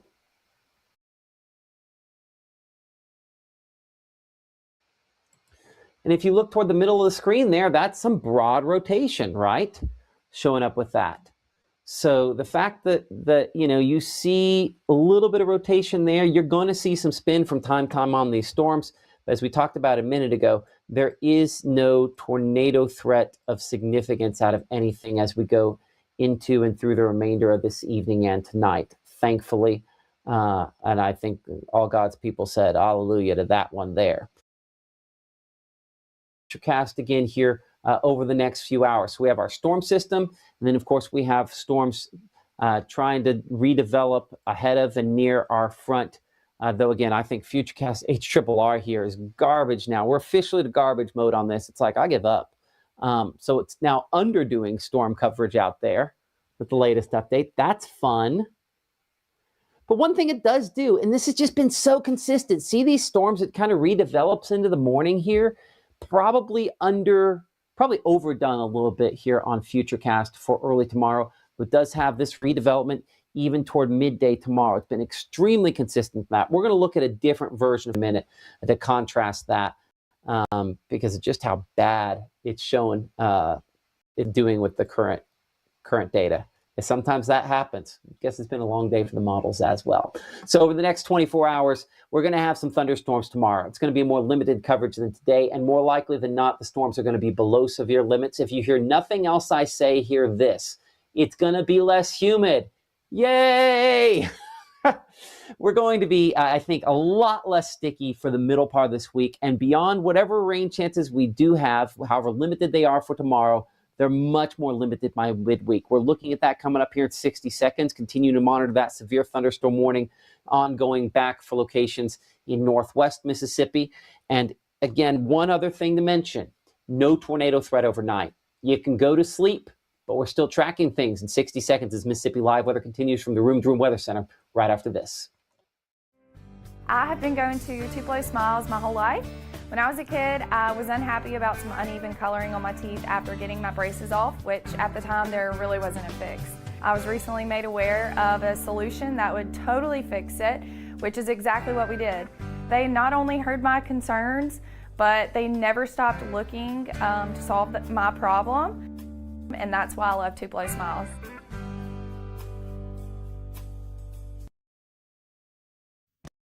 How do you know if your roofer is actually telling you they're trying to sell you something you don't need? I'm Chris with Absolute Restoration. When we come out, we don't tell you what's wrong. We show you with photos and documentation. You'll see exactly what we see so you can make your own decision. And we back our work with a 50-year warranty and a 25-year algae warranty. Plus, no cost upgrades with 0% financing and no payment for 6 months. Right now, from the Room to Room Weather Center, here's Mississippi's Chief Meteorologist, Matt Lovehon.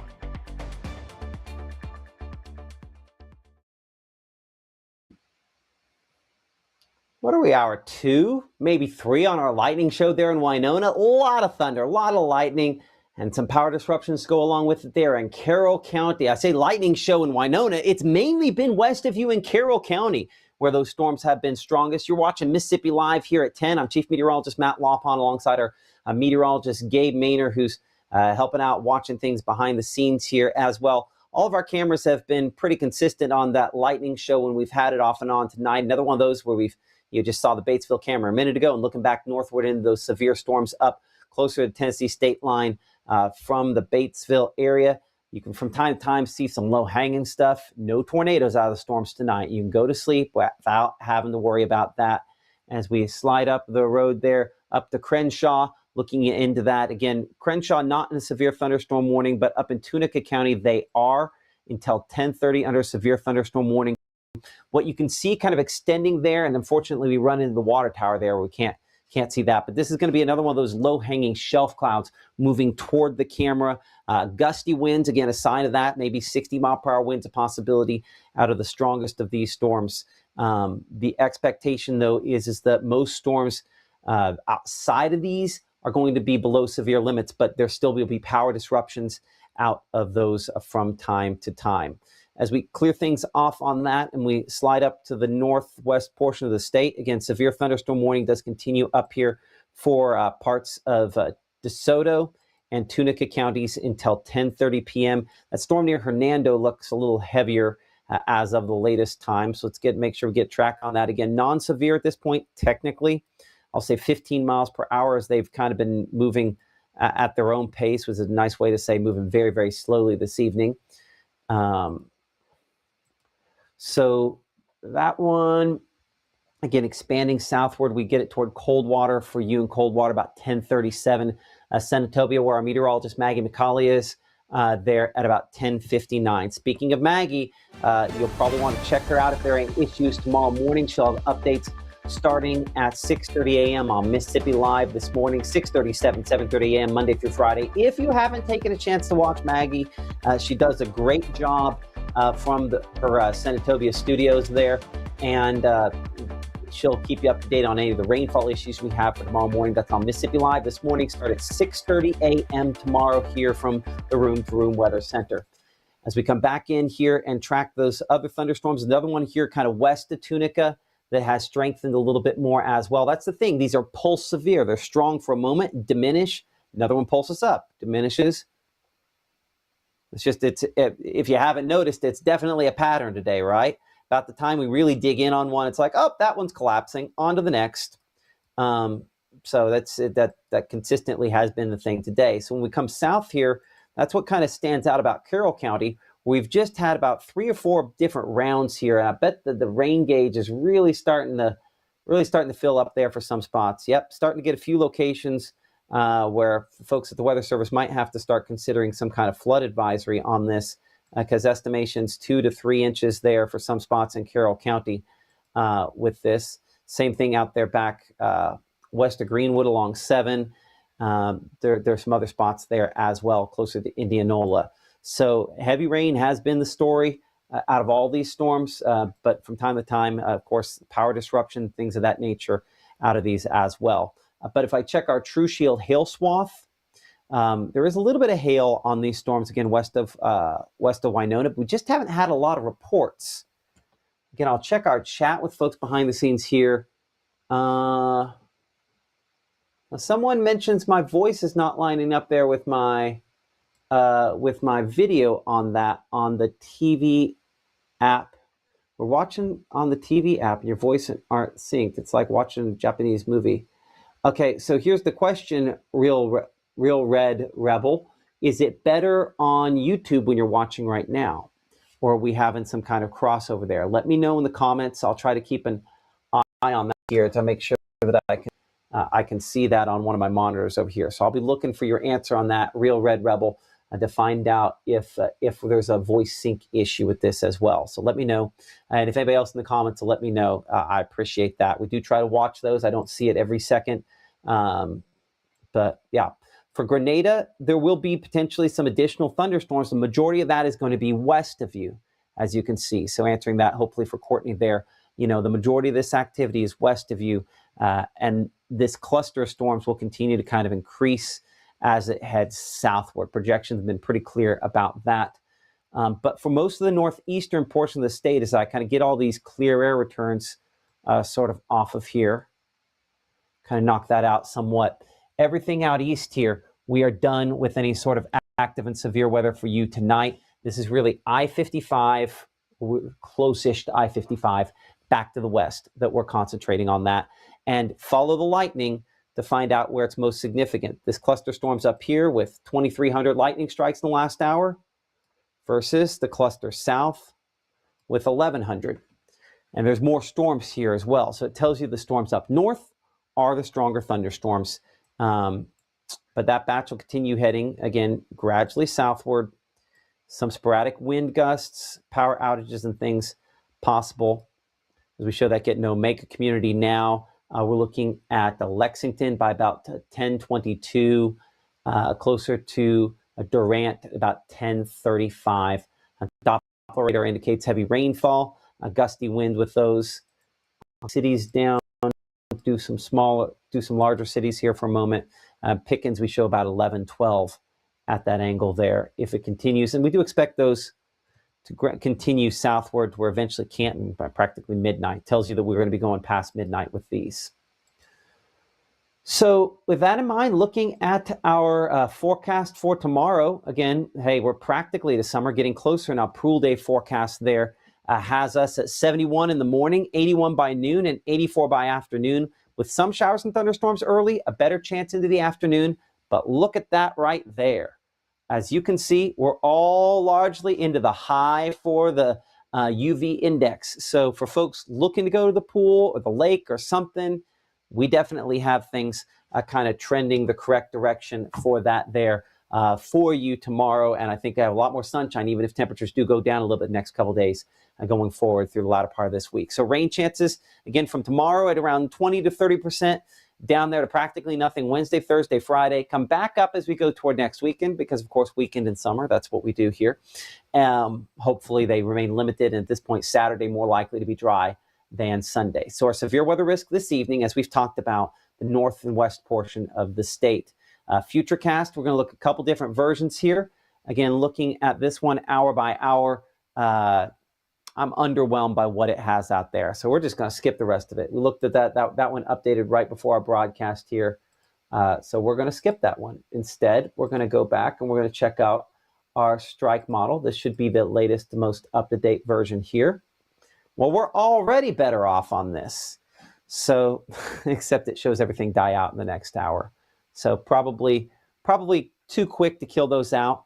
Additional thunderstorms trying to still kind of head in overnight and early tomorrow. I think that, again, could be overdoing that. Not like either one. I think western portion of the state where we're going to see the most. I think we really used up storms east. And so it's me against the models. And my name's on it. So I'm gonna say that there could be still some storms farther east. But that's why we check out Maggie, right? In case I'm wrong and the models are right. Low 70s, upper 60s. That's above our normal for this time of the year. As we look toward tomorrow, say mid-morning and toward midday, additional thunderstorms developing. And again, this is the same model I disliked a second ago, so we're going to stop that. And we're going to go to the other model and see how it progresses on this, so I at least get a second thought. And here's the deal. Still has some spotty showers and thunderstorms out there early tomorrow. This is a pretty hefty total. Like this would be 30% or so if we were to see this greater coverage of storms there for tomorrow. So possibility that maybe that's the case, but still has those regenerating toward 10, 11 o'clock to noon time tomorrow. See the secondary batch that kind of develops back out here. Again, the human beings are underwhelmed by what we're seeing on this. The models are very clear on what they're expecting, which is a kind of a more redevelopment for tomorrow, below severe limits, but some spotty storms even. So we might be a little under on that 20%. It might be closer to 30% on that coverage for tomorrow. What is crystal clear, those northeast winds are driving the more unstable air down toward the coast, down into the Gulf, down away from us, and clearing us out for a few days behind this system. Highs for tomorrow were middle to upper 80s. Here is a major improvement where heat indices today were 105 to 110 for some locations, and many of us up right around 100 degrees for what it feels like. That heat index for tomorrow is substantially more manageable. Yeah, we're still 95 Belzona, but you're 105 today. Greenville, similar story there. 93, what it feels like in Cleveland. So an improvement across the board. And downright pleasant out here. Red Bay showing up, 80, 83 there, Iuka, 85 degrees in Boonville for the heat index tomorrow afternoon. That's pretty pleasant, all things considered. So futurecast with those north winds continuing to shove that drier air in from the north and east, shove all the moisture down to the coast, and likely staying that way for a couple of days as that continues again down south of us as we head into your Wednesday. Looking at Wednesday morning there, somewhere in the neighborhood of the low 60s. Now, I'm going to accept this one as this, and it does look like we're in good shape here. I mean, that's pretty nice. Sorry, I'm reading some of the chat stuff behind the scenes. My video and my video and audio are synced on YouTube, so I'm gonna have to double check the other one here in a second to figure out what other platform that person was on here. Appreciate that. Hey, Gabe, I'm gonna tag you in for a second so I can double check the video audio sync. One of the best parts about my job is they get to do the weather and we get to do it from all sorts of different places. One of the worst, Gabe, is that I have to be the chief engineer of this bad boy, which sometimes I like and a lot of times I'm not as interested in. So I'm gonna chase down this video audio sync issue real quick. Just take off this hat and put on another.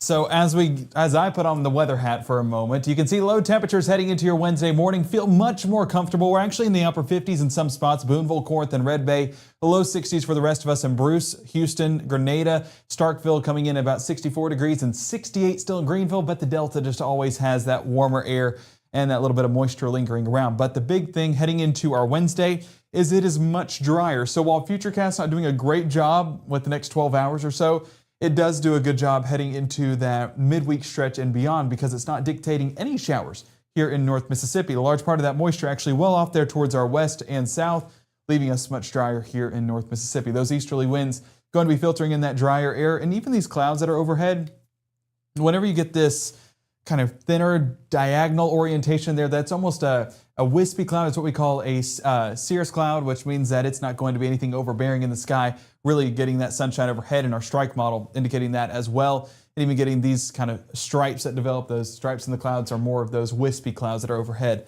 Again, not amounting to much in coverage in the sky, and definitely not going to have that rainfall attached to it as we stay dry even into our Wednesday.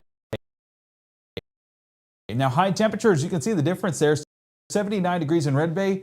We were today in a lot of locations, so dropping 11 degrees in some spots, definitely a welcome sight. 80 Tobia, 83 Cleveland, and 80 Kosciuszko and Columbus. Now, heat and sea, these are relatively equal to those temperatures, is because that drier air overhead not making that mugginess factor something we have to worry about by midweek. And I know my family is planning on heading to the park to take advantage of this forecast. Your family should too. Looking at those percentages, we're keeping it around 20% for our Tuesday due to that isolated development towards the morning and early afternoon hours. Beyond that point, we're dry Wednesday. We're dry Thursday. We're dry Friday, even dry into the start of our weekend. And rain chances do return, but coverage is scattered, and even that should allow us a much drier forecast than where we were sitting at today, Matt. So very welcome sight and very excited about this next several day stretch. Oh man, so excited. I've used up all my energy for the week. So you're going to be just worked out perfect. You're going to be out when it's dry. Oh man, no, I'm going to be out. I'm still working all week. It's well, next you said week you used up your I'm energy. I didn't know if you were about to just like post up a lawn chair and be good to go for the rest of the week. I can't do that. Maybe one day. We'll shot real quick, and he'll just be chilling in the front yard, soaking up the sun. Yes. Now, hold on. Law Pond kids don't soak up the sun. By the way, Weather Service Memphis is going to be kicking out a new warning here in just a second for DeSoto, Tate, and Tunica. I think that was that other storm we were tracking a moment ago. So we'll look at that here in just a second. I think that's replacing the previous severe thunderstorm warning. So the coverage does continue into this evening. I will say I double checked online and all the different places. I am not experiencing an audio video sync issue on any of the different platforms where I was checking out where people can watch us. And again, all of those, as you see right there below me, you can watch us on Facebook, on X, on YouTube. Didn't check any of those. I did check Roku and Fire TV and our Max South streaming, and all three of those are just fine. So, so whatever issue we had with our with our video and audio sync issues, we have been able to figure out, thankfully. So, okay. If you want, I'm going to send you over and I'm going to let you give kind of the latest update on those storms in Northwest Mississippi, Gabe. For sure. So as we get back here on our Mama Justice Doppler radar, we're going to continue to, and I'll clear this off real quick. Just kind of clearing that off. Ooh. Too many cooks in the kitchen again. So as we continue to look up there towards Northwest Mississippi, we continue to see that severe thunderstorm warning getting issued once again, just kind of extending off of those storms that are continuing to move through Hernando, Coldwater, and Senatobia. As we move it towards our Memphis radar side, I want to put this on a loop and kind of assess this as we've been working on things behind the scenes. I want to make sure we have the latest scans there. And we're still getting that decent hail return right there just east of Banks, south of Dean's Corner. That's where I'd expect if there's any large hail in this for it to be falling out around that location. So as we look at our True Shield Roofing hail swath, yeah, we're continuing to get a good bit of a strong return there. It's going to be this, I mean, that was a pretty decent return south, or just there around South Haven. Now going south along I-55, it has come down in intensity. We're more on that possible threshold rather than probable, but definitely did try to kick out some large hail earlier on, and that's why that severe thunderstorm warning was issued. Just continuing through the rest of our evening, that's what we're watching, and this is kind of the storm to be paying attention to as it's interacting with that boundary. And let's go ahead and do one more storm track to kind of track this out. So I want to make sure I have the latest scan there. It does look a little messy, so it's going to be kind of a messier storm track. But as we look at that last hour, kind of the movement of this storm, let's go track that leading edge. And it does look like we're going to be looking at around 20. That feels fast. Hang on a second. That's the thing about boundaries. Okay, I'm going to use this one instead. I guess 25 miles an hour. That feels like one of the faster storms that we've been dealing with today. But as we track out this entire leading edge and go towards the south and southeast, we're going to go all the way from Lula across the Coldwater community up towards Senatobia, and there you go. And we're going to be going at about 25 miles an hour. That may be on the faster side, but at least gives you a little bit more of a heads up. We're seeing Strayhorn, Good, and Askew overhead right now. Rich by 10:29, Crenshaw 10:30, Senatobia around that same time frame. Birdie 10:32, Barr 10:34, Crossroad 10:34, Luxahoma 10:36. That's an area that actually is without power right now. Some communities there in Luxahoma. So that's why the Mississippi Live Weather app is a very good investment for you, because while your power may be out and you can't watch TV, unfortunate, and you just can't get that coverage, you still get the coverage on your phone, on your mobile device, because we are on the app updating you guys as needed throughout the night. And that's why we say charge your phone, because you're able to turn on the app and stay updated even through those overnight hours. If this was a case where you needed to be, and in this case without power in some spots, it is a situation where we need to be having our phones charged and having that app downloaded. So you can see a few other locations listed in there. We're Abbeville by 11 o'clock. That's here in the next half hour if this were to hold together. Marks 11:09, Sardis 11:10, Batesville 11:17, and 11:25 Cortland. You know, seeing Batesville on that list, it's just an area that has been worked through as we've gone through the evening. And we're going to continue to utilize our Batesville camera because that has offered a visual for the Tate County area and even up there towards Tunica County. So proof is in the pudding once again. Looking at that lightning there in Tate County associated with that severe thunderstorm warning, that continuing to move south. And like we talked about here in the next 30, 45 minutes, that's where this storm has the potential to move there into Panola County and even keeping with that intensity there towards Batesville. But you're getting those cloud to ground strikes. I'm watching right along here. It looks like you have a little bit of a potential wall cloud. I'm trying to see how that orients there further towards the right side of your screen. Still looks a bit disorganized, but and of course, we're looking at like little glimpses here and there. You meant shelf, right? Shelf, yeah, not wall. Been a night. Okay. I apologize. Thank you for jumping in. Okay. Just want to make sure. shelf cloud. As you go along that leading edge, and we'll wait for this to clear up, but the amount of lightning associated with it, that's where we're getting a little bit more of a shelf cloud, kind of leading the leading edge of these storms as they move into Tate County. So I appreciate the folks there at North Mississippi Storm Chasers for allowing us a look there at that tower camera, and of course, going to continue to utilize that through the rest of our evening as well. We do have a view. Let me see if we can utilize this, and if this camera is still up and running over there towards Helena, West Helena. Unfortunately, it might just be just outside of the storm as well. I figured we'd get a couple of strikes, but I don't know if those are actually up and running. But Clarksdale, a little bit further towards the south. We should be able to continue to have a visual. This is, I actually don't know what direction this is facing. And we do get a little bit of lightning there, so I'd assume that's still looking north there towards the northern side of Tunica County and even up there towards Tate County. That lightning there, that's what we call some cloud to ground strikes right there within the cloud. 83 degrees right now, dew point still in the low 80s, so that humidity definitely still a factor. Feels like 97 at 10:30 at night is definitely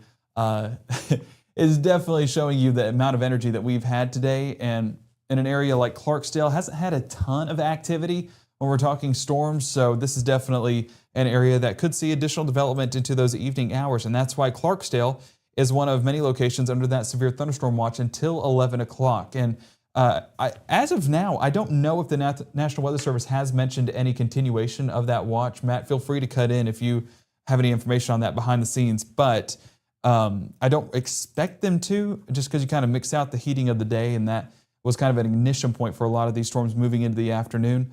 But heading overnight, this should start to diminish in coverage and hopefully diminish in strength as well. Of course, we'll keep eyes on it as needed, but as you've seen these counties get trimmed off of that severe thunderstorm watch, it shows that the National Weather Service, the Storm Prediction Center, kind of coming down on their thoughts on this as well.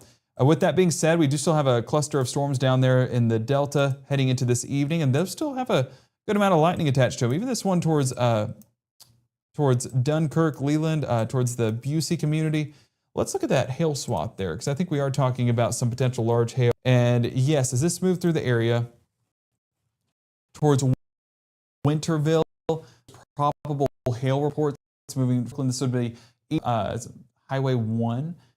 And now as we move towards Meltonia and Busey, that's where we continue to get some of that possible hail report. That's one storm to pay attention to. That hail core looks a little bit more decent on that. let's go back to reflectivity, and I want to cut in 3D on this storm because kind of see that increase in activity, that brighter return right there, just south of Meltonia is one that I'm watching. So let's go to that latest scan. Let's go 3D mode, and let's go 3D mode on this. So storm tops, they are still pretty tall, showing that this thunderstorm is continuing to be one to pay attention to. Let's get into that hail core. And yeah, there's some of those whites showing up. If we put this on a loop, of course, we'll kind of see that cyclic nature of these cells, but that looks like it might be falling out on that latest scan. You kind of see where it peaks in height and now comes down, that latest scan coming down. I think that's where that hail is kind of being dumped out there towards Busey and Dunkirk. It's going to be moving right along 278 there in the Mississippi Delta to where we could be getting some of those large hail returns reaching the surface. If we use our peak severe threats, you can see up to right there, it peaked. That's another way to show it. So right there, put this back on 2D mode. You can see how we try to get the 2-inch hail, latest scan coming down on that, showing that that core is kind of collapsing and that hail is being dumped out. And those winds going to be a little bit stronger there at the surface as that kind of collapses on itself, because I think that this is starting to cycle once again and kind of diminish in strength. Now back here towards the Mayday, Omega areas that stand out as some potential areas of hail as well. That's what we're watching heading further into that 10:30 hour. So even these storms that remain sub-severe, not impossible to get some of that small hail development as well. So we're not fully in the clear. And just checking wind mode real quick, I just want to make sure that we're not looking at anything on the stronger side up there, not standing out. But I will say a brighter return there towards Brosville, south of Lexington. See how this progresses over those last couple of scans. So right there, it's moving in this almost southerly, southwesterly motion. It's still some decent gusts that are coming out of this storm. Put it on that latest scan, and let's go ahead and interpolate some of those winds. At 25 to 30 miles an hour, this is aloft, but what's reaching the surface could very well be a little bit stronger than that. And I do believe that these are going through more of a cyclic nature. Yeah, so exactly. You see this kind of back building there on the southwestern side of this. So despite it moving more towards the south and east, it's back building along this boundary, and that's where we're getting additional development. So that's what we were watching earlier on, and potential for some large hail falling there, Bowling Green and McMillan as at Highway 12. But now as it's moving towards Brosville along Highway 17, along Highway 17, that's where I think that we're still talking about some sub-severe gusts, but potentially knocking down a few limbs in the process.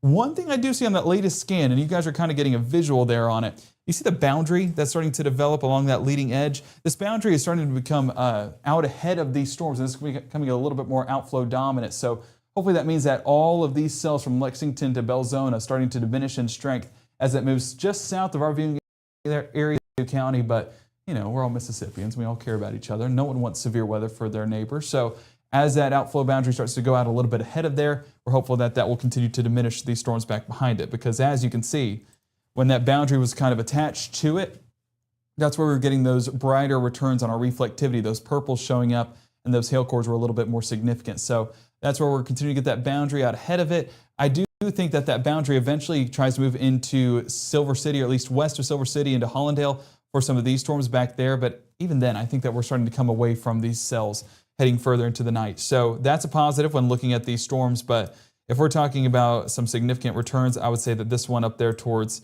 Meltonia still stands out, but definitely diminishing on reflectivity, similar to what we just tracked on the 3D mode a moment ago. So latest, what we need to know.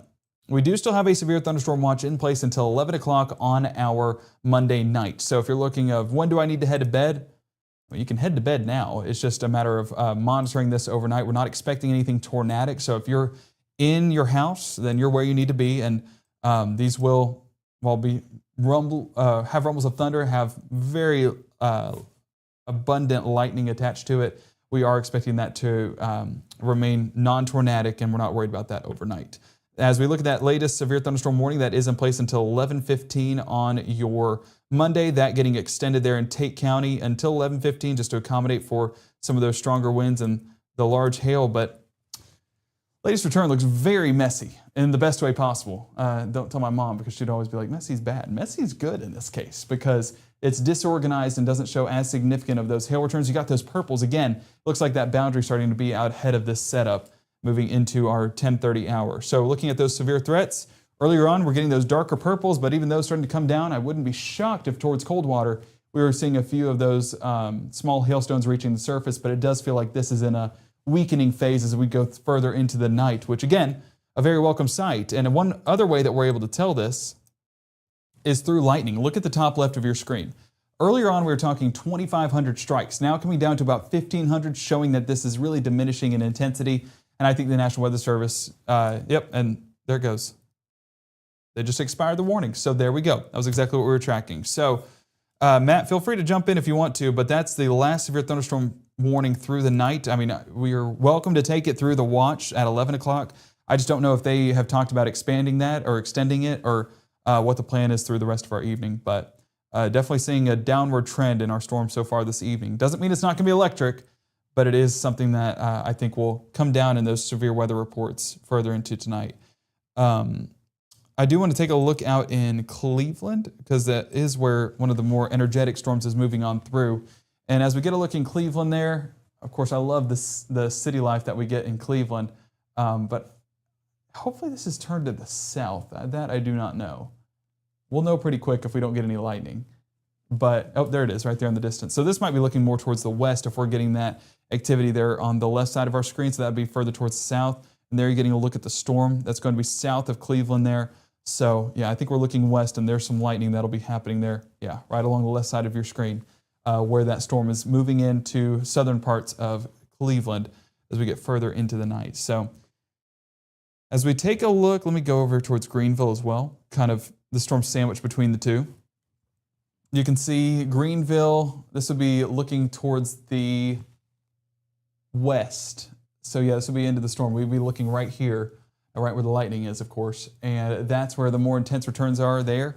Not seeing anything there. I'm trying to look and see at the base, but unfortunately, we're very close to this storm, so we're not going to get a good visual on the structure of this storm, but we'll at least get a good look at the lightning, the cloud-to-cloud lightning. As I mentioned, rumble's still going to be something we need to monitor through the night, but you know, if we're talking severe, I think we've come down. Oh, that was a good strike. Oh, man. It was.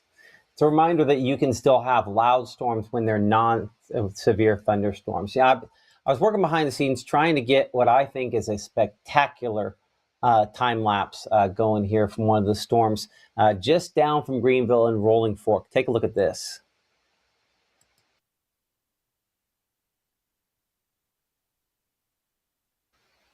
So this would be between 8 and 9 p.m. tonight as the storm's kind of developing. You can see the higher level clouds coming up from Louisiana, but watch the right-hand part of the screen as one of those storms finally gets going and breaks through. Again, non-severe, but you can see just how that bubbles up with all the lightning that it had. We recentered the camera there. That was one of those shots we kind of captured, but just a really cool shot that I'm able to feature, and we'll try to get that on social media here in a little bit. So I'm going to go ahead and restart that video, just a pretty spectacular one from earlier on this evening.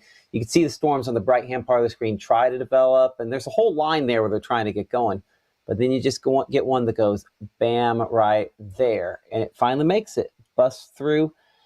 Did not produce severe weather, did produce obviously lightning, heavy rainfall. I don't know that it really had a whole lot of hail with it, but it was pretty isolated in comparison to most. But a really cool shot there. And again, appreciate our partnership with the North Mississippi Storm Chasers to be able to show you that time lapse from Rolling Fork this evening. That's really cool. Yeah, it shows the bubbling up nature that we talk about. You know, bubbling up is a term that I guess is non-meteorological, but it really does tell the story when we're talking about these summertime thunderstorms. So that's really cool. I'm glad you got that. You're really kind of bubbling. It took me longer than I'd like to admit. I clipped it earlier, and I just finally got it in. So one of these days we'll get a workflow that's more efficient on that. I'll show you how to do that. But yeah, anyway, had to CapCut speed that one up a little bit. Well, thank you. Thank you for getting that. That was about an hour and I think about an hour and 10 minutes of video there, back and forth. Wow. So anyway, pretty cool shot there. Yeah, and tells the story of the day, just the cyclic nature of these storms, and we'll continue to see that through the rest of our evening. But you know, no severe thunderstorm warnings right now. Very grateful that things are kind of calming down through the night. Absolutely. So with that in mind, dare we do it? Dare we do it? You have the tablet, so it's no longer my responsibility anymore. Wow, I put go to sleep on it earlier. Plus, it looks like your monitor went to sleep. Across the room Don't from you. expose my workspace. Sometimes I feel like somebody's watching me. Hey, See, for all this y'all is the watching us, we content. appreciate you guys for doing that. That's I don't the know if content at 11 o'clock. This is to break your phone. I will say one thing that it's hard to not miss is the fact that these storms out here have just been so consistent the last hour or two that, as you've kind of referenced, flooding rainfall with as slow as these moving could continue to be a factor. I'll put a 6-hour loop. It does not need to be that long because it's. I mean, even if I went to a 1-hour loop, which I don't think I have good 1 hour. I have 1 hour accumulation like that, but I don't think I even designed it with a banner at the top. That's how often we show this. Where is that looking out of? I think that's Monroe County. Oh, gotcha. So anyway, a lot of heavy rain out of these. Okay, I'm gonna do it. We're gonna wrap it, Gabe. I think that we can do that, hopefully. Our next live broadcast is going to be tomorrow morning at 6:30 a.m., 7 a.m., and 7:30 a.m. here in the Room to Room Weather Center. We are very hopeful we will not have additional thunderstorms that produce warnings overnight. We will attempt to do some coverage on those. I'll tell you this, because of the pulse severe nature of these, there is no tornado threat. Either way, the Mississippi Live Weather app is good and helpful to keep you ahead of any storms that are out there. But we expect that in general, most storms should be below severe limits. If you have not taken a time to download our app, now is probably time to do that.